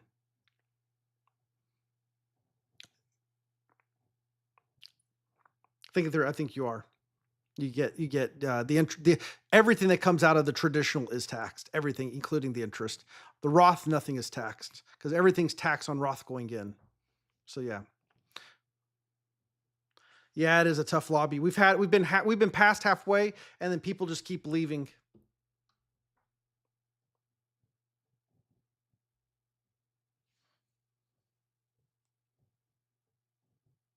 If people would have just stayed in the lobby, we would have filled it twice by now.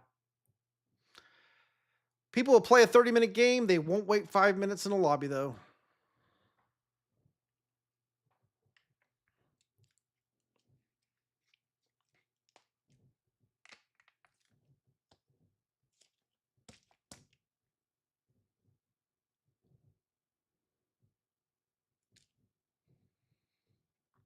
Roth IRA, no required minimum withdrawal. That's true because you've already paid taxes. The reason why you have a required minimum withdrawal, and what that means is when you turn age 60, I think it's 67.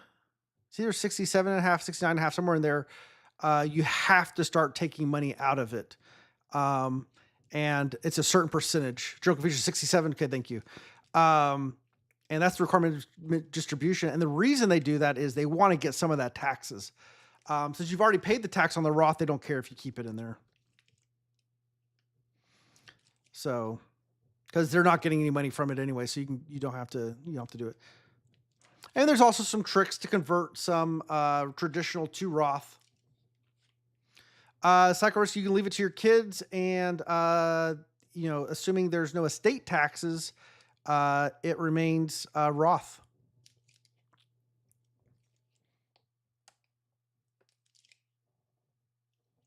until someone removes it out. Until someone moves it out.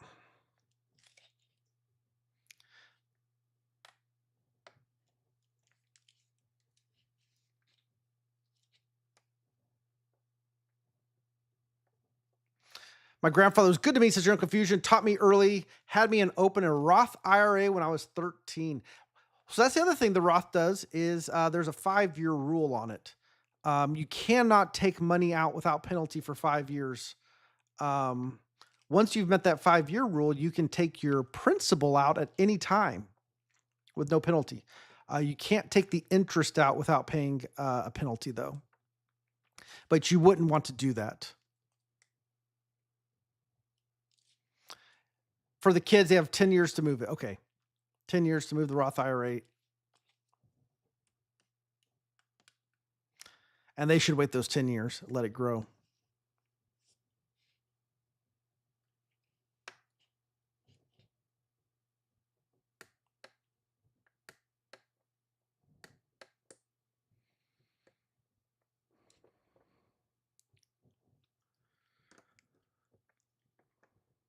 All right. Yeah. So the other out of most, the big mistake people can make with the Roth is not putting it in aggressive investments. You want to maximize that return. So people will put it in there and then put it in like a bond account or something very treasury index or something silly where they're only generating a few percent. Like the goal is you want to be generating 10, 15, 20% returns on it. So get it in stuff that generates returns because it's free. There's no taxes on it. That's the thing.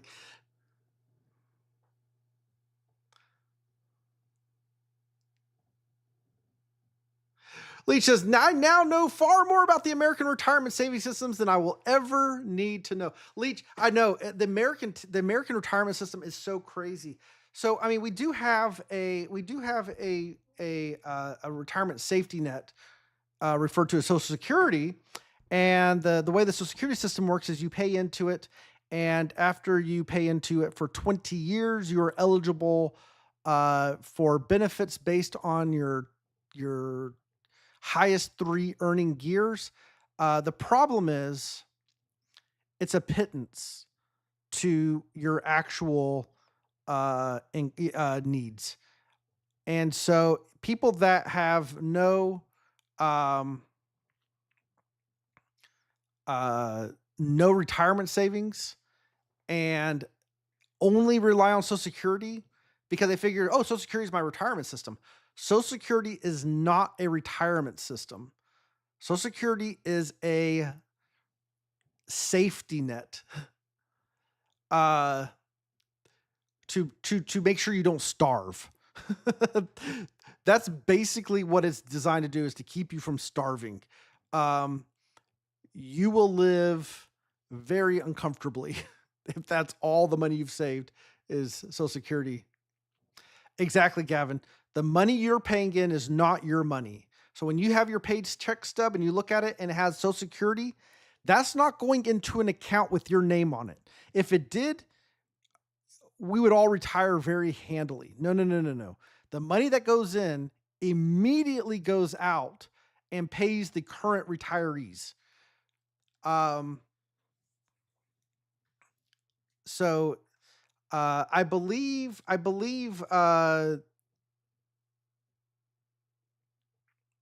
well, they leave an IOU in their Adelbos, right? They leave an IOU and say, hey, the cash, if we didn't need the cash, we just basically sell it and pay back with some interest. Yeah, I think it was 20.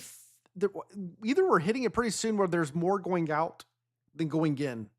I forget when that time frame was. It was it was pretty close into the future if we haven't already hit it, where the outflows are greater than the inflows, and that's the beginning of the breaking of the camel's back. And it won't go bankrupt, folks. It's not going to go bankrupt. The government will bail it out, just like they do everything else. Unfortunately, uh, the solution may be worse than the cure, or the cure may be worse than the disease, because in order to save it, it's basically even more taxes, essentially. And if it's not taxes, it's inflation through printing money, right? I mean, that's how everything else is paid for, Gavin. We just print money for it. I mean, there's some people that would argue that taxes are a sham, that we're not actually funding the government through taxes anyways. We're funding it through treasury bonds. The Federal Reserve prints the bonds, and the government sells them, and that's what actually funds actually everything. And taxes are just an illusion, except for it's real money. It goes out of my pocket. I know that part's not illusionary.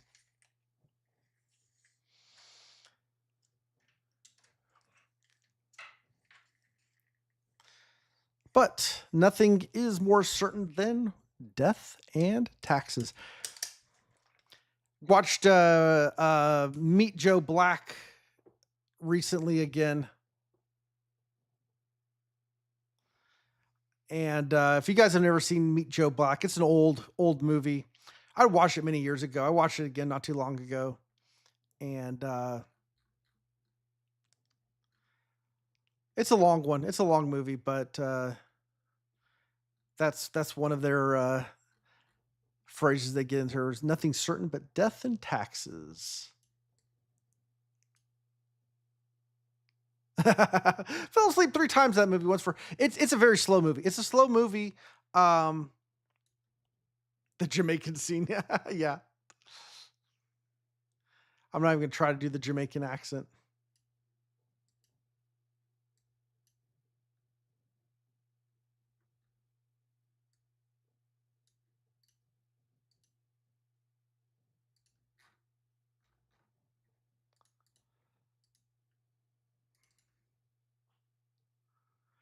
We have over $1 trillion a year in interest alone on the national debt. Oh, I mean, it's crazy.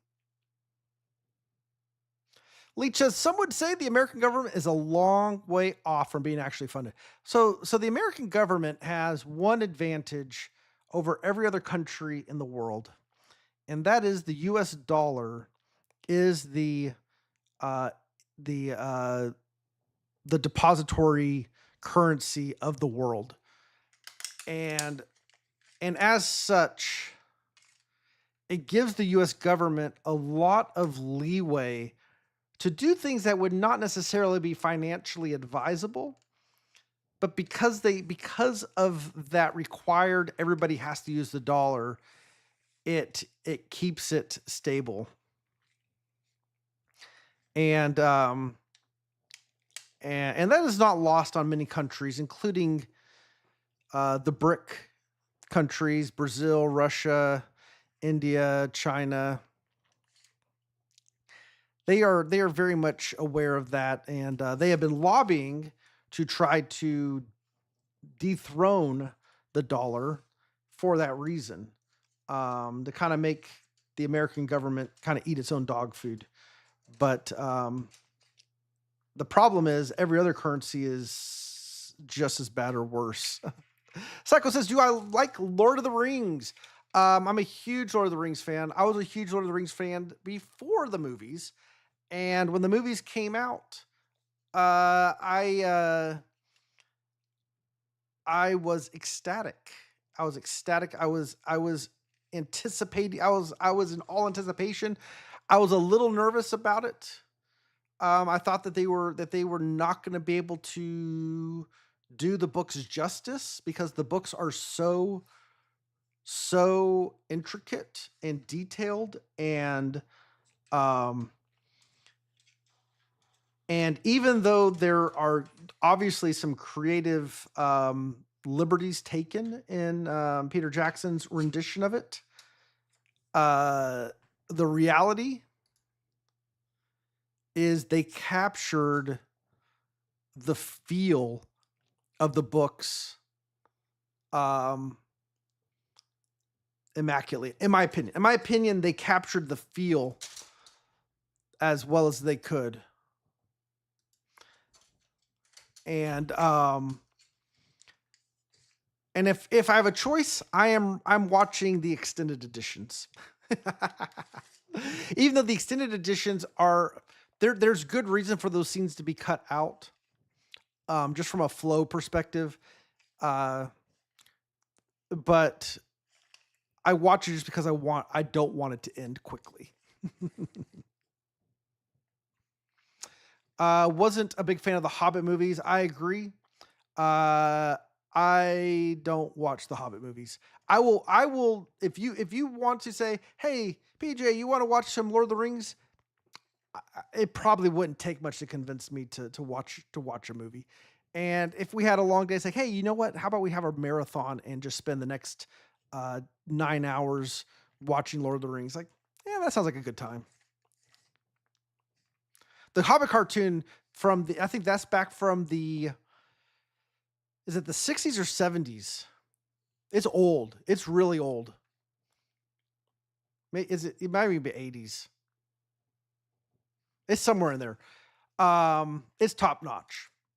That's a top notch cartoon.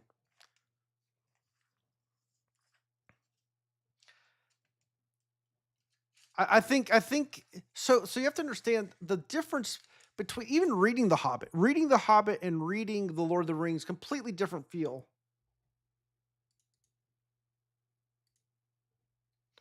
Um, the Hobbit's is a children's story.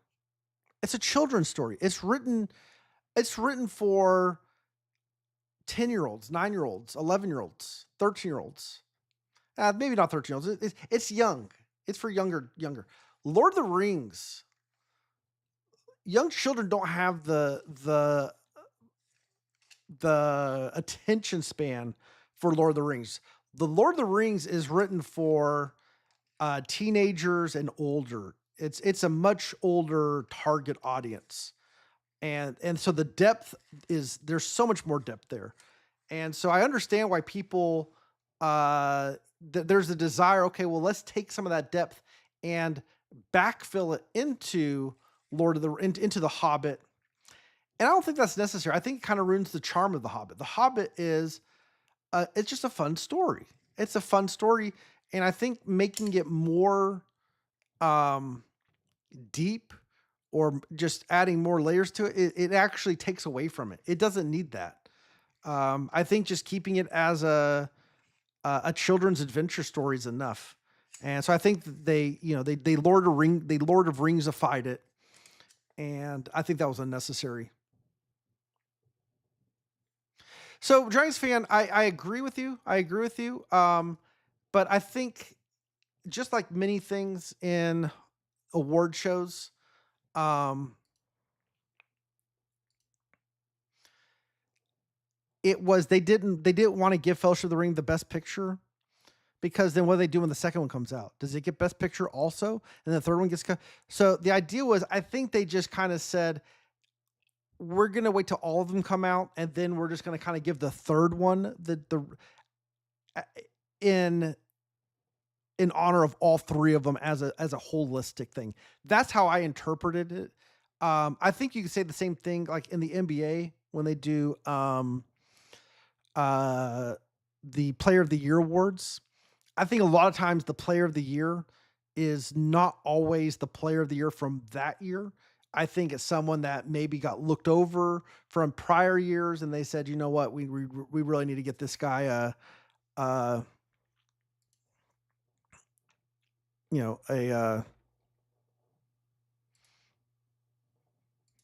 an award, because and so it's not always the awards aren't always for the one that got it, is what I'm saying. If that makes sense. So, and I think that was the case. Um, Return of the King is a great movie. The Fellowship of the Ring is, I mean, the opening 30 minutes of Fellowship of the Ring, um, I mean, the tranquility of the Shire, the the music, it's just so peaceful, serene, you know, pastoral, and then they're off on this adventure, and then things just start getting dark and heavy, and you just carry the weight of the longing for the good old days of the peace and tranquility of the Shire. And then when they get to um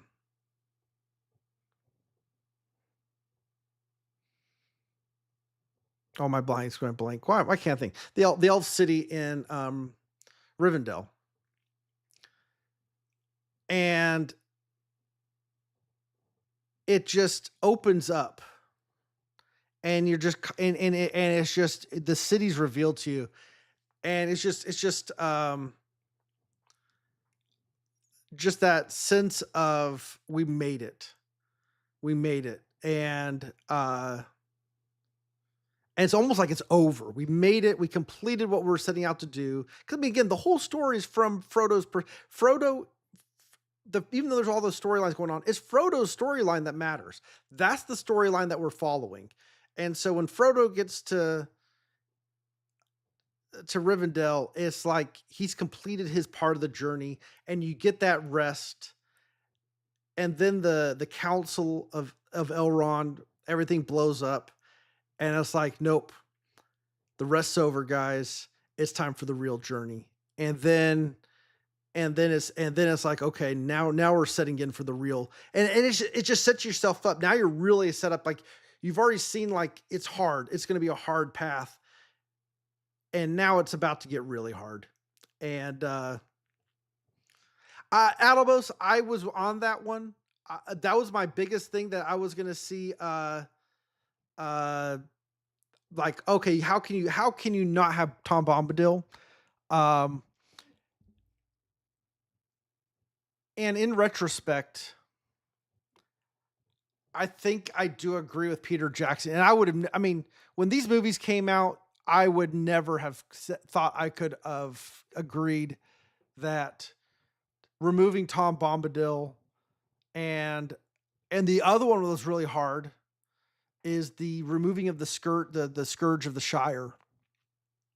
The Scourge of the Shire, I thought, was such an important part of the stories, where Merry and Pippin go back and lead an army.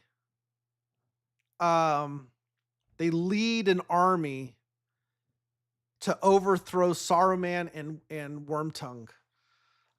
Um, like that one really. And I understand both. I've watched the director's cuts and stuff, and the artistic decision there. It makes a lot of sense. It makes a lot of sense in both of those cases. Tom Bombadil and the Burrow Whites, all that kind of stuff.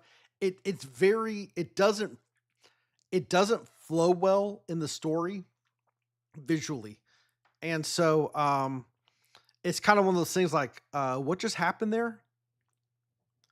What just happened? Old Sharky, yeah, old Sharky. uh,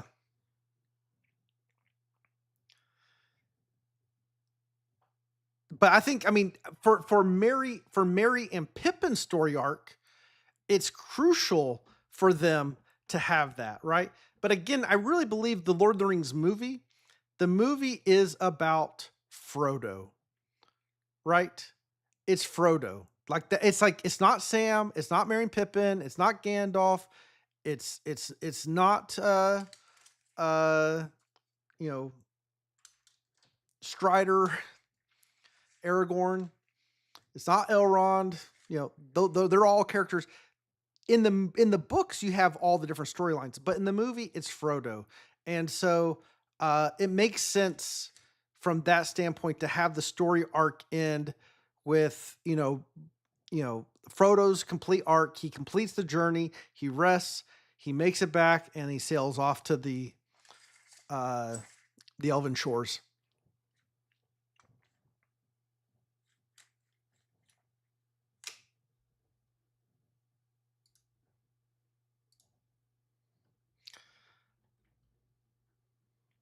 The movies did Pippin dirty. Yeah, I mean, Pippin and Gimli were both kind of slotted as comic relief. Uh, and you needed anytime you have a movie that intense, it is too intense to not have comic relief. Right. And so, I mean, Star Wars, they use C3PO. C3PO is the comic relief character, right? So when things start getting tense, you just throw in a little a little joke here or there. And so and because you have so many different storylines going on, you need a couple of those. And so Gimli gets a lot of I think Gimli kind of got a little bit more nerfed as a character, and Pippin as well. And they beefed up the role of Arwen and Glorfindel because they wanted to live Tyler. Yeah, no. Again, they Glorfindel's the husband of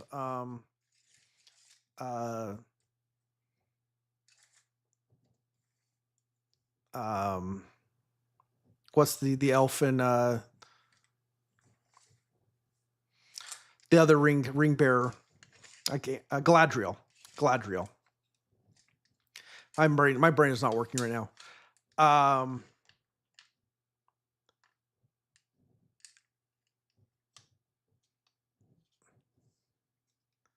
But I loved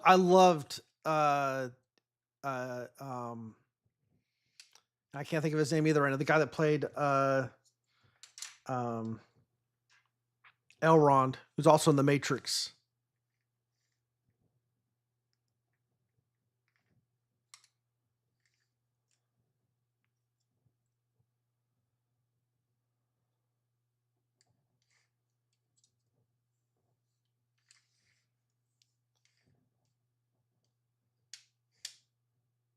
Oh, Celeborn. Oh, I'm getting mixed up. Okay. Hugo Weaving. Thank you, Mohinder. Mohinder, I've been kicking you out of my lobbies. You keep finding my lobbies. That's why I've been kicking you out. All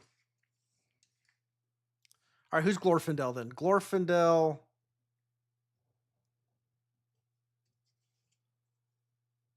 I'm trying to place that name. My mind's blank on Glorfindel then. For some reason, I was thinking that was Galadriel's husband. But I thought Hugo Weaving pulled off a great Elrond. I wasn't too happy with Sean Bean as Boromir. A high elf? Okay. I thought V for Vendetta. Yeah, the problem I had with Sean Bean is that I felt like that he was too. There wasn't enough distinctiveness between him and Aragorn. I thought Boromir and Aragorn were too easily mixed up, like from different scenes. Like if you weren't paying attention.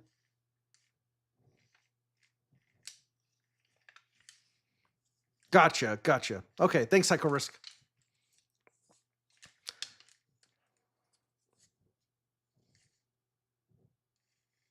They got shot because they knew Boromir was going to die.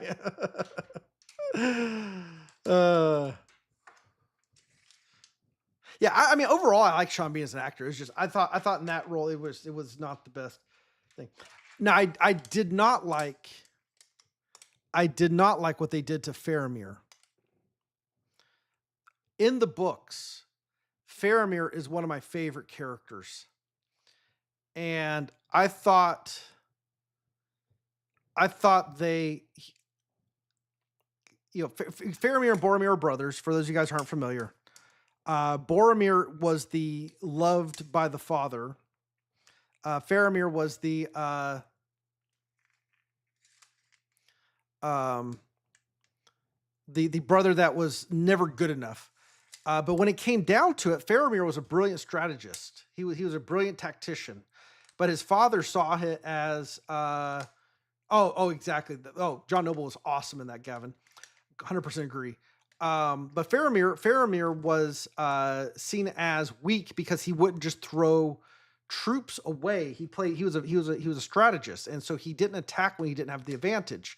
His father liked snowballs. He was like, you just go, you take a bonus and you keep pushing.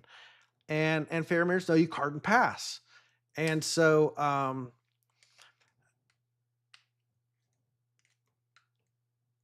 Faramir, to his credit, understood the big picture, and he understood that his father was pushing too hard in places and not pushing hard enough in another. And when he captures Frodo and Sam, and he discovers their quest, he does not take them back to his father. He lets them go.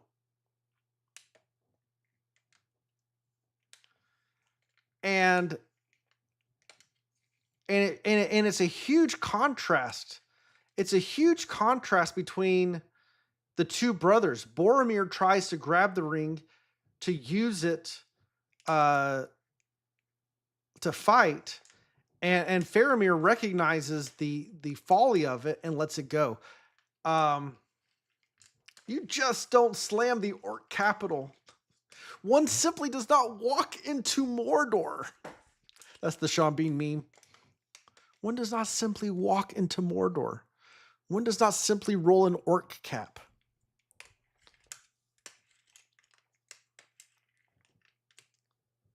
One simply not Faramir. And what's awesome in the books, I mean, and they kind of hint at it, but Eowyn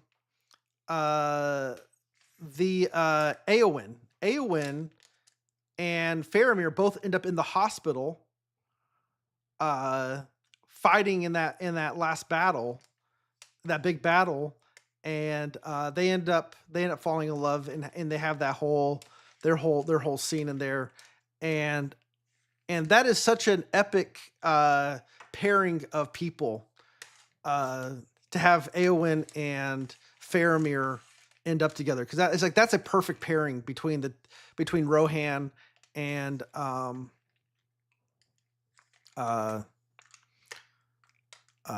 what's the White City? Gondor.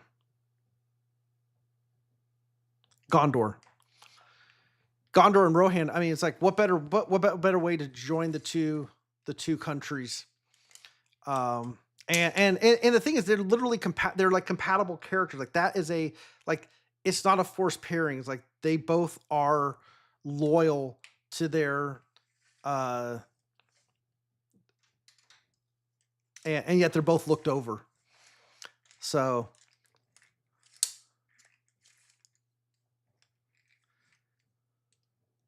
minus Tirith. Yep, that's the White City, and Gondor is the country. Journal Confusion, I have tried 4 different settings. I've keep giving up. I don't know what's going on. I've got one person sitting in a lobby right now. It's a private lobby. Well, if somebody found it, Leech. Somebody found the lobby.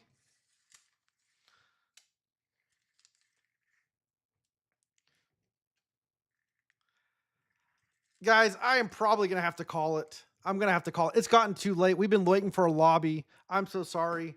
I was trying to get a 30 seconds game. I was trying to get a 30-second game so it could be a quick game. I tried on Command Base. I tried on Trigons. I tried on Europe Advanced. And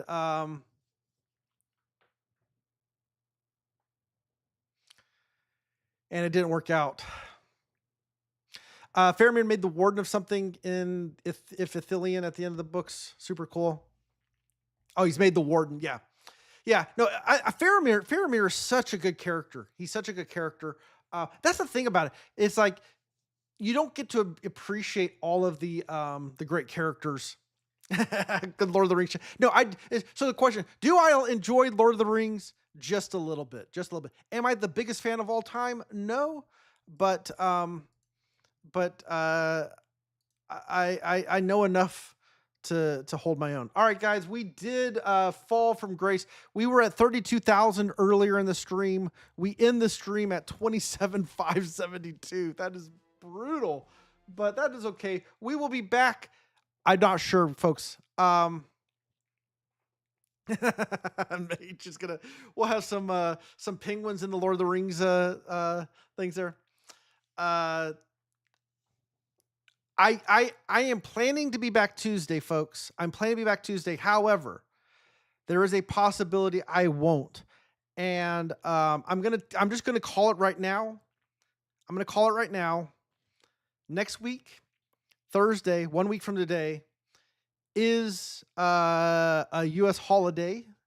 It is the holiday of Thanksgiving, and there is no way that I'm going to be able to pull off a stream on Thanksgiving. I say that not at the normal time. It would have to be like an early morning stream, and I have to sneak it in before people got up or something like that, because Thanksgiving is a huge holiday in our house, and it is not going to be compromised. We're not going to compromise family. Random, we are just chatting. We tried to get a game. It didn't happen. We chatted for too long while we were trying. No games would, lobbies would come up. So instead, we are going to raid out. It's a Minecraft stream. Tuesday. I don't know what's going to happen on Tuesday here. We are going to go ahead and raid out to Miss Trendy Wiz.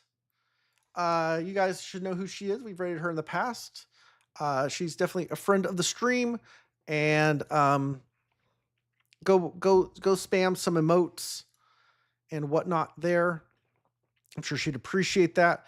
And I can't tell you if I will be back on Tuesday or Thursday, or we'll be back on the next Tuesday. So just keep posted in the Discord, and that's the best way to find out.